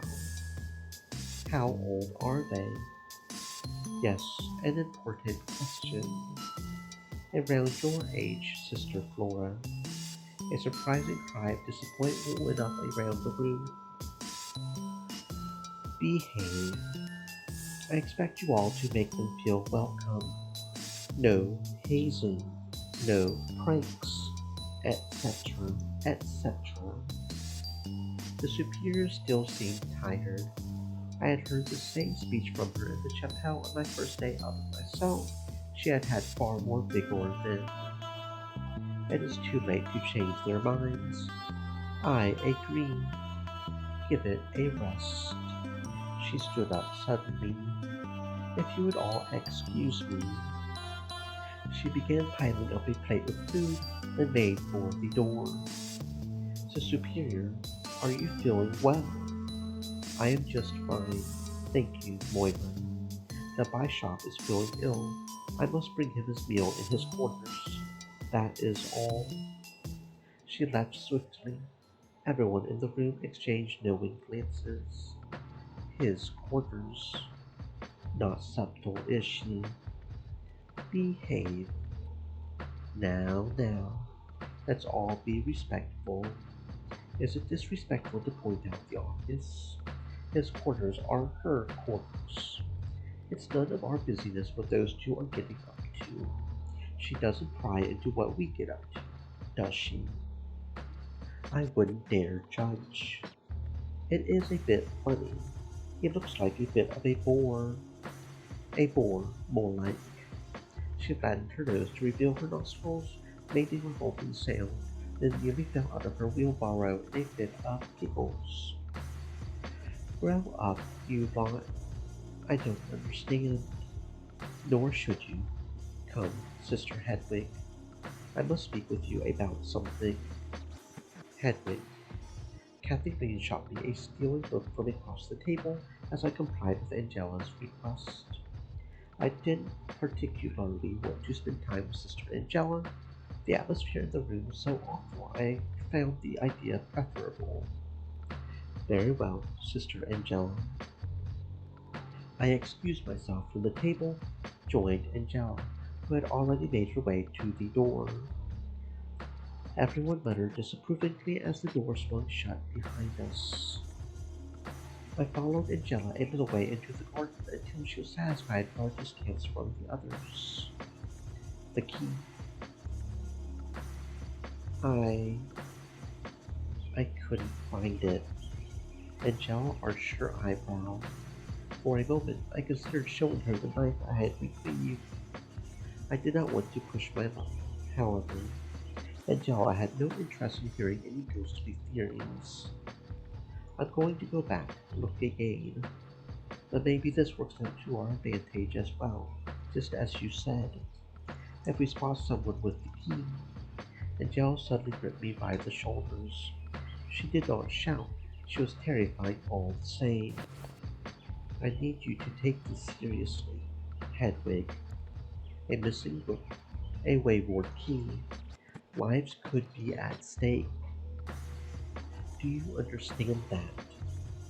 We could be in great danger. Two new oblates will be here soon. Is it fair for our house to be so out of order? Should they walk into the lion's den unawares? Should surely the superior return when they waiteth? Then what? Interrupt their service to Christ? Leave us to fumble around in our own dark nightmare? This problem must be solved, Hedwig. It cannot be put off or left as is. We have a duty to God, our new oblates, ourselves. I cannot fathom why the Superior entrusted such a monumental responsibility to someone like you. She did. Please rise to the occasion, for your own sake, if not everybody else's. Her fingers dug tightly into my flesh. Please. Yes, Sister Angela. I'm very sorry. Apologies are appreciated. Unhelpful. Actions, Hedwig. Actions will convince me you understand. I could apologize to the Superior, first, foremost. Losing something so important, I would not worry her with this right now. You saw how she was in the refectory. I respect you for suggesting apologizing. Action. I nodded. I had imagined plenty of punishments for myself before I had lost the key. I did not need to punch her up any more. And Jaw relinquished her grip, patted my shoulders in a way I assumed she thought would be reassuring, attempted to smooth out my wrinkled sleeves. Try to think. Where did you last see the key? Well, that was easy. I had used it to open the door to my cell. Okay, well, they let they let see the napkin that I clicked a little too fast on.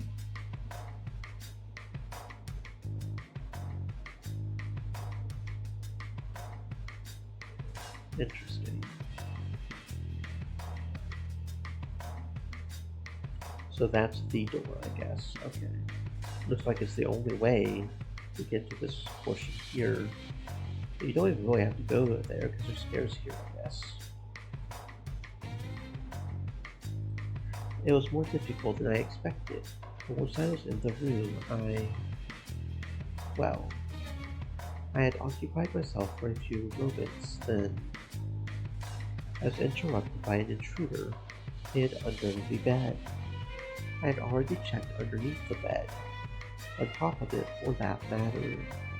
For a split second, I panicked, imagining that I could have flung it out the window by accident and Katerina's blood from below. I had been holding the empty book bag and left on my mattress in both hands at that moment. The intruder, my stomach dropped. Was it that simple? I had entered my cell, closed the door behind me, felt overcome by a need to touch the stone. I had needed 2 hands to strip down. When I no longer needed to hide, I've been distracted by the inevitable Catherine invasion of my solitude. The door had still been unlocked when I returned to search for the missing key before dinner. Ergo, the intruder was the only remaining explanation. Whoever it was who came into my cell while I was investigating it, she must have taken the key. A likely explanation that there was no key to be found in the cell prior to supper. Who was it? I haven't the faintest idea. That is not true. I ruled out Charity, Marta, for you, did I not? Yes. It could not have been Flora. I saw Catherine outside while I was in my cell. Angela looked quizzical. I prayed she did not press for further details. That is curious. Nonetheless, I did see her, Margaret, wandering away from the cloister around that time. We can remove them from our list of suspects as well. Who else is unaccounted for? Eustace, Darcy. I did walk past the doors on the way to my cell. They seemed occupied by their conversation. We cannot rule either of them out entirely. They did seem to be embroiled for most of the afternoon. I suppose I haven't the faintest idea where Adela was. I can help you there. She was assisting Marta in the cell arts. I know because I had to see her when I came across Catherine, Margaret, dragging you around by the scruff of your neck. I nodded to express my gratitude as vaguely as I could, not wanting to linger on the subject. Moira was assisting Flora earlier today. That wheelbarrow is rather squeaky. It is. The superior was occupied. Indeed, I furrowed my brow. I came out of my haze of thought to cop Angela, who looked almost as intense as the night she had menaced me with her dagger. That only leaves you. She slowly reached into the recesses of her left sleeve. For a moment I was worried I would see her blade flash again. Instead, she produced the missing key. She held it in front of me between her thumb, forefinger. Yes, me. The superior informed me of her plan to inspect the cell, asked if I would provide you with a notebook. Way apology for how she had behaved earlier, she told me. When I arrived, could not find you. I thought I had perhaps gotten there before you, that you were too afraid to come at all. Why would you just leave the book there? Angela twitched her nose to me, clearly tired of holding the key aloft in front of me. I obliged, took it from her. I was not lying when I advised against writing in a book. I think this is another one of our superior's ill-advised notions. I reasoned you would either find the book, I would at least fulfill my role as messenger. You would never find it, therefore never use it. I could not resist the opportunity to teach you something, a lesson in either outcome. The corner of her mouth flickered up. A cruel game. I was terrified I had lost the key. You did lose the key, Hedwig. Thank God it was me who found it. It took everything in my power not to strike her as I had struck Eustace. My whole body tensed for a moment. I resisted the urge. I found Angela truly, wholly despicable in this moment. A waste of my time. Was it? You did, in fact, lose this. You have learned to be more careful, I should hope. Perhaps you will think twice about further use of that book. Losing a key is one thing. Imagine what would happen if you wrote all of your secrets, all of your investigations, into a little book that anyone could read. The superior thought she was being very kind, I am sure. Her kindness clouds her judgment. We stood in silence for a moment, eyeing each other. In the distance, I could hear the sound of the rectory doors opening, cheerful voices spilling out into the night. What will you do tomorrow, Hedwig? Your holy day is almost over. I I will endeavor to find Catherine's killer. The day after that, I will continue to do the same. Say it. I will endeavor to find Kathy Wing's killer. The day after that, I will endeavor to find Kathy Wing's killer. Once more, I will endeavor. My throat was dry. I had to swallow to get the rest out. To find Kathy Wing's killer. Angela stood for a moment in contemplation, looking me up, down. Very good. I shall endeavor to do the same. Have a good night, Hedwig. She turned to stalk behind the rest of the sisters as they walked to the dorms. I followed behind her, wishing for all the world that I had a spear I could hurl into the back of her head.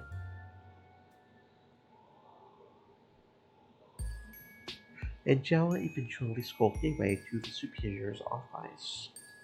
I went the other direction. I could hear voices up ahead. While I didn't feel particularly sociable, I welcomed the chance to speak to anyone who wasn't Angela. Moira and Eustace were chatting animatedly up ahead. At first, I thought that they might have been arguing. When they turned to me, however, they looked perfectly pleasant. Hiya, Hedwig. I was just telling Moira about our little fish fry-up. I so wish I could join. Unfortunately, I have so much to do this evening. Wouldn't you know it, I had already committed to spending the evening in the Misericorde. A shame to miss out on fresh fish, I understand. Perhaps next time.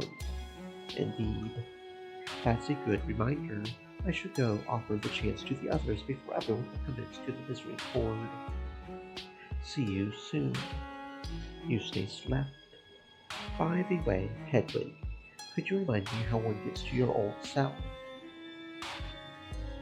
Why? The superior wanted me to double check that it's locked. I took the stairs across the cloister. I couldn't find the hallway. It had not been long after I had left my cell. I had been worried that a strange figure had been watching over me, launched myself up the stairs. I've never navigated to my cell in that direction. I always take the long way around, I suppose. Well, if that's easiest. This place is a happy maze sometimes. Indeed. Sister Moira, Sister Hedwig. Angela was done chatting with the superior then. She marched past us. Our eyes met briefly. She had said nothing. I felt judged all the same. Goodness, somebody's in a mood. They turned to follow her to the stairs up to the dorms. Voices echoed down the stairwell. The rest of the sisters were milling about at the top of the stairs between the Misericorde library doors, talking animatedly.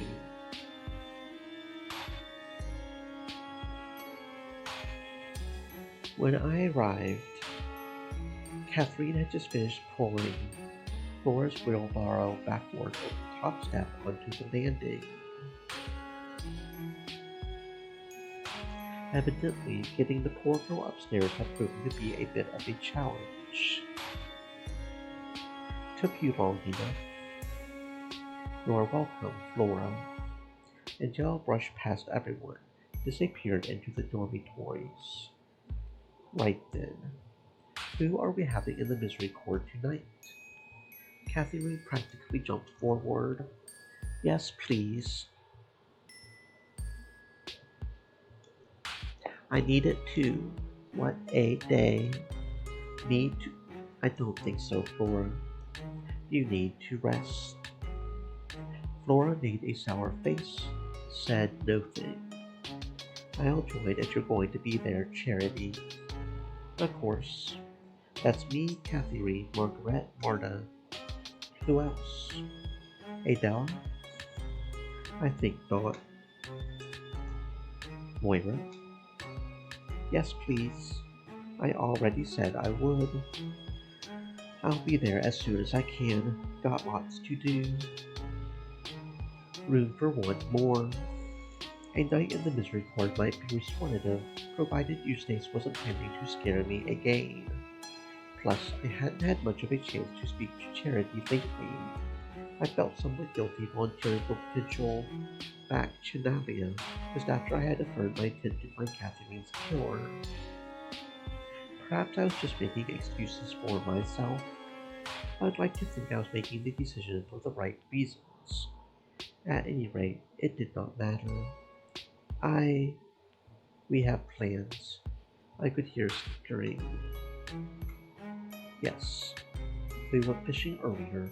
We're going to have an outdoor fry up. Crumbs. I'm a bit jealous. You just ate. We'll wait a bit. Obviously. Well, if everyone else is spoken for, I suppose Flora could join in, as long as she promises to behave. Really? I promise. The group split apart, Misericorde goers huddling together outside the door, presumably to plan out whatever activities, treats they would indulge in. I thought to myself as I wandered to the dormitory, they could be discussing how relieved they were that I would not be attending. There would, after all, be no chance that I would attack any of them. I grimaced as I entered my room. I was feeling altogether exhausted. Fighting back tears of frustration, I set about hiding the dull knife I found in the walls in my pillowcase. I was joining the triangular strip of fabric I found snagged on a tree some time ago. And then there was the soiled copy of Matthew hiding under my bed. I sighed. I was gathering quite a collection of clues I was too stupid to make sense of. While I was at the very least relieved that I would not have to explain a missing key to the superior, Angela had still run me ragged for the day with her little test. Angela, the superior, were demanding action from me. Eustace was demanding stillness. I agreed with the ones who wanted me to push forward, truth be told. I had made up my mind to push onward, to find the guilty party, clean up this whole mess, save this wicked place. The ones who were supposedly my allies in this endeavor were strict, harsh, cruel even.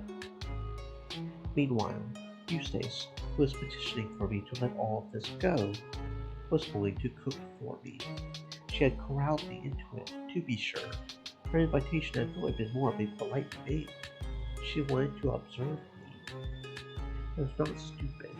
At least not that stupid. What ate at me was how much I preferred her approach. As sure as I was that I would ultimately have to betray her wishes, I was still looking forward to her company far more than I was to report to the superior, Angela, about the investigation. It made me feel foolish. Worse, it made me feel craven. Was I really such a simple creature? I punched my pillow in frustration, broke down into the quietest sobs I could. I I think I need to take a short rest. I apologize. I realize that I am lingering on details that might feel unimportant, meandering, adrift in the minutiae. This is rather difficult for me. I thought I was ready. Walking through all of this with you is making me feel ill at ease. I want to share my full story with you. I truly do. Some of it is too much to bear without assistance. You see, I am beginning to realize that I might have to share some rather uh, strange, embarrassing, awful details with you soon. Perhaps I've been navigating in circles to avoid getting to them. Well, I've put the foundations down for you at the very least. Before I continue, would you fetch me some wine? Thank you.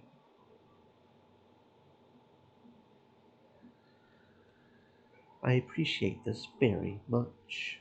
I really am not one for excess drinking, as you will soon understand. The manner of story I will be telling you will require a little extra courage. By the time I'm good and tipsy, I'm sure you will understand.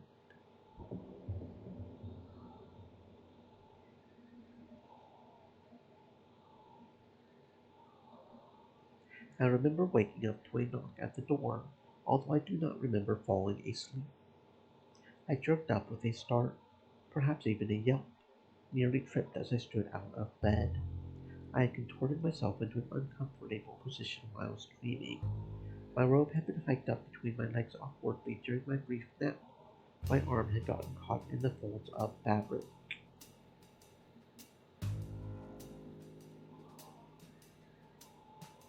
As I stumbled to my feet, I almost lifted my entire robe over my head.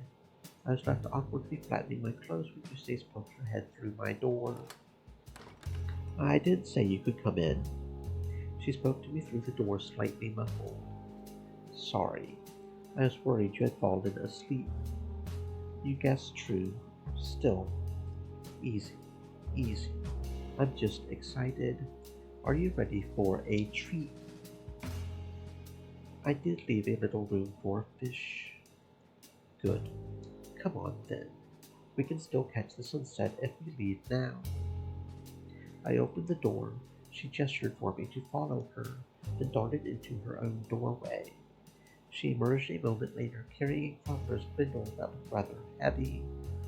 Iron rods poked out of the fabric. I could faintly smell cold fish as she brushed past me. She led me down the stairs and round the cloister to the western side of the Abbaye. I realized that we weren't too far from the spot where Darcy had watched me fall while walking around the side of the Abbaye walls. Daylight was rapidly fading. I hoped that I wasn't about to trip, make the same embarrassing mistake in front of Eustace. Luckily, we stuck to flatter ground. It was a very pleasant evening, if a touch chilly. Our roads were hardly thin. I would be grateful for the warmth of a fire.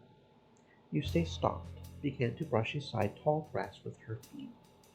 I realized that she had brought us to a circle of rocks, ash, somewhat obscured by overgrowth. Satisfied that she had cleared the campfire of grass, she set down her bundle, unraveled it. We laid out the fabric to use as a blanket. Eustace set to work sticking the iron rods into the ground. What is that? A spit. It's how we'll cook the fish.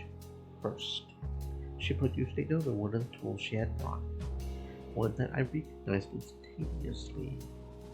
Do you know how to start a fire? Of course I do.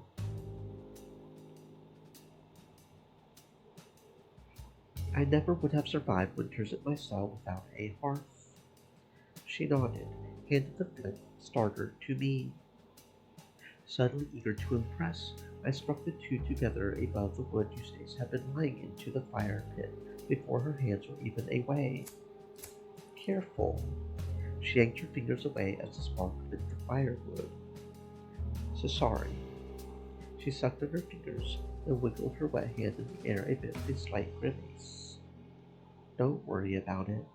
I think you just got me with a spark. The fire crackled to life. I immediately felt a wash of comfort. Eustace said too much uglier work, putting one of the fish she had caught on the spit, which involved jamming one of the rods into his mouth, out the other end, violently. I had secretly hoped that we would be cooking the kind of fish I was used to eating, a flat fillet, free of skin, bone, eyes. Well, the eyes had been removed, I think. The dead fish was far too expressive either way. It would take some bravery on my part to eat anything once it was cooked. I would have to set my face like the flint I held, as it were. Eustace finished the grisly work, set the fish atop the spit. There we are. I pinched a little salt from the pan try as well. This will be very tasty. What have you been up to today? She spoke with a shrill, insincere chirp. Well, not much, to tell you the truth. I've never really had a holy day. Not one where I had a choice of where to go, what to do, at any rate. I mostly just flitted about. I see. I spent some time with Margaret and Kathy Ring, did a little writing in my room, walked the Abbaye grounds a bit. Going fishing with you was the highlight, I think. Well, thank you. It's nice to know that I can be decent company. She turned the fish idly. Do you like it here? That's a difficult question to answer. True enough, you've experienced a full range now, really. There are days where we do a little work, then we do as we please. Then there are days where we just do as we please. I realize your view of the whole thing might be a little marred by the unpleasantness.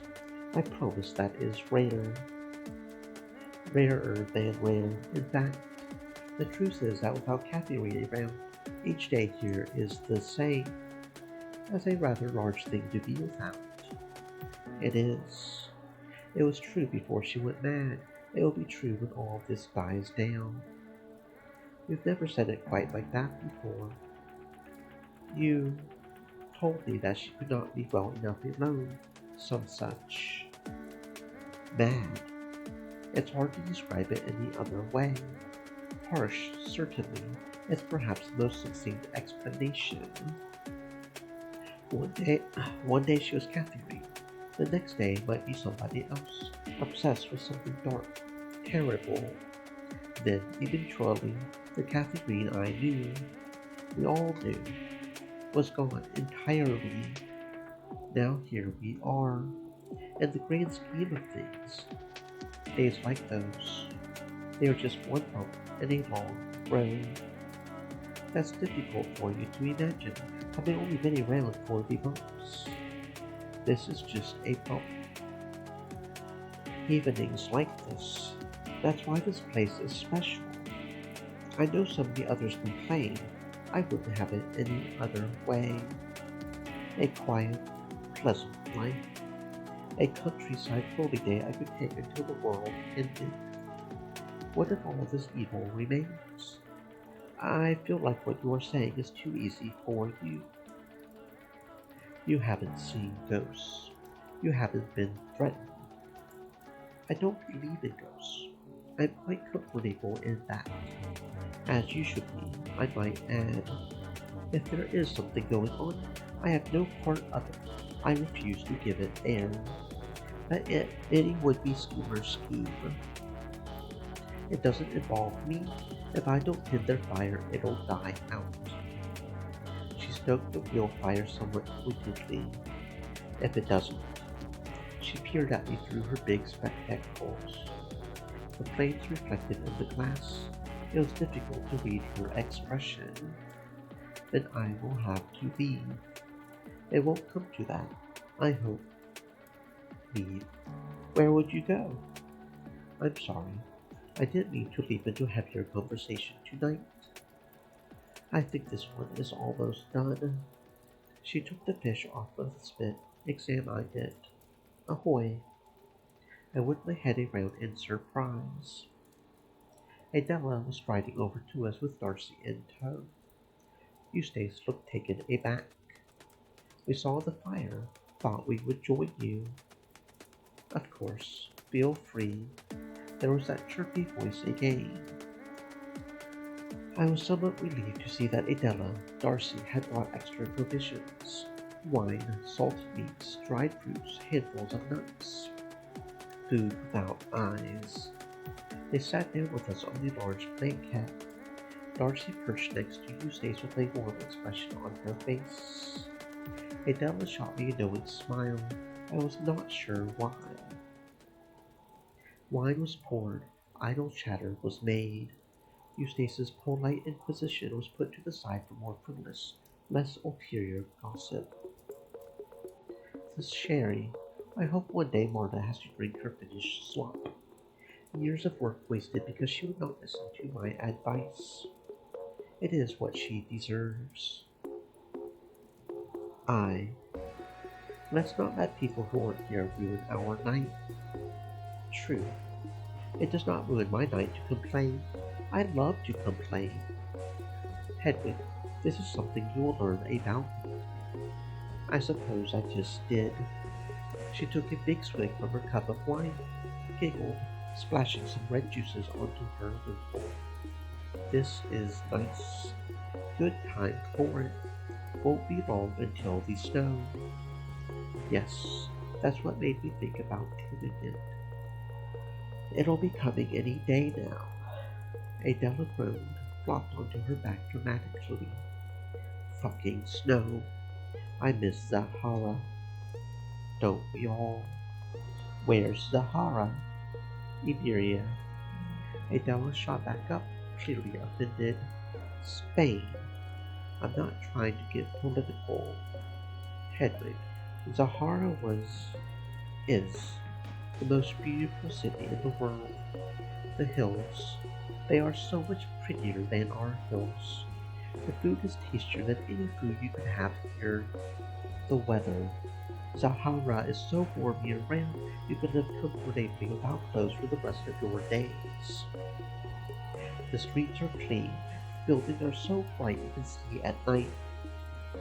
I had no idea what to say. Adela feels very strongly about Castile's claims in Andalusia. No, she is wrong, Hedwig. I only care about being able to live somewhere nice. We do live somewhere nice. It isn't so bad. The view is nice sometimes. Darcy said this looking straight at Eustace, who cleared her throat with a sheepish smile. That is true.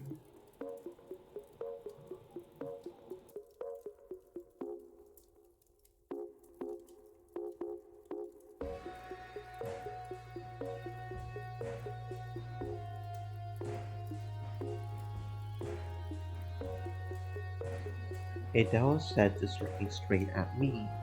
I cleared my throat with a sheepish smile. I tried to say thank you, instead made a sort of clucking sound with my dry throat.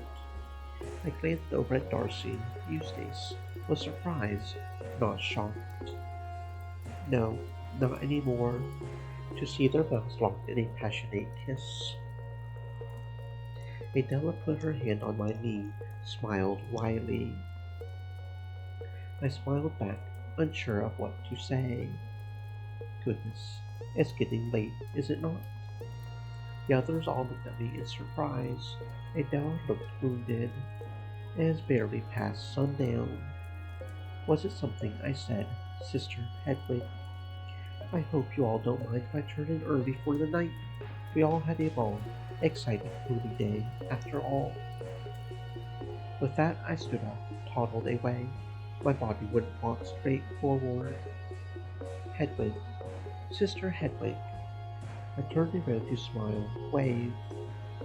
Truly, I did not feel angry with Adela. Queen had warned me about the homosexual male. The female was a different beast altogether. We had no seed to spill. I crested the stairs in a mighty puff. Still, though, surely touching each other for pleasure was sinful none the less. Were the woman and the Misericorde right now acting just as debauched? If I opened that door, would I see naked bodies entangled in shameful acts? No wonder this building was crumbling. No wonder devils, ghosts lurked in dark corners. No wonder the Superior had called these women sodomites. I felt dizzy, staggered to the stone railing to right myself for a moment. Had my naivety denied me heaven? Was half a second of a woman's hand brushing against my knee enough to send me to hell? I sobbed quietly for a while. This wine you brought me is serving me quite well. Goodness, I'm amazed I got through all that without pron- pronouncing something. Pronouncing. Mispronouncing. Mispronouncing. That's a funny word if you think about it, isn't it? No, no, I'm happy to keep talking about it. This is why I'm back in my cell after all. Mostly. I'll have to talk about it with the right amount of lubrication. I might need more to drink eventually. No, I'm comfortable. I'm in my cell. This is where I belong. I can't do any of all that anymore. I You see, I'm just getting started. I mean, if you know me, or someone I know, then I'm sure you knew about some of this. I promise there's so much more that I did. Because you know why I'm here. You know that wasn't the end of any of that. You know very well that I'm back in here for my own good. Because the worst part of all of this is yet to come. Do you know how I know I'm where I belong? Because when I was crying then, I think I might have embellished in my written notes. Because when I was crying then, I think between you, me, I was crying because I wanted more. From then on, my dark desires became incredibly distracting. What a useless sod I was. One small trick from the devil was all it took to send me spiraling. At the same time, I really did try. I was so convinced I was not tempted by avarice. Looking back, I was. I was. As I wept on the landing, I told myself that I would get to work in earnest the next day.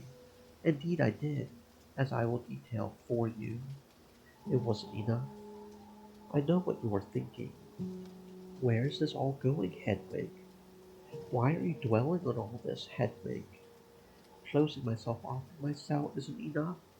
I need to enumerate, account for all of my sins. Because sin I did, over, unwillingly, willingly. I was being torn in half slowly by different people, different goals, different thoughts inside my own head. It made me stupid, far too stupid to solve any mystery. Now here I am. People are dead because of me. I think now might be a good place for us to rest. I ought to get some sleep. I am tired. The worst is yet to come. If you would be so kind, would you bring me more wine tomorrow? There are more difficult subjects yet to come. My throat is rather dry. Thank you. Tomorrow, then, I'll be here. I'll be here.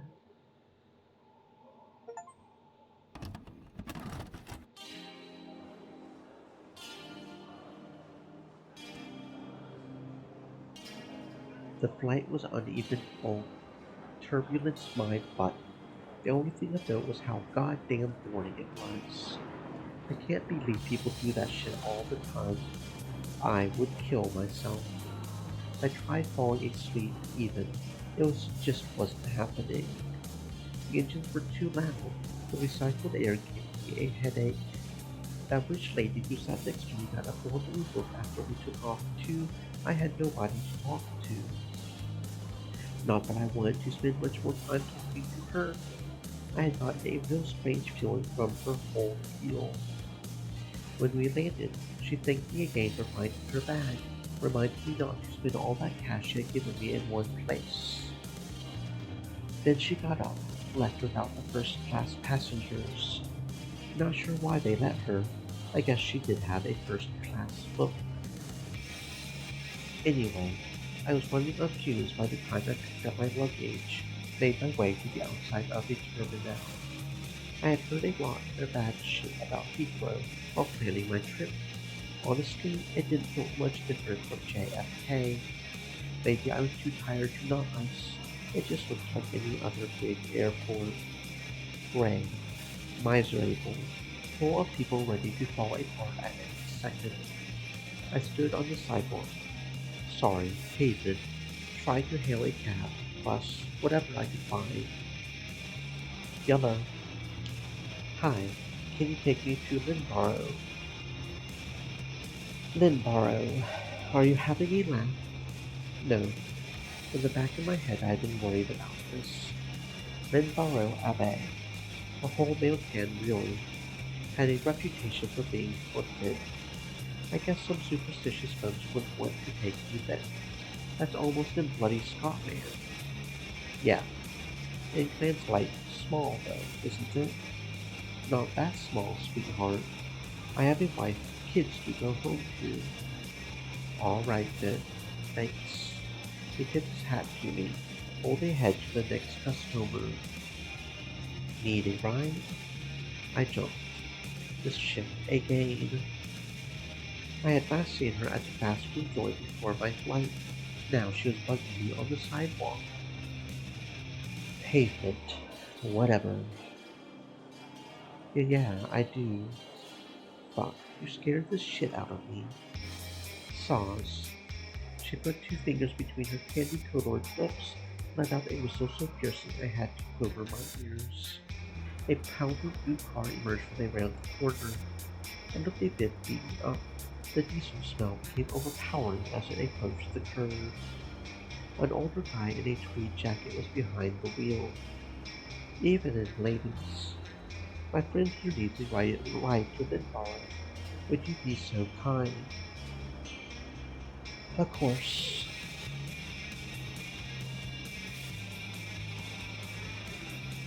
How did you know I was going to Lindborough? I heard you, silly. How did you know I was going to Lindborough? You just have that look about you. The man chuckled, wagged his finger at my strange benefactor. Fair's fair. Look, I don't want to sound rude. I don't want to get murdered. You can trust him. Isn't that right, Jim? That's right. I'm a happily married man, love. Wife would kill me if she caught me so much as a whiff of uneasiness. I mean, sure, okay. Was all a bit difficult to believe? I looked between my mysterious friend, the man in the car, felt oddly calm. I had this weird feeling of like it all making sense, if that makes sense. Jim turned to the other woman. Do you need a ride as well? Who, me? No, I have a meeting in London. All right then. What's your name, miss? I waited for a second because I thought he was talking to her. Then I realized she had already slipped away. Alex. Just Alex. Yeah. Do you need help with your luggage? I not nicely glancing down at my leg as I walked to the car. No, thanks. I fiddled with the trunk. Sorry, boot. Opened it wide. There was just enough room between two covered wooden boxes, sturdy farming implements to slot my case. I slammed the boot shut, walked to the front seat. I hope you know it'll be a bit of a drive. That's okay. I closed the door, sighed, stepping into the seat cushion. The leather seats were discolored, fraying. There was dirt track all through the car. Compared to the airline, it was practically a stall. The car began to shudder and pulled away from the curb. I was so tired. I felt bad because this guy was being really nice driving me all the way to Lindborough. He was so focused on getting out of Heathrow I didn't see a good gap to say anything. Then,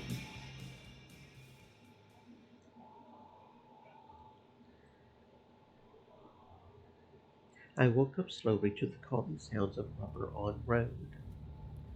How long was I asleep? A few hours. A couple more to go, I'm afraid. No problem. Thanks for doing this, by the way. How do you know her? Who, your friend? Don't know her at all. Wait, really? She flagged you down. Just luck, I suppose. I was driving to the airport for some reason, another. Heard her whistle. Now here I am. Well, thanks. Not at all. Where are you from? The States. No offense, miss. I figured that out. Whereabouts in the States? New York. City? Yes. That's nice. Always wanted to visit the East Coast. Got a few friends there. A few in Boston. Not sure I'll ever get on a plane, though. New York's cool. I mean, it sucks. It's cool. Yes? How's that? Well, the city is mad dirty. The drivers are all assholes. The people are cool. Except the drivers. Right. Yes. Sorry, I'm still a bit tired. No need to apologize, miss. You a punk? You ever go to what's it? PBGB's? CBGB. That's the one. No, that place stopped being cool ages ago. Shows what I know. I think anywhere you might have heard of, I would avoid. Not like because of you, just if it's broken containment. He laughed, shook his head.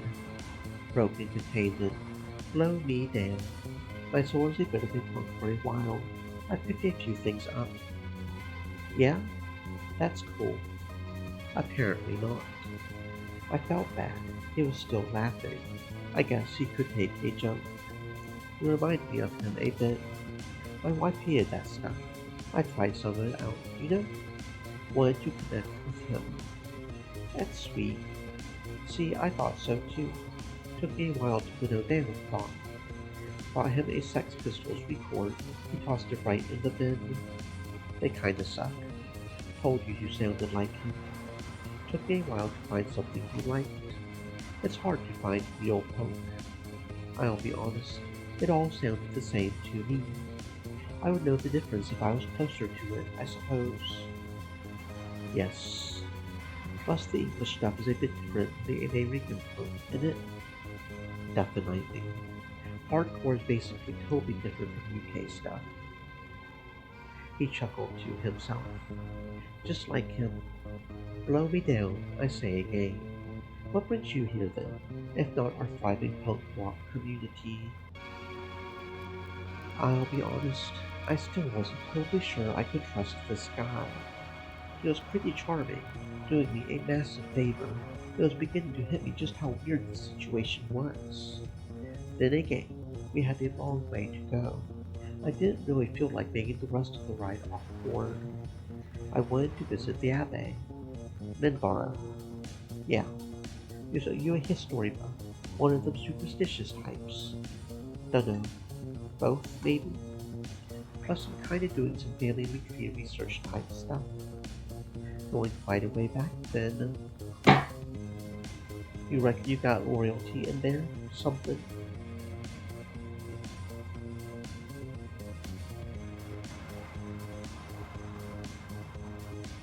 Maybe. Wouldn't really care if I did. Everyone does, more or less. Doesn't mean much. It doesn't mean anything. I'll drink to that. Doesn't matter much to me what the dear old bean does. I couldn't help but laugh. Like dear old queen. I got it. Don't go telling anyone I said that, of course. If I visit London on the way back, I'll be sure not to tell any of the fuzzy hat guys. I take it you know all about the royal busyness at the Abbey, then? A bit. It's kinda why I wanted to come. You are one of those types. Superstitious. Conspiratorial. Maybe a little. It is an odd place. I'll give you that. Odd history. Yes. You a historian at all?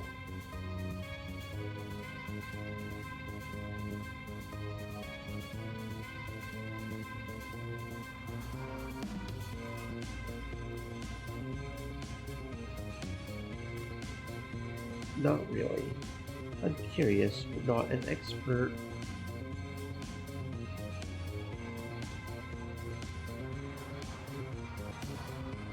I really want to see it for myself, though. You staying in the village?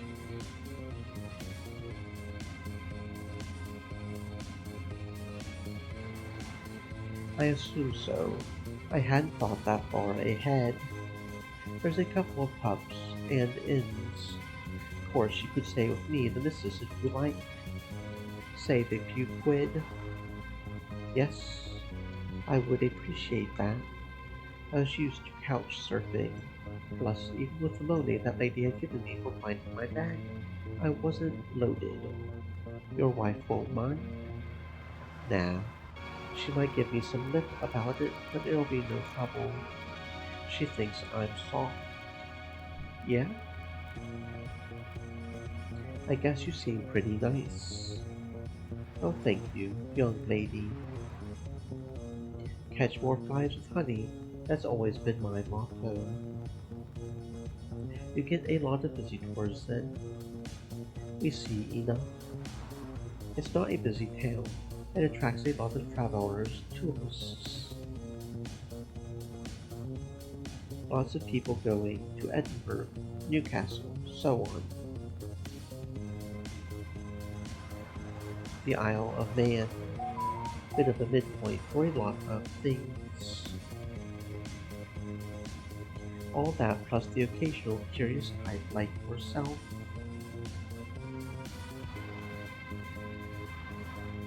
The Abbey attracts some weird folk.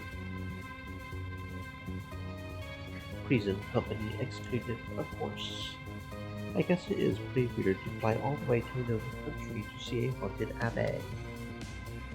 Haunted. Goodness me. Maybe. I don't know about haunted. I shouldn't like to stay the night there. I'll say that much. The age is weirder than the abbey, and you can believe it. Had one of them dancing diseases once upon a time. Dancing disease. Don't know what else you would call it. I wanted to hear more about this. It was starting to get dark. My eyes started to close, and I drifted off again.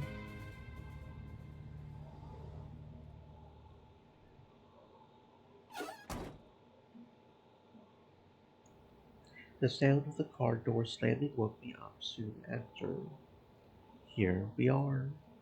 It took me a second to fully wake up. I staggered out of the car to get to my suitcase before Jim could help. We were in an English village, all right. Small brick houses dotted the narrow road. I could see little farms in the distance. There were two-door buildings, thatched roofs all around. Take that inside. I'll introduce you to the wife. I lugged my suitcase through the small front gate of the house, knocked on the door. I heard loud footsteps. After a moment, a woman answered the door. Stream elements. She was fat, Said. middle-aged, dressed Stay in an moist, old my friends, floral print hydrate. frock. Not again, James. All I could do was smile. I didn't know what to say. Found her at the airport. She's here to visit the Abbey. Offered her a ride, a place to stay. Save some cash, you know? Mary seemed to relax. Well, if that's all. I was worried for another one of his collaborators.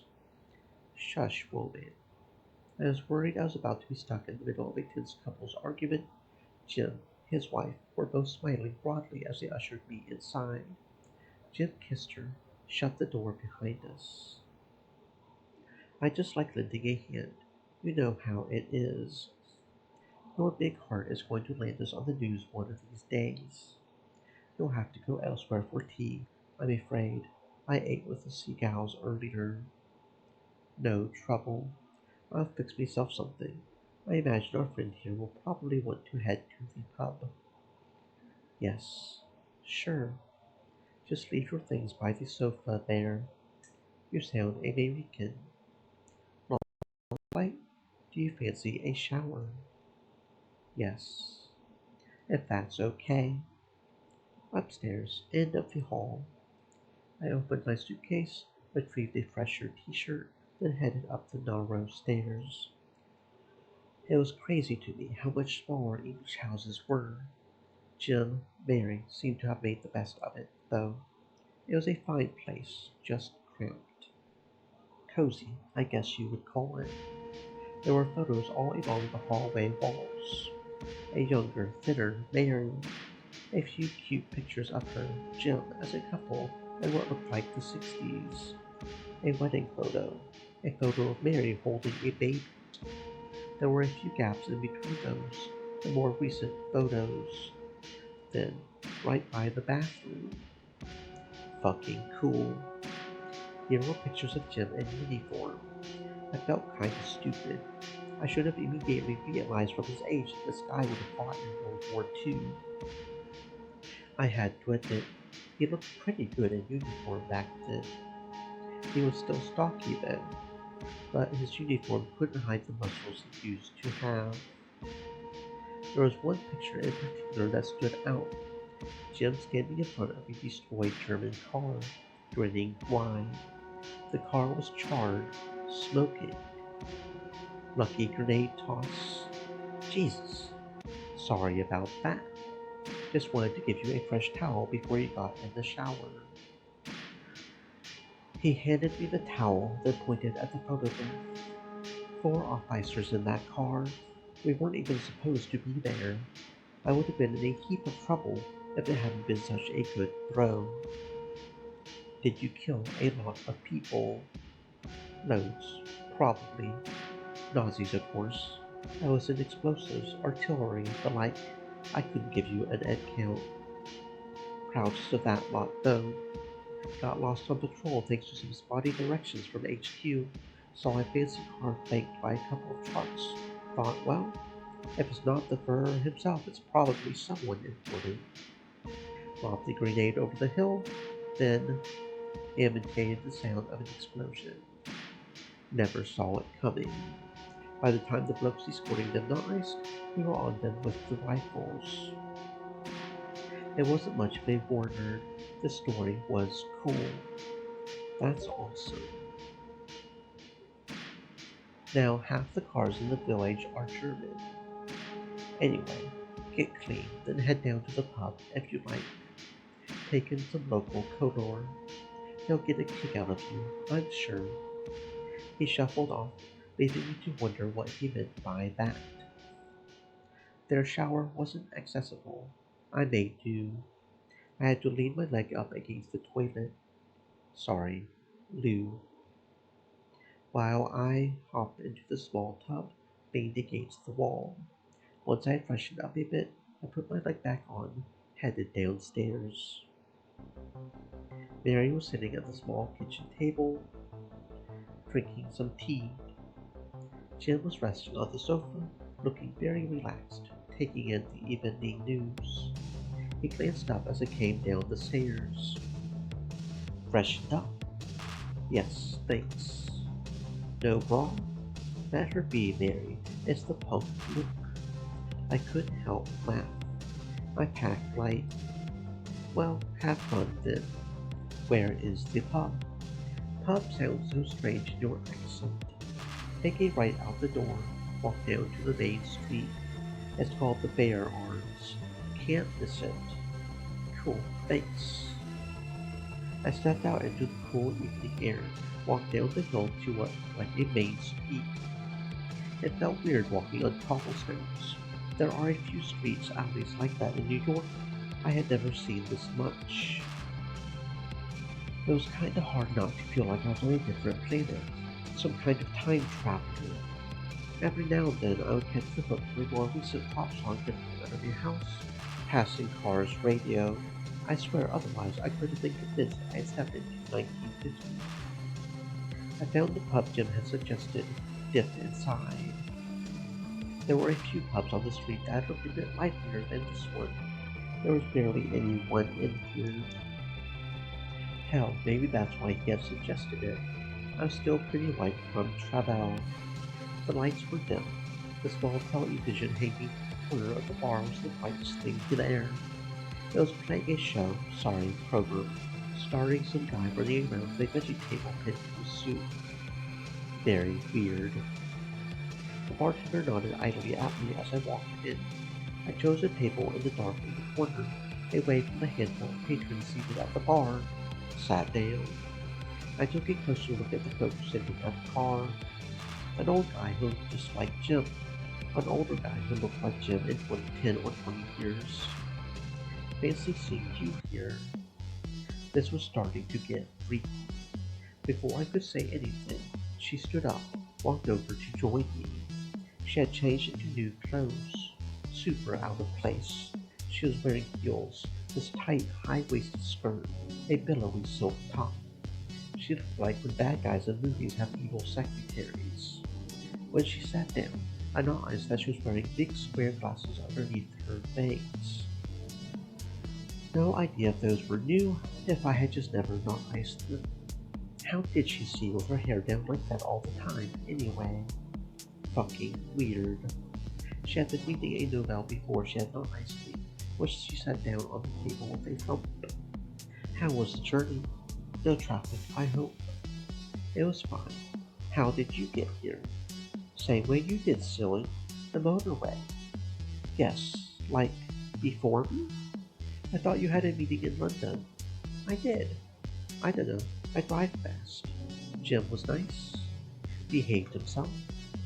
Yes. How do you know him again? Just a friend. He said he didn't know you at all. Maybe he forgot little old me. Maybe he didn't recognize me. He's done a few favors for me. Sure. For work? That's right. He's interesting, isn't he? I guess so. I saw his World War II stuff. Kind of a character. Not half. Sorry, you said he's done favors for you. Like what?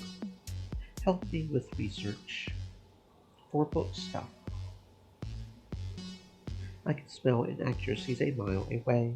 It's great knowing someone who's there to help sort through what matters, what doesn't. It's probably not going to ruin anything if a soldier says some slang in the 50s. I wouldn't want to see a Cold War TV in a World War II story. Feels a bit obvious. You would be surprised. Did you know people only started saying hello in the 1800s? What did they say instead? Depends on where, when. Naturally. Anyway, things like this start getting quite granular. Part of my job involves doing research, finding people who can do the research. The funny thing is, they'll often have conflicting ideas, opinions on which bits need to be accurate. You would be surprised how much can slide before the audience starts considering something purely fictional. I make a lot of editing calls. Yes, you can have a teensy supernatural element here. No, you can't have that model of watch at 68. So on. What's funny is that everyone is constantly changing their minds too. It's all a bit like herding cats. Finally, a straightish answer. That makes sense. You made it sound all mysterious for a while. I do my best. Anyway, are you staying with him, Mary? How do you know all this stuff? Just guessing. He's the generous type. It's easy to guess these things if you know enough about someone. His son was a bit like you. I figured he would hit it off with you. Maybe not so straight an answer. This was getting creepy. Did you meet his son? No. Interesting. She picked up her book, flicked through the pages, and realized that it had no cover. It was a plain white dog-eared paperback. After finding whatever she was looking for, she produced an expensive-looking pen, circled something.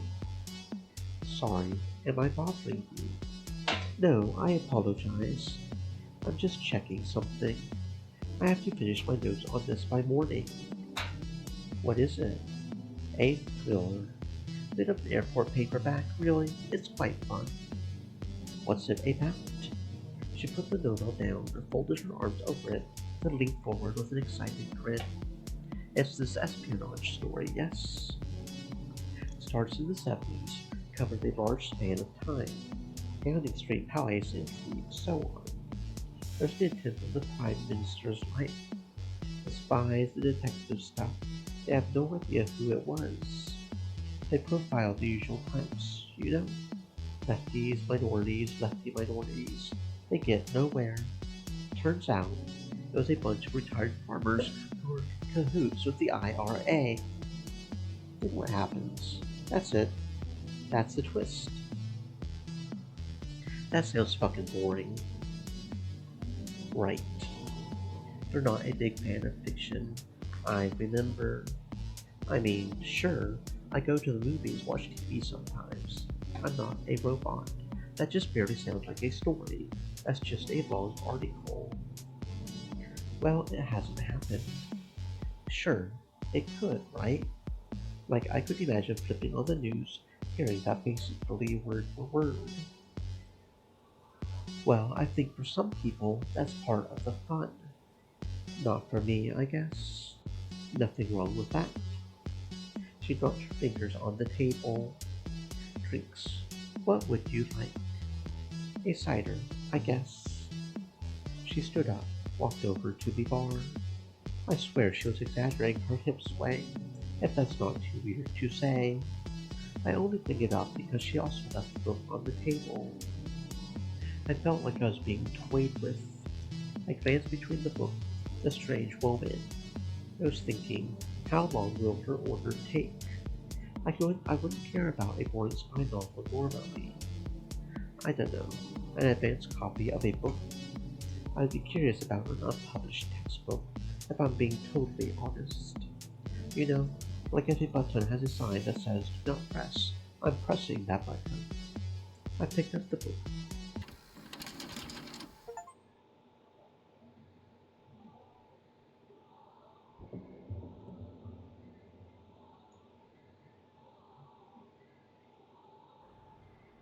You are back. Prompt. Perhaps a little too prompt. It is rather early. I am ready, I think, to continue. I slept well. Thank you for asking. Did you bring me any wine? Good. Pass it through. Where did I leave off? Yes, I was leaning against the railing, contemplating my life after a dramatic exchange next to the bonfire. Sister Hedwig. I remember waiting on the landing for a while, sniffling like a foolish child. I am quite well, I assure you. No, you are not. I must apologize. I felt like we might have known enough about each other. She approached me with a look of grave concern. I scarcely know you. I'm not certain I'll ever know anyone enough for whatever that was. I can see that was far too much for you. For me. For anyone, Adela.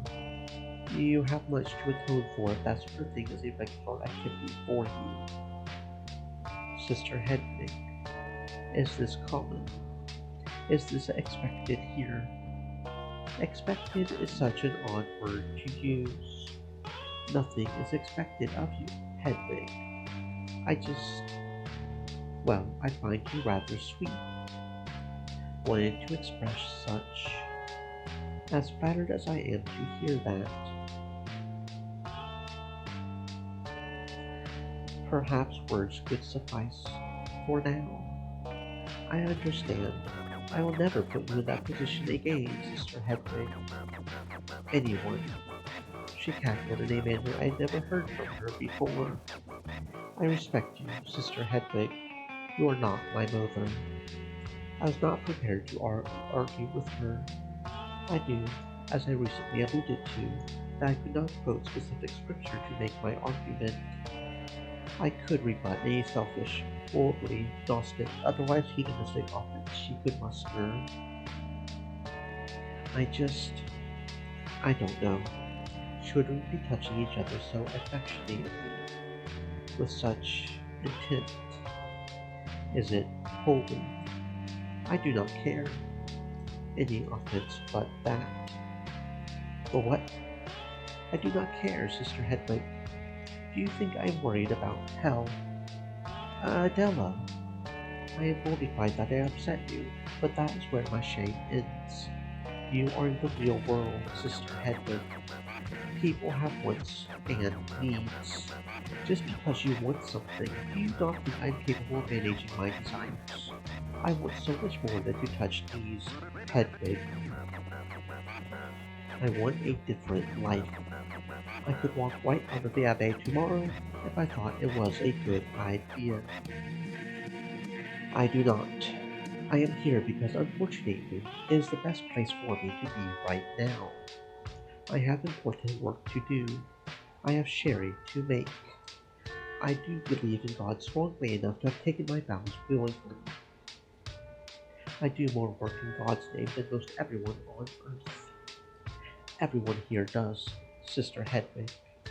So does everyone in the monastic service. When my time comes, I can only hope my devotion speaks for itself. If a few liaisons set me back, so be it. I am not wanton. I have done the calculus. I would expect you to know better than to judge me. You know who the only one who may judge us is. I felt thoroughly rinsed. Perhaps I could have argued. I had no energy to do so, and I had a humiliating desire deep within myself to agree, to let go of my pretensions, to lay on the floor, invite Sister Adela to get on with it. I would have liked nothing more, truth told. It made me feel ill. All I could do was maintain my shape. I had to be Sister Hedwig. I had to be pious, self-righteous, a little stupid, black bile poured into a woman-shaped bowl, in danger of melting in the daylight. If I gave in to my basest desires, as Adela had convinced herself was fair, I would cease to be anything at all. I felt so strongly that if I allowed myself to be touched into that manner, I would fall apart. The pieces would reform into something bestial, no longer the woman hedgeland, a nameless animal who would eat anything put in front of it, fails from desire to desire with no guilt or shame, no soul, just pleasure, just sin. I am sorry, Sister Hedwig. I should not have been so rude. I know you did not mean any insult. I should be apologizing to you, as I intended to in the first place. But don't mention it. We can put this behind us. Of course, I won't judge you for your proclivities. I must rest. I have had a long, strange day. I understand. I felt the need to soften the blow of our argument. It is embarrassing, truly, how readily I relaxed. You know, you weren't the first to touch me today. No, no. Someone else saw me disrobe as well. She raised an eyebrow, looking rather unsure of herself. I relished it. Then, wait, who bested me? Darcy, though it was really an accident. A Kathy Ring caught me naked after that. Again, an accident. A long, strange day indeed. Well, if you do not mind me saying so, I suppose I must hope to one day stumble into such an accident myself. What? I am going to rejoin the others. See you tomorrow, Sister Hedwig. Goodbye, Sister Adela.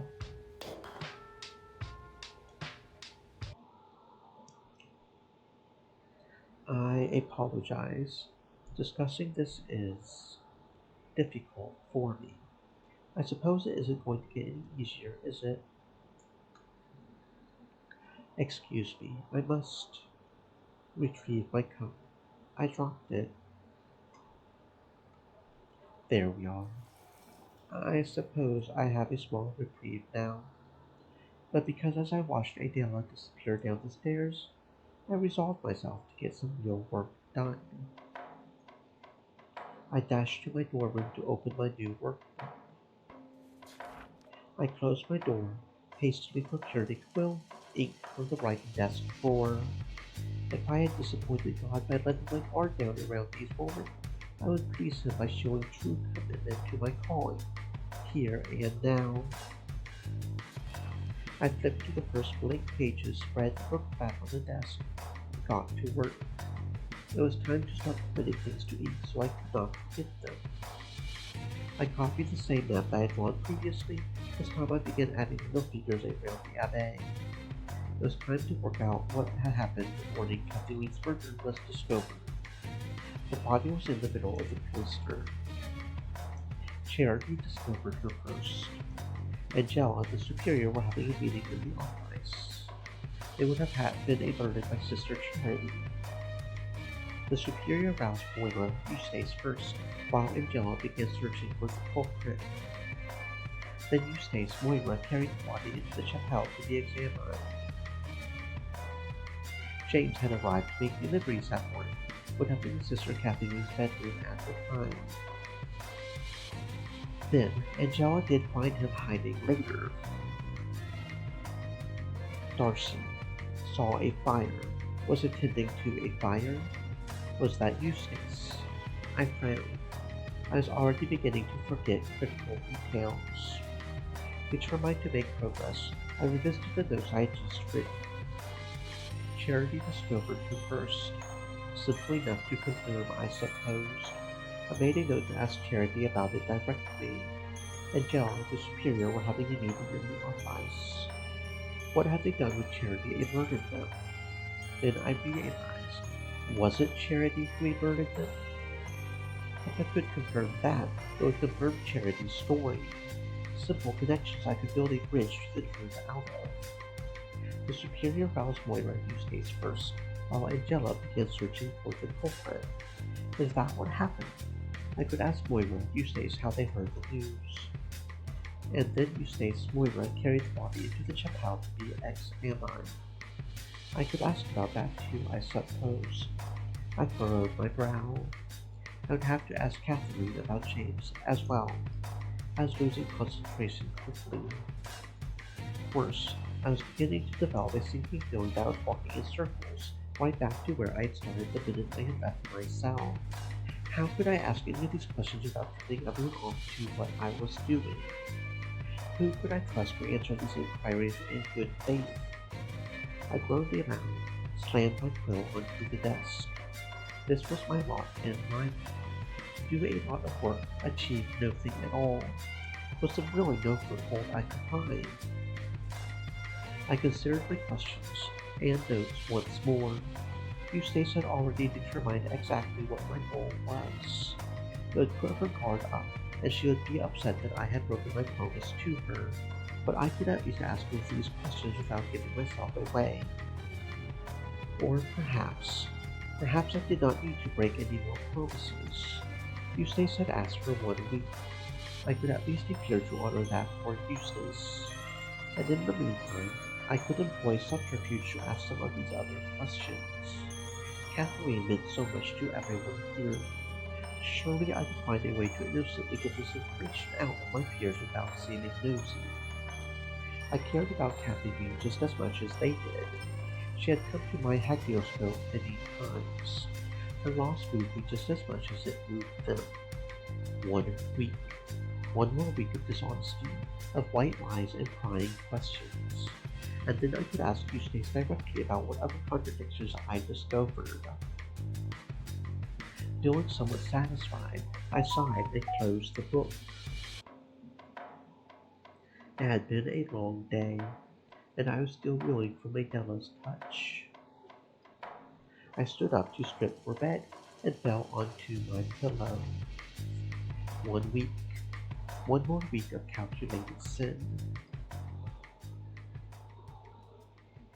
I could manage that.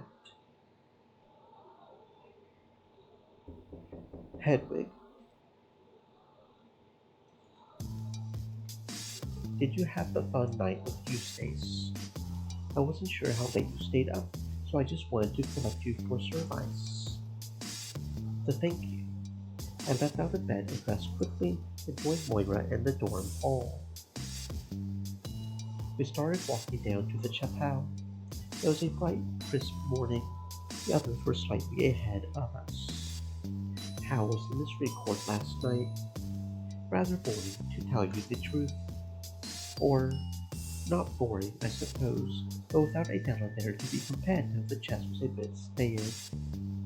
Catherine got very drunk and started complaining about how good things used to be, and Charity and Marta kept to themselves in the corner the whole evening. I got stuck listening to Flora talk about Inferno, a game. How about you? I wish I could have had some fish, to be honest. I love a bit of fresh, fatty bream. Oh, it was pleasant. Hedwig, you sound evasive. Do I? I'm just tired. Very well. We arrived at the chapel. It was actually something of a relief to see the superior back up at the pulpit after the tumult of the last few days. I could not be too relaxed, however. Adela shot me a knowing smile when our gazes met across the aisle, and the glint of Thor's metal boot kept getting in my eyes as the sun moved across the windows.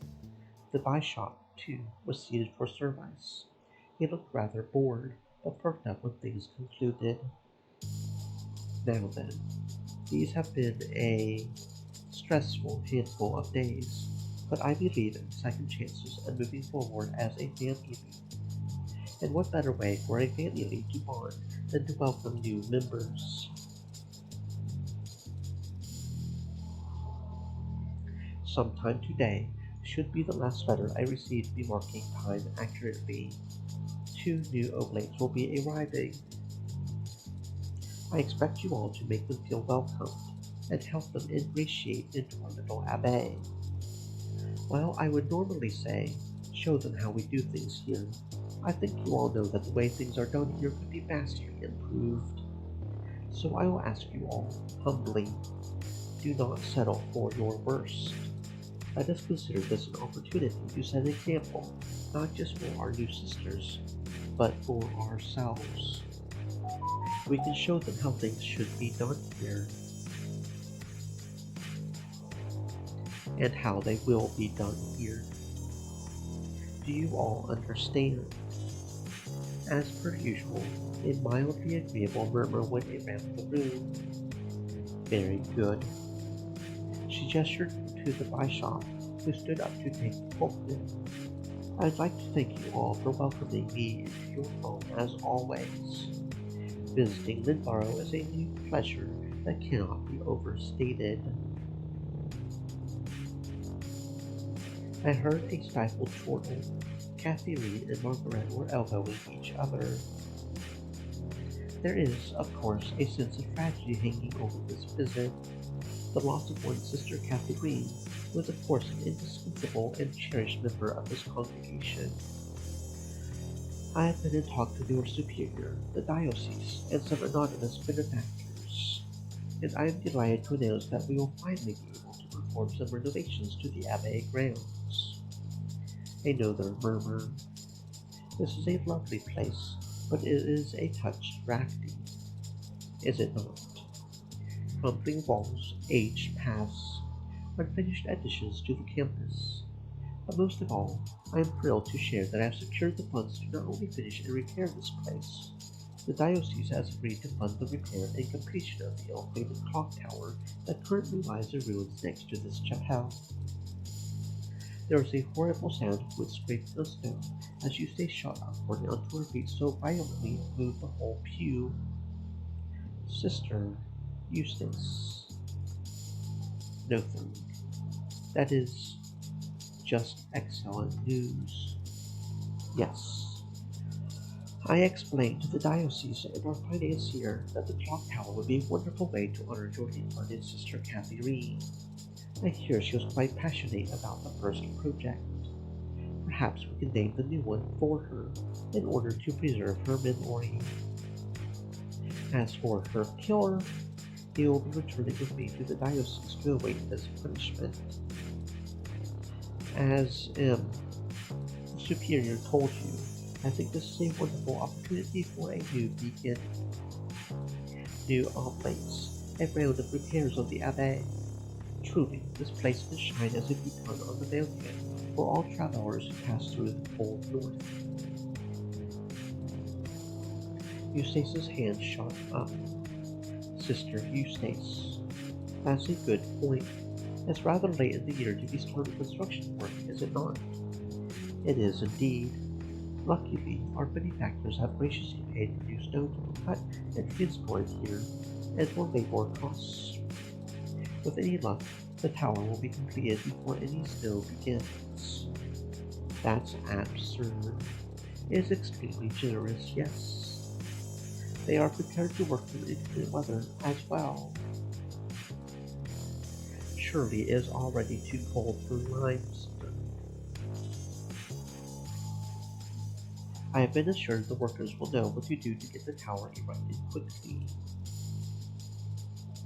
Workers? Well, of course. Where are they going to stay? They will be making camp outside of the Abbey. I vehemently disagreed with this decision. The bishop looked to the superior confused. I am well aware that nobody enjoyed having workers interrupting our daily lives. Catherine did, if I recall. Why is it that you disagree with this decision so vehemently? Upset that Catherine II gets a building named after her before you. How many laborers are you hoping to host in your bedroom? Will you run through them one at a time, or pick just one to keep as a pet? Catherine stood up, but the superior and the bishop shouted in unison. Enough. I must admit I am surprised by this reaction. I really think this is a bad idea. It's too cold to build anything right now. They should at least wait until after the snow melts. Making them run through the worst of winter would be inhumane. I raised my own hand. Sister Hedwig, when will you be leaving with James?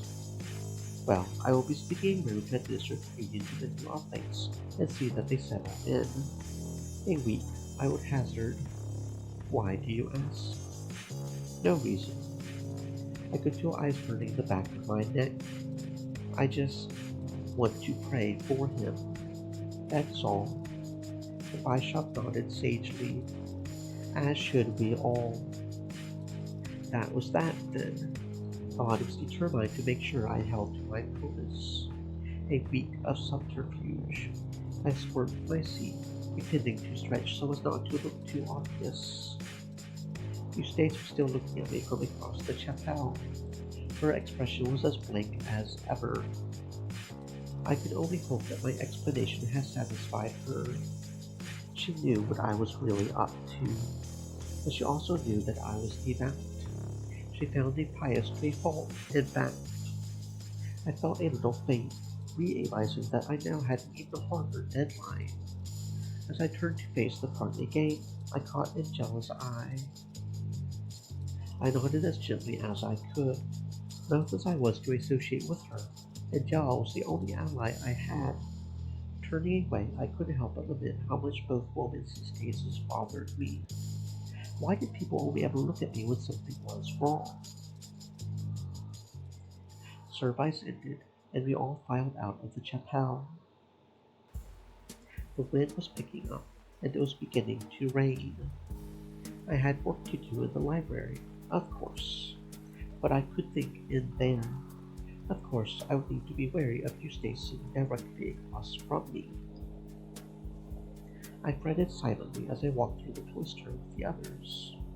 One by one and two by two, individuals and pairs broke off from the gaggle and left to complete their meager tasks for the day.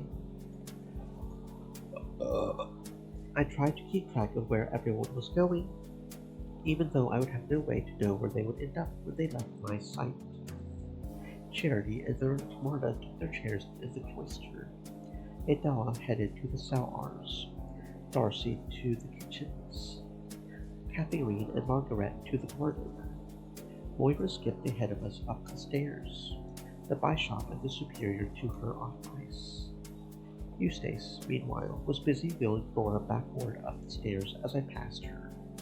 I saw Moira disappear into the doors, then reappeared. I warn you, Flora, this will be a bit boring. What isn't round here? Fair enough. But Flora is joining us in the library. Yes, it's our turn. Don't sound too excited. It's no problem. She opened the door and awkwardly dragged Flora's wheelbarrow inside. Just know, we are going to be working. Quietly. Yeah, I'll keep to myself. I'll just read some app. I took my seat. Eustace maneuvered Flora between our two desks.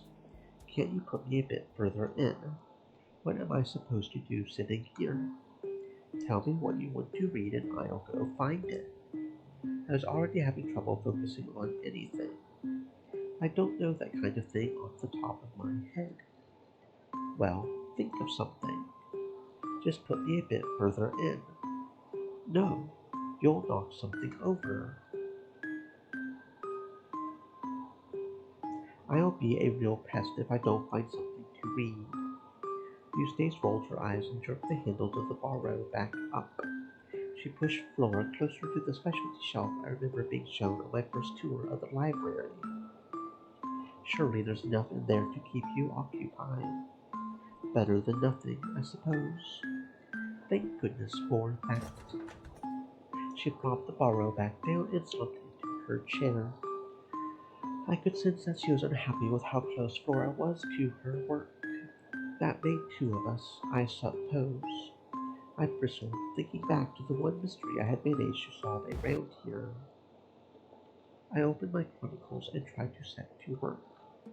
I realized that, given we had taken a holiday in between, I had a tall order to fill, recounting the day that put Flora in that wheelbarrow. Was it proper to out Flora as the one who summoned the devil? Should the details be mentioned at all? I struggled with these questions for a while, idly twirling my quill in my hand. Flora was still bothering Eustace on the other side of the room. These all look boring. Well, that's a problem with your taste, isn't it? Pick something. Explore something new. All the good stuff is further in the back, I reckon. Do you still have that book, Scapula Nancy? No. Curiosity got the better of me. I could not help myself. Anything with Nancy appended to it got me rather worried. What is that? Magic could do with the scapula. What is that? It's a bone. Sort of a big triangle in your back. The Greeks used it to tell the future with them, or something. I never got to read much about it. Thank goodness for that. I don't believe we should have any books on such a subject. You're in luck then. We do not. We used to. We shouldn't have. I quite agreed. Not sure what you're fussing about. It's just interesting, that's all. Adela has her tarot cards. As much as I disapprove of those, they're at least not made of bone. Quiet, please. I am rather busy. What are you working on? I could help. I don't need any help. What about you, Hedwig? Flora was shouting at me from the spot Eustace had parked her wheelbarrow. What are you working on? You're the chronicler now, right? Yes. What are you writing about today? I haven't decided yet. Fortunately, you shouldn't have to decide anything. Just describe what happened. That's your job. So it is. Are you going to write about, you know, my leg? Well, she should, because it happened. I'll certainly be covering your leg injury, yes. What are you going to write about? That your leg got caught in a door, due to the harsh winds. Yeah, that about sums it up. Indeed. Yes. Any other details? What other details could there possibly be?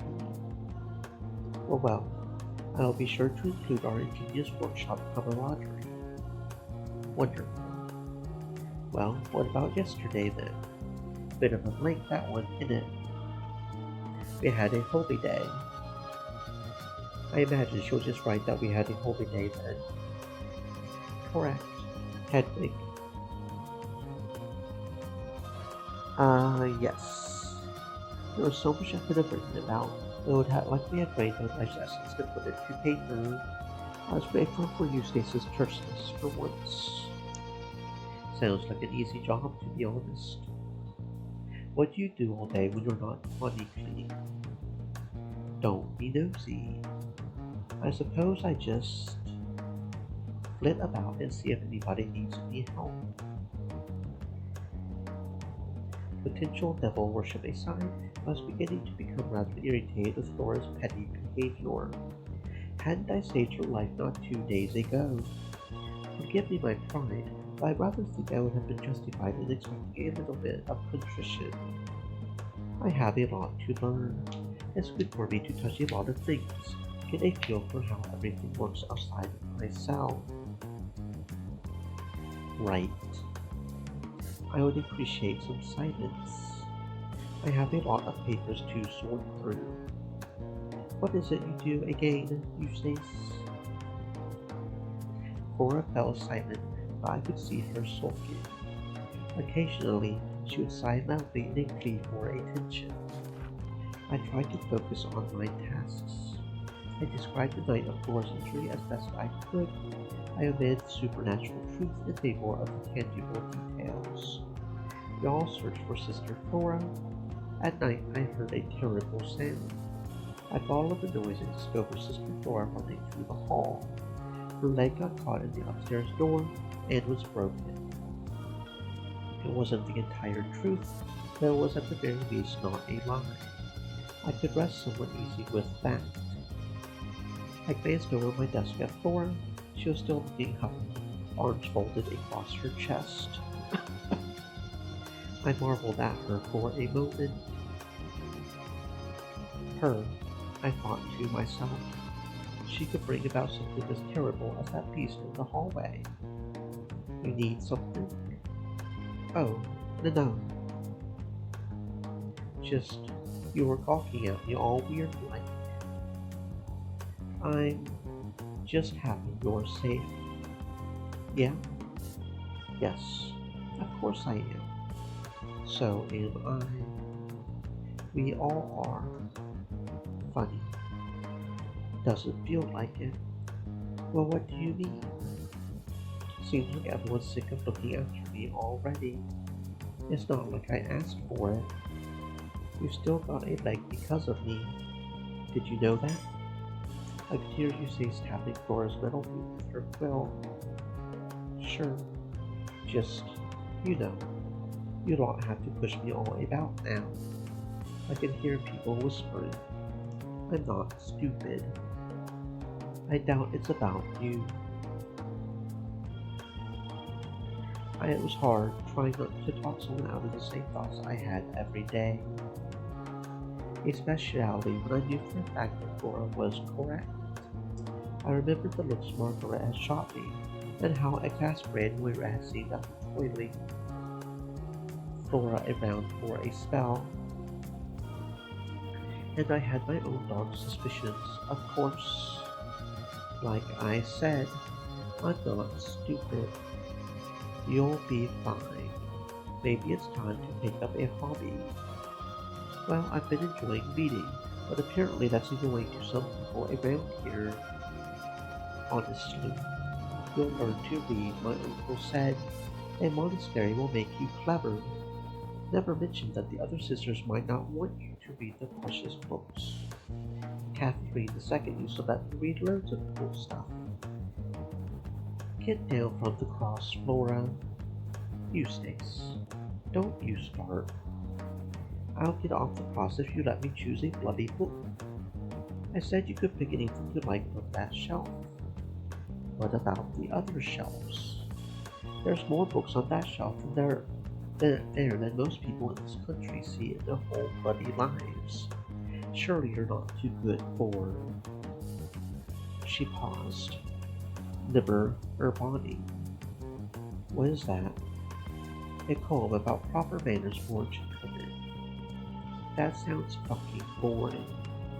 It's 200 years old. That sounds even more boring. It's history. You'll be high story when I get out of this chair. Hedwig, are you finished with your work for the day? Yes, as a matter of fact. Good. Would you mind taking Flora for a lap around the twister? Anything's better than this. But very well. I closed my book and put away my quill and ink, then hastily made my way over to Flora's wheelbarrow. Thank you. Yeah, thanks.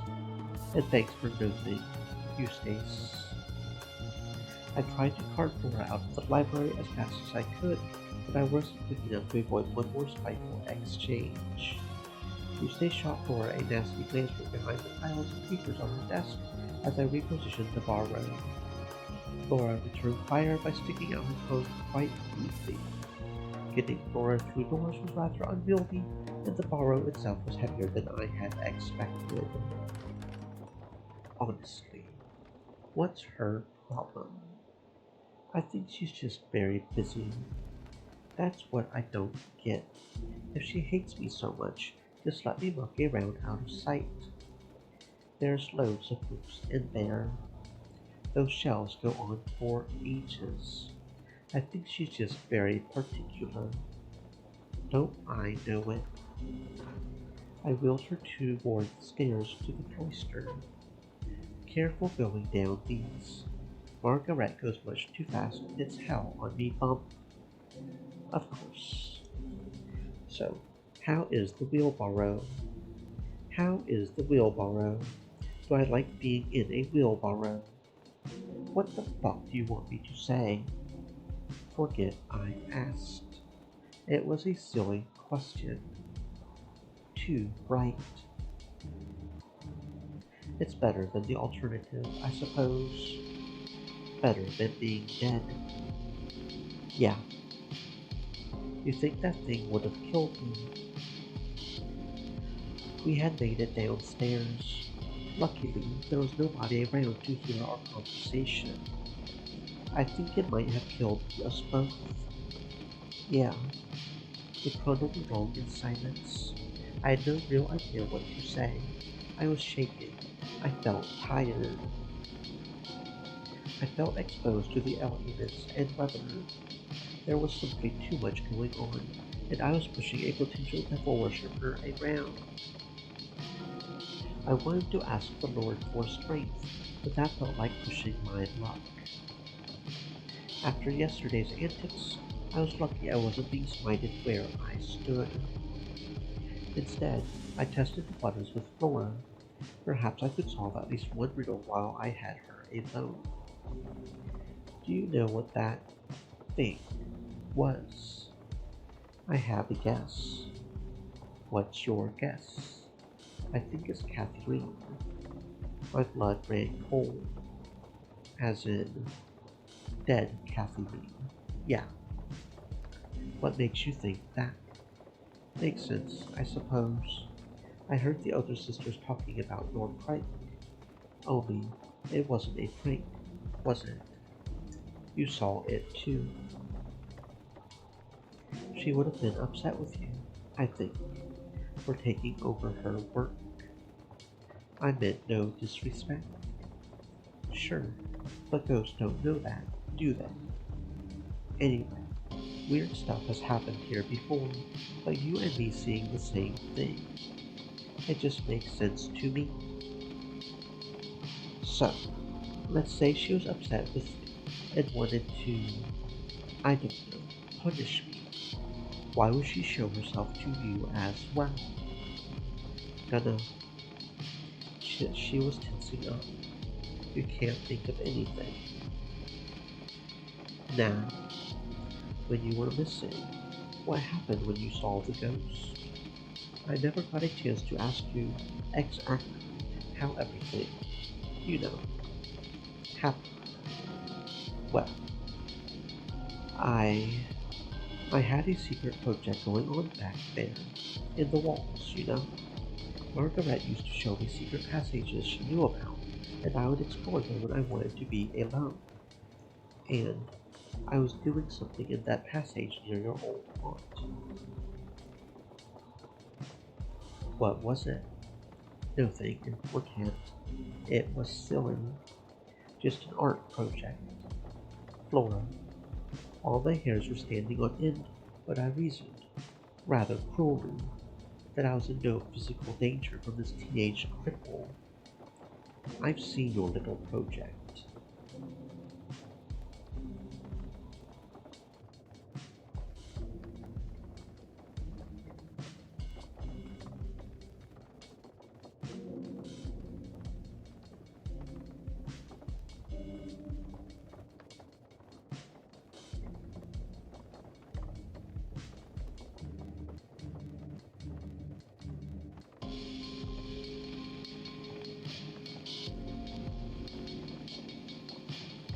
I think I know what it was. Laura was quiet for a moment. Margaret showed me those passages too, and, well, showed me the carving. Yeah? Yes.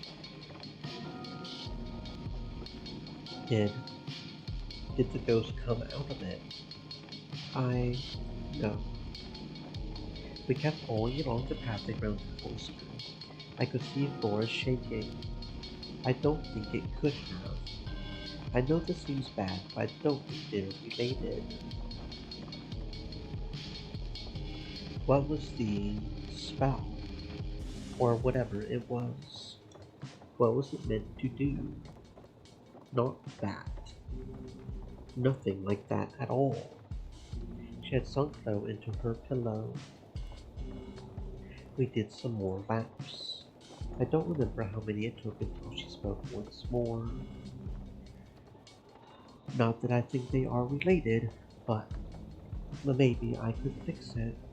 I must have just gotten a detail wrong. You know, just in case it is my fault. It might, I don't know, send it back. I did not follow her logic. Perhaps this was thinking that made sense to people who read Inferno or other bits of frivolous entertainment. To me, it was nonsense. And so when I informed her of the reality of the situation, her reaction baffled me. It's gone, I'm afraid. That walk lasted overnight. You're joking. I am not. You're joking, it's not very fucking funny. I really am not. Laura tilted her head back and let out a horrible wail. I shrunk. Surely the whole Abbe had heard her, and we would be inundated with attention soon. It's just gone. Yes, perhaps we should talk about something else. It's gone. Sure enough, other sisters began to appear. Ugh. To my chagrin, Adela emerged from the stairs to the cell arm. Sister Flora, are you well? Flora was sobbing quietly to herself, but nodded. She's just sick of this bloody wheelbarrow. Oh dear. Is Marta down there today? Not at the moment. Can I come sit in the cellars with you for a bit? Adela glanced at me quickly. Of course. Would you like me to take it from here, Sister Hedwig? I had no intention of abandoning you. You wouldn't be. I did just want a change of scenery. I gripped the handles of the wheelbarrow tightly. All will be well, Sister Hedwig. Truly. I don't doubt that, only I was not sure what I was feeling. I relinquished my grip on the barrow. Adela took the handles from me and began marking our idle conversation with Flora as they departed somewhat awkwardly down the stairs. I was left alone in the cloister. Although it was not for long, the fear and revulsion I had been feeling in Flora's presence was slowly fading and being replaced with pity.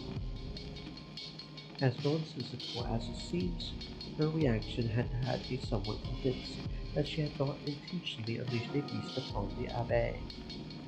Whether she had unintentionally done so remained to be seen. Given the state she was in, however, that was a conversation that would have to wait.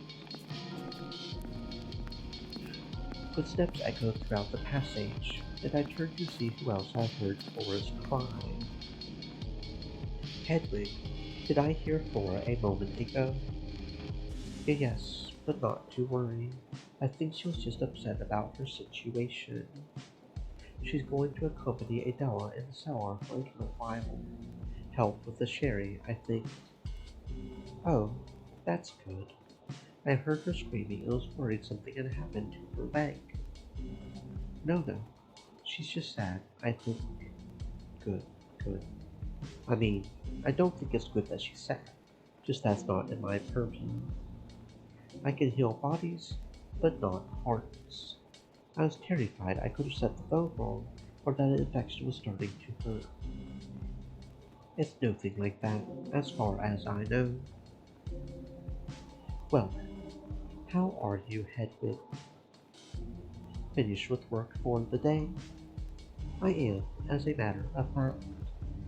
When I wrapped up, Eustace wanted me to take Flora out of the library to get some fresh air, and then she just became overwhelmed. Who could blame her? Who, indeed? But what about you, Moira? Done for the day? Oh goodness, no. I'm all over the place today. Darcy needed some help with her plants, and I was actually just on my way to inspect some of the food stocks. Inspect, just to see if it's all still edible. Kathy Ryan used to be a bit paranoid about food, and I guess it stuck. Oh, goodness. And then I've got letters to write. Oh, so much going on. Letters. Oh, the superior has me handling some official correspondence. She's got her hands full with my shop here, so I've got to reach out to dioceses and various benefactors. Budget things, quite boring. That sounds stressful. Too true. I have a minute, though, if you would like to chat. I I considered for a moment. It was beginning to get difficult keeping track of who I needed to ask what and what suspicions I needed to be careful of.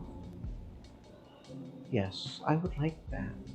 Moira beamed and gestured to the chairs that Marta and Cherry often sat in, just across the cloister. Over there? Lovely. We made our way to the seats and made ourselves comfortable. The air was cool and pleasant. Stream The rain elements. was letting up. Said. Moira let out a Stay heavy moist, sigh my as she friends, lowered herself hydrate. onto the chair. For a moment I sensed the true weight of the work she took on. Her chipper self returned in an instant, however. So, how was your little fish fry up last night? Eventful. That doesn't sound like Eustace. I would have expected it to be rather quiet. It was at first, I suppose. Darcy and Adela showed up eventually, though. Oh, how fun. What did you all get up to? I met Moira's innocent gaze. There wasn't a hint of sarcasm or euphemism in her tone. She was as bright-eyed and friendly as always. I hadn't entered this conversation with any intent of telling her the truth, but I broke down into tears almost instantly upon looking at her face. It felt like I had looked straight into the sun. I couldn't possibly lie, and I had sins to confess. She looked taken aback. Hedwig, did I say something? No, no, I just... Yesterday, the Darcy kissed me. She said it was an accident, but I was still so confused. And then at the bonfire, Adela put her hand on my leg. Oh, oh, that's... that's rather normal. I do realize that must have been quite a shock, though. I'm rather surprised, to tell you the truth. I was under the impression everyone was going to try and, ease you into that new bench. Ease. I was certainly not eased.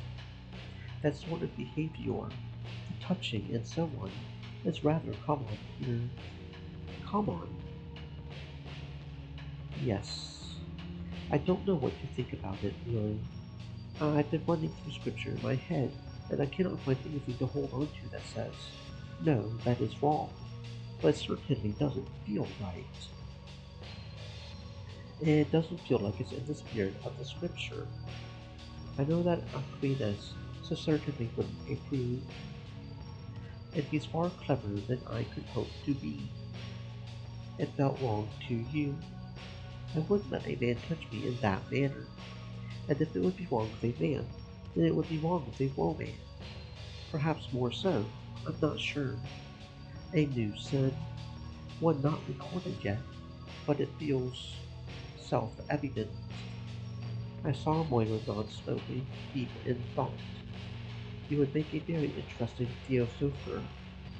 I certainly understand what you mean. I must admit it took me a long time to come around to the idea.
Do you partake? That's a very private question, Hedwig.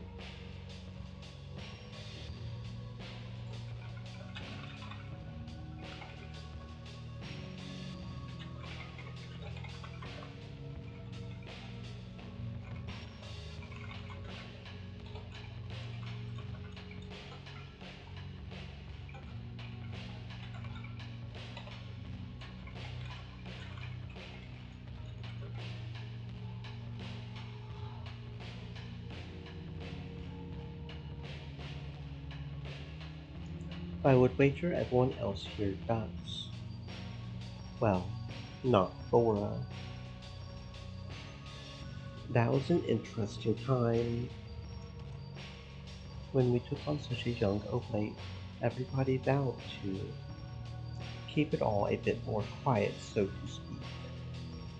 For a while it was rather out in the open, and kept the superior in the dark, of course, but you know how hands-off she can be.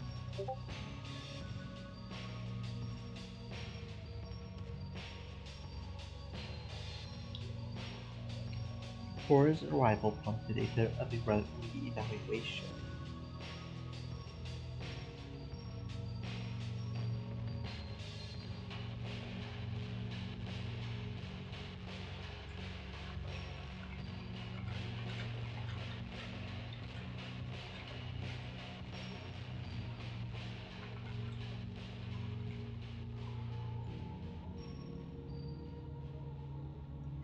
Flora's arrival because she was so young.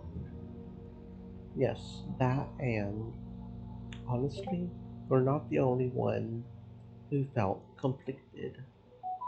You heard the superior speak of fresh starts in the chapelle. The conversation then was not too dissimilar, but everyone still, eventually. Of course they did. It's never reached the feel back Channelia that it did before Flora arrived, but I don't know. To tell you the truth, it's not like there's much else to do around here. What a strange way to see things. It felt quite natural to us. Being affectionate with the people around you comes naturally after a while. I don't know. If you leave a bunch of sweets in the same box, they'll eventually melt together. I wouldn't know. I don't think I've ever had a box of sweets. I fed you one of those candied fruits when you fainted. Was that your first? I shook my head. If you're asking if I have a full inventory of everything I've ever eaten, I'm afraid I'm lacking. They must treat you to some of the sweeter things in life. You spend so long deprived. I would rather be deprived than depraved. Moira chuckled ruefully. Hedwig, save that one for your book. Listen, if you don't mind my asking, could you see yourself ever opening up to any kind of tenderness? I inhaled, preparing to answer in the negative, but Moira's expression changed suddenly, and I realized somebody must be behind me. I stopped just in time. Sister Margaret, what can we do for you? Do? Nothing. I just wondered if I could have a chat as well. Certainly. She gestured to the third chair, still empty. Margaret sat down and patted her knees. So, I'm assuming we're talking about the clock tower. Moira shot me a glance. No, actually. Oh, well, that's what I came to talk about. Of course. How do we feel about it? No opinion, really. Hedwig, I'm afraid it's been the least of my concerns. Am I meant to have an opinion on it? Not if you don't look to. Everyone else is going to have one, though. Why? Well, I'm sure you know this isn't the first time Soups tried to get one built. Last time it went rather poorly. Me and Kathleen, rest in peace, tried to warn her. By the time we had convinced her, it was too late. Yes, now she's doing it again, and I don't know. It certainly sounds like she's trying for another rush job. It's honestly ridiculous. I think that's why I haven't really put much stock in worrying about it. Unless she enlists an army, there's no chance it gets finished before Christmas. Indeed. Margaret looked oddly grim. Moira reached out to squeeze Margaret's shoulder reassuringly, and I felt a strange spike of jealousy. She clearly knew something I didn't. For a moment, I felt as if my chair was being dragged away from the two of them. That I had no closeness to Moira or Margaret, that I was an outsider after all. I do hope the build goes smoothly, and that nobody gets too worked up about it. At the end of the day, the tower sounds like it's getting built. Hopefully, Eustace can accept that. Why doesn't Eustace want a clock tower? I think it's less about the clock tower and more about preferring peace and quiet. Just another one of Eustace's weird insistences. I enjoy her company, but she can be a real ass. Moira chuckled, patted Margaret's shoulder one more time, and then stood up. I'm afraid I really must be getting back to work. I've letters to write. Gotcha. Have a good one. Bye. She drifted away. Margaret sat back in her chair and exhaled deeply. Hedwig, yes, want to go smash something.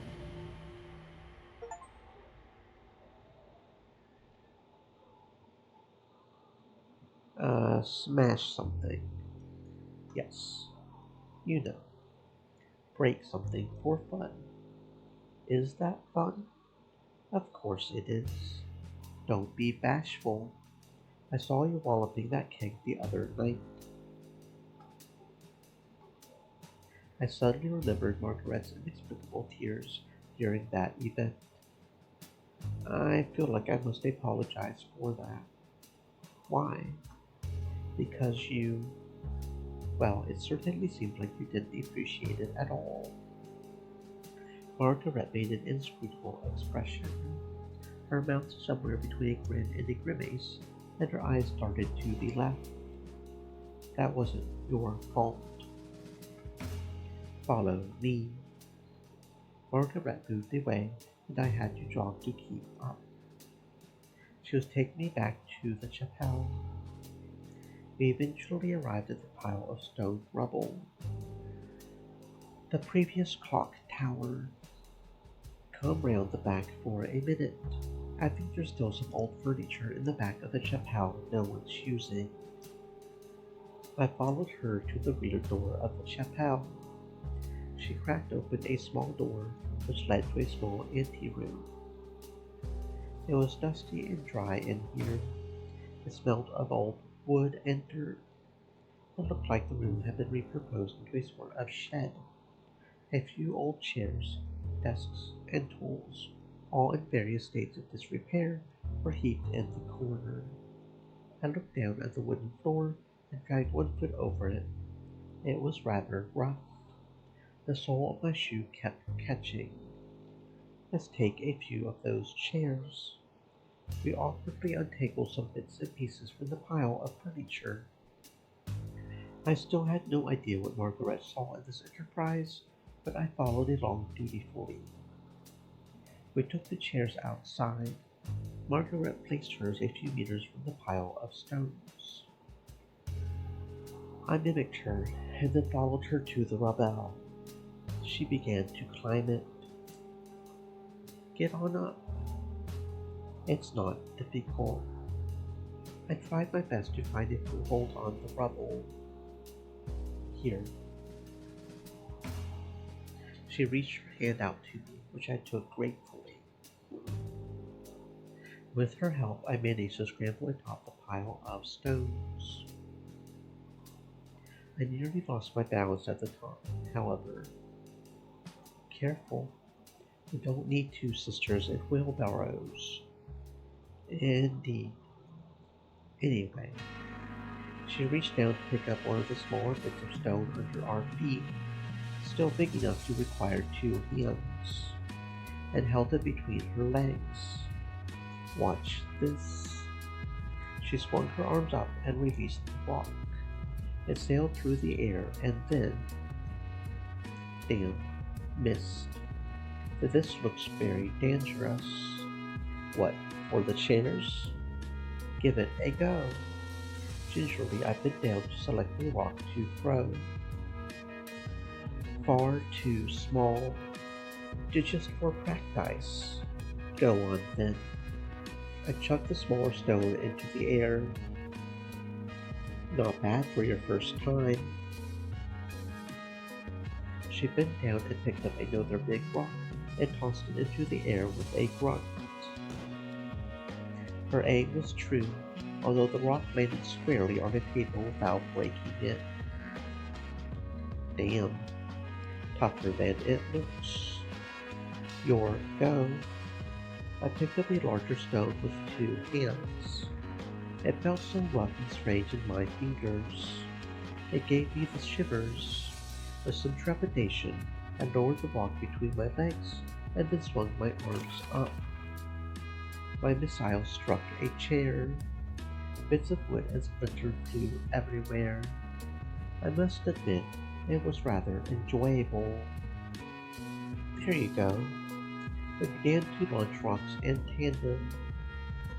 A rhythm built up to the point that I don't believe either of us were really thinking too hard about what we were doing.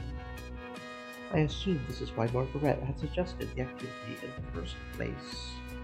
The throws became second nature, and the dull thuds of missed shots and the crunching of successful ones eventually became nothing but pleasant background noise.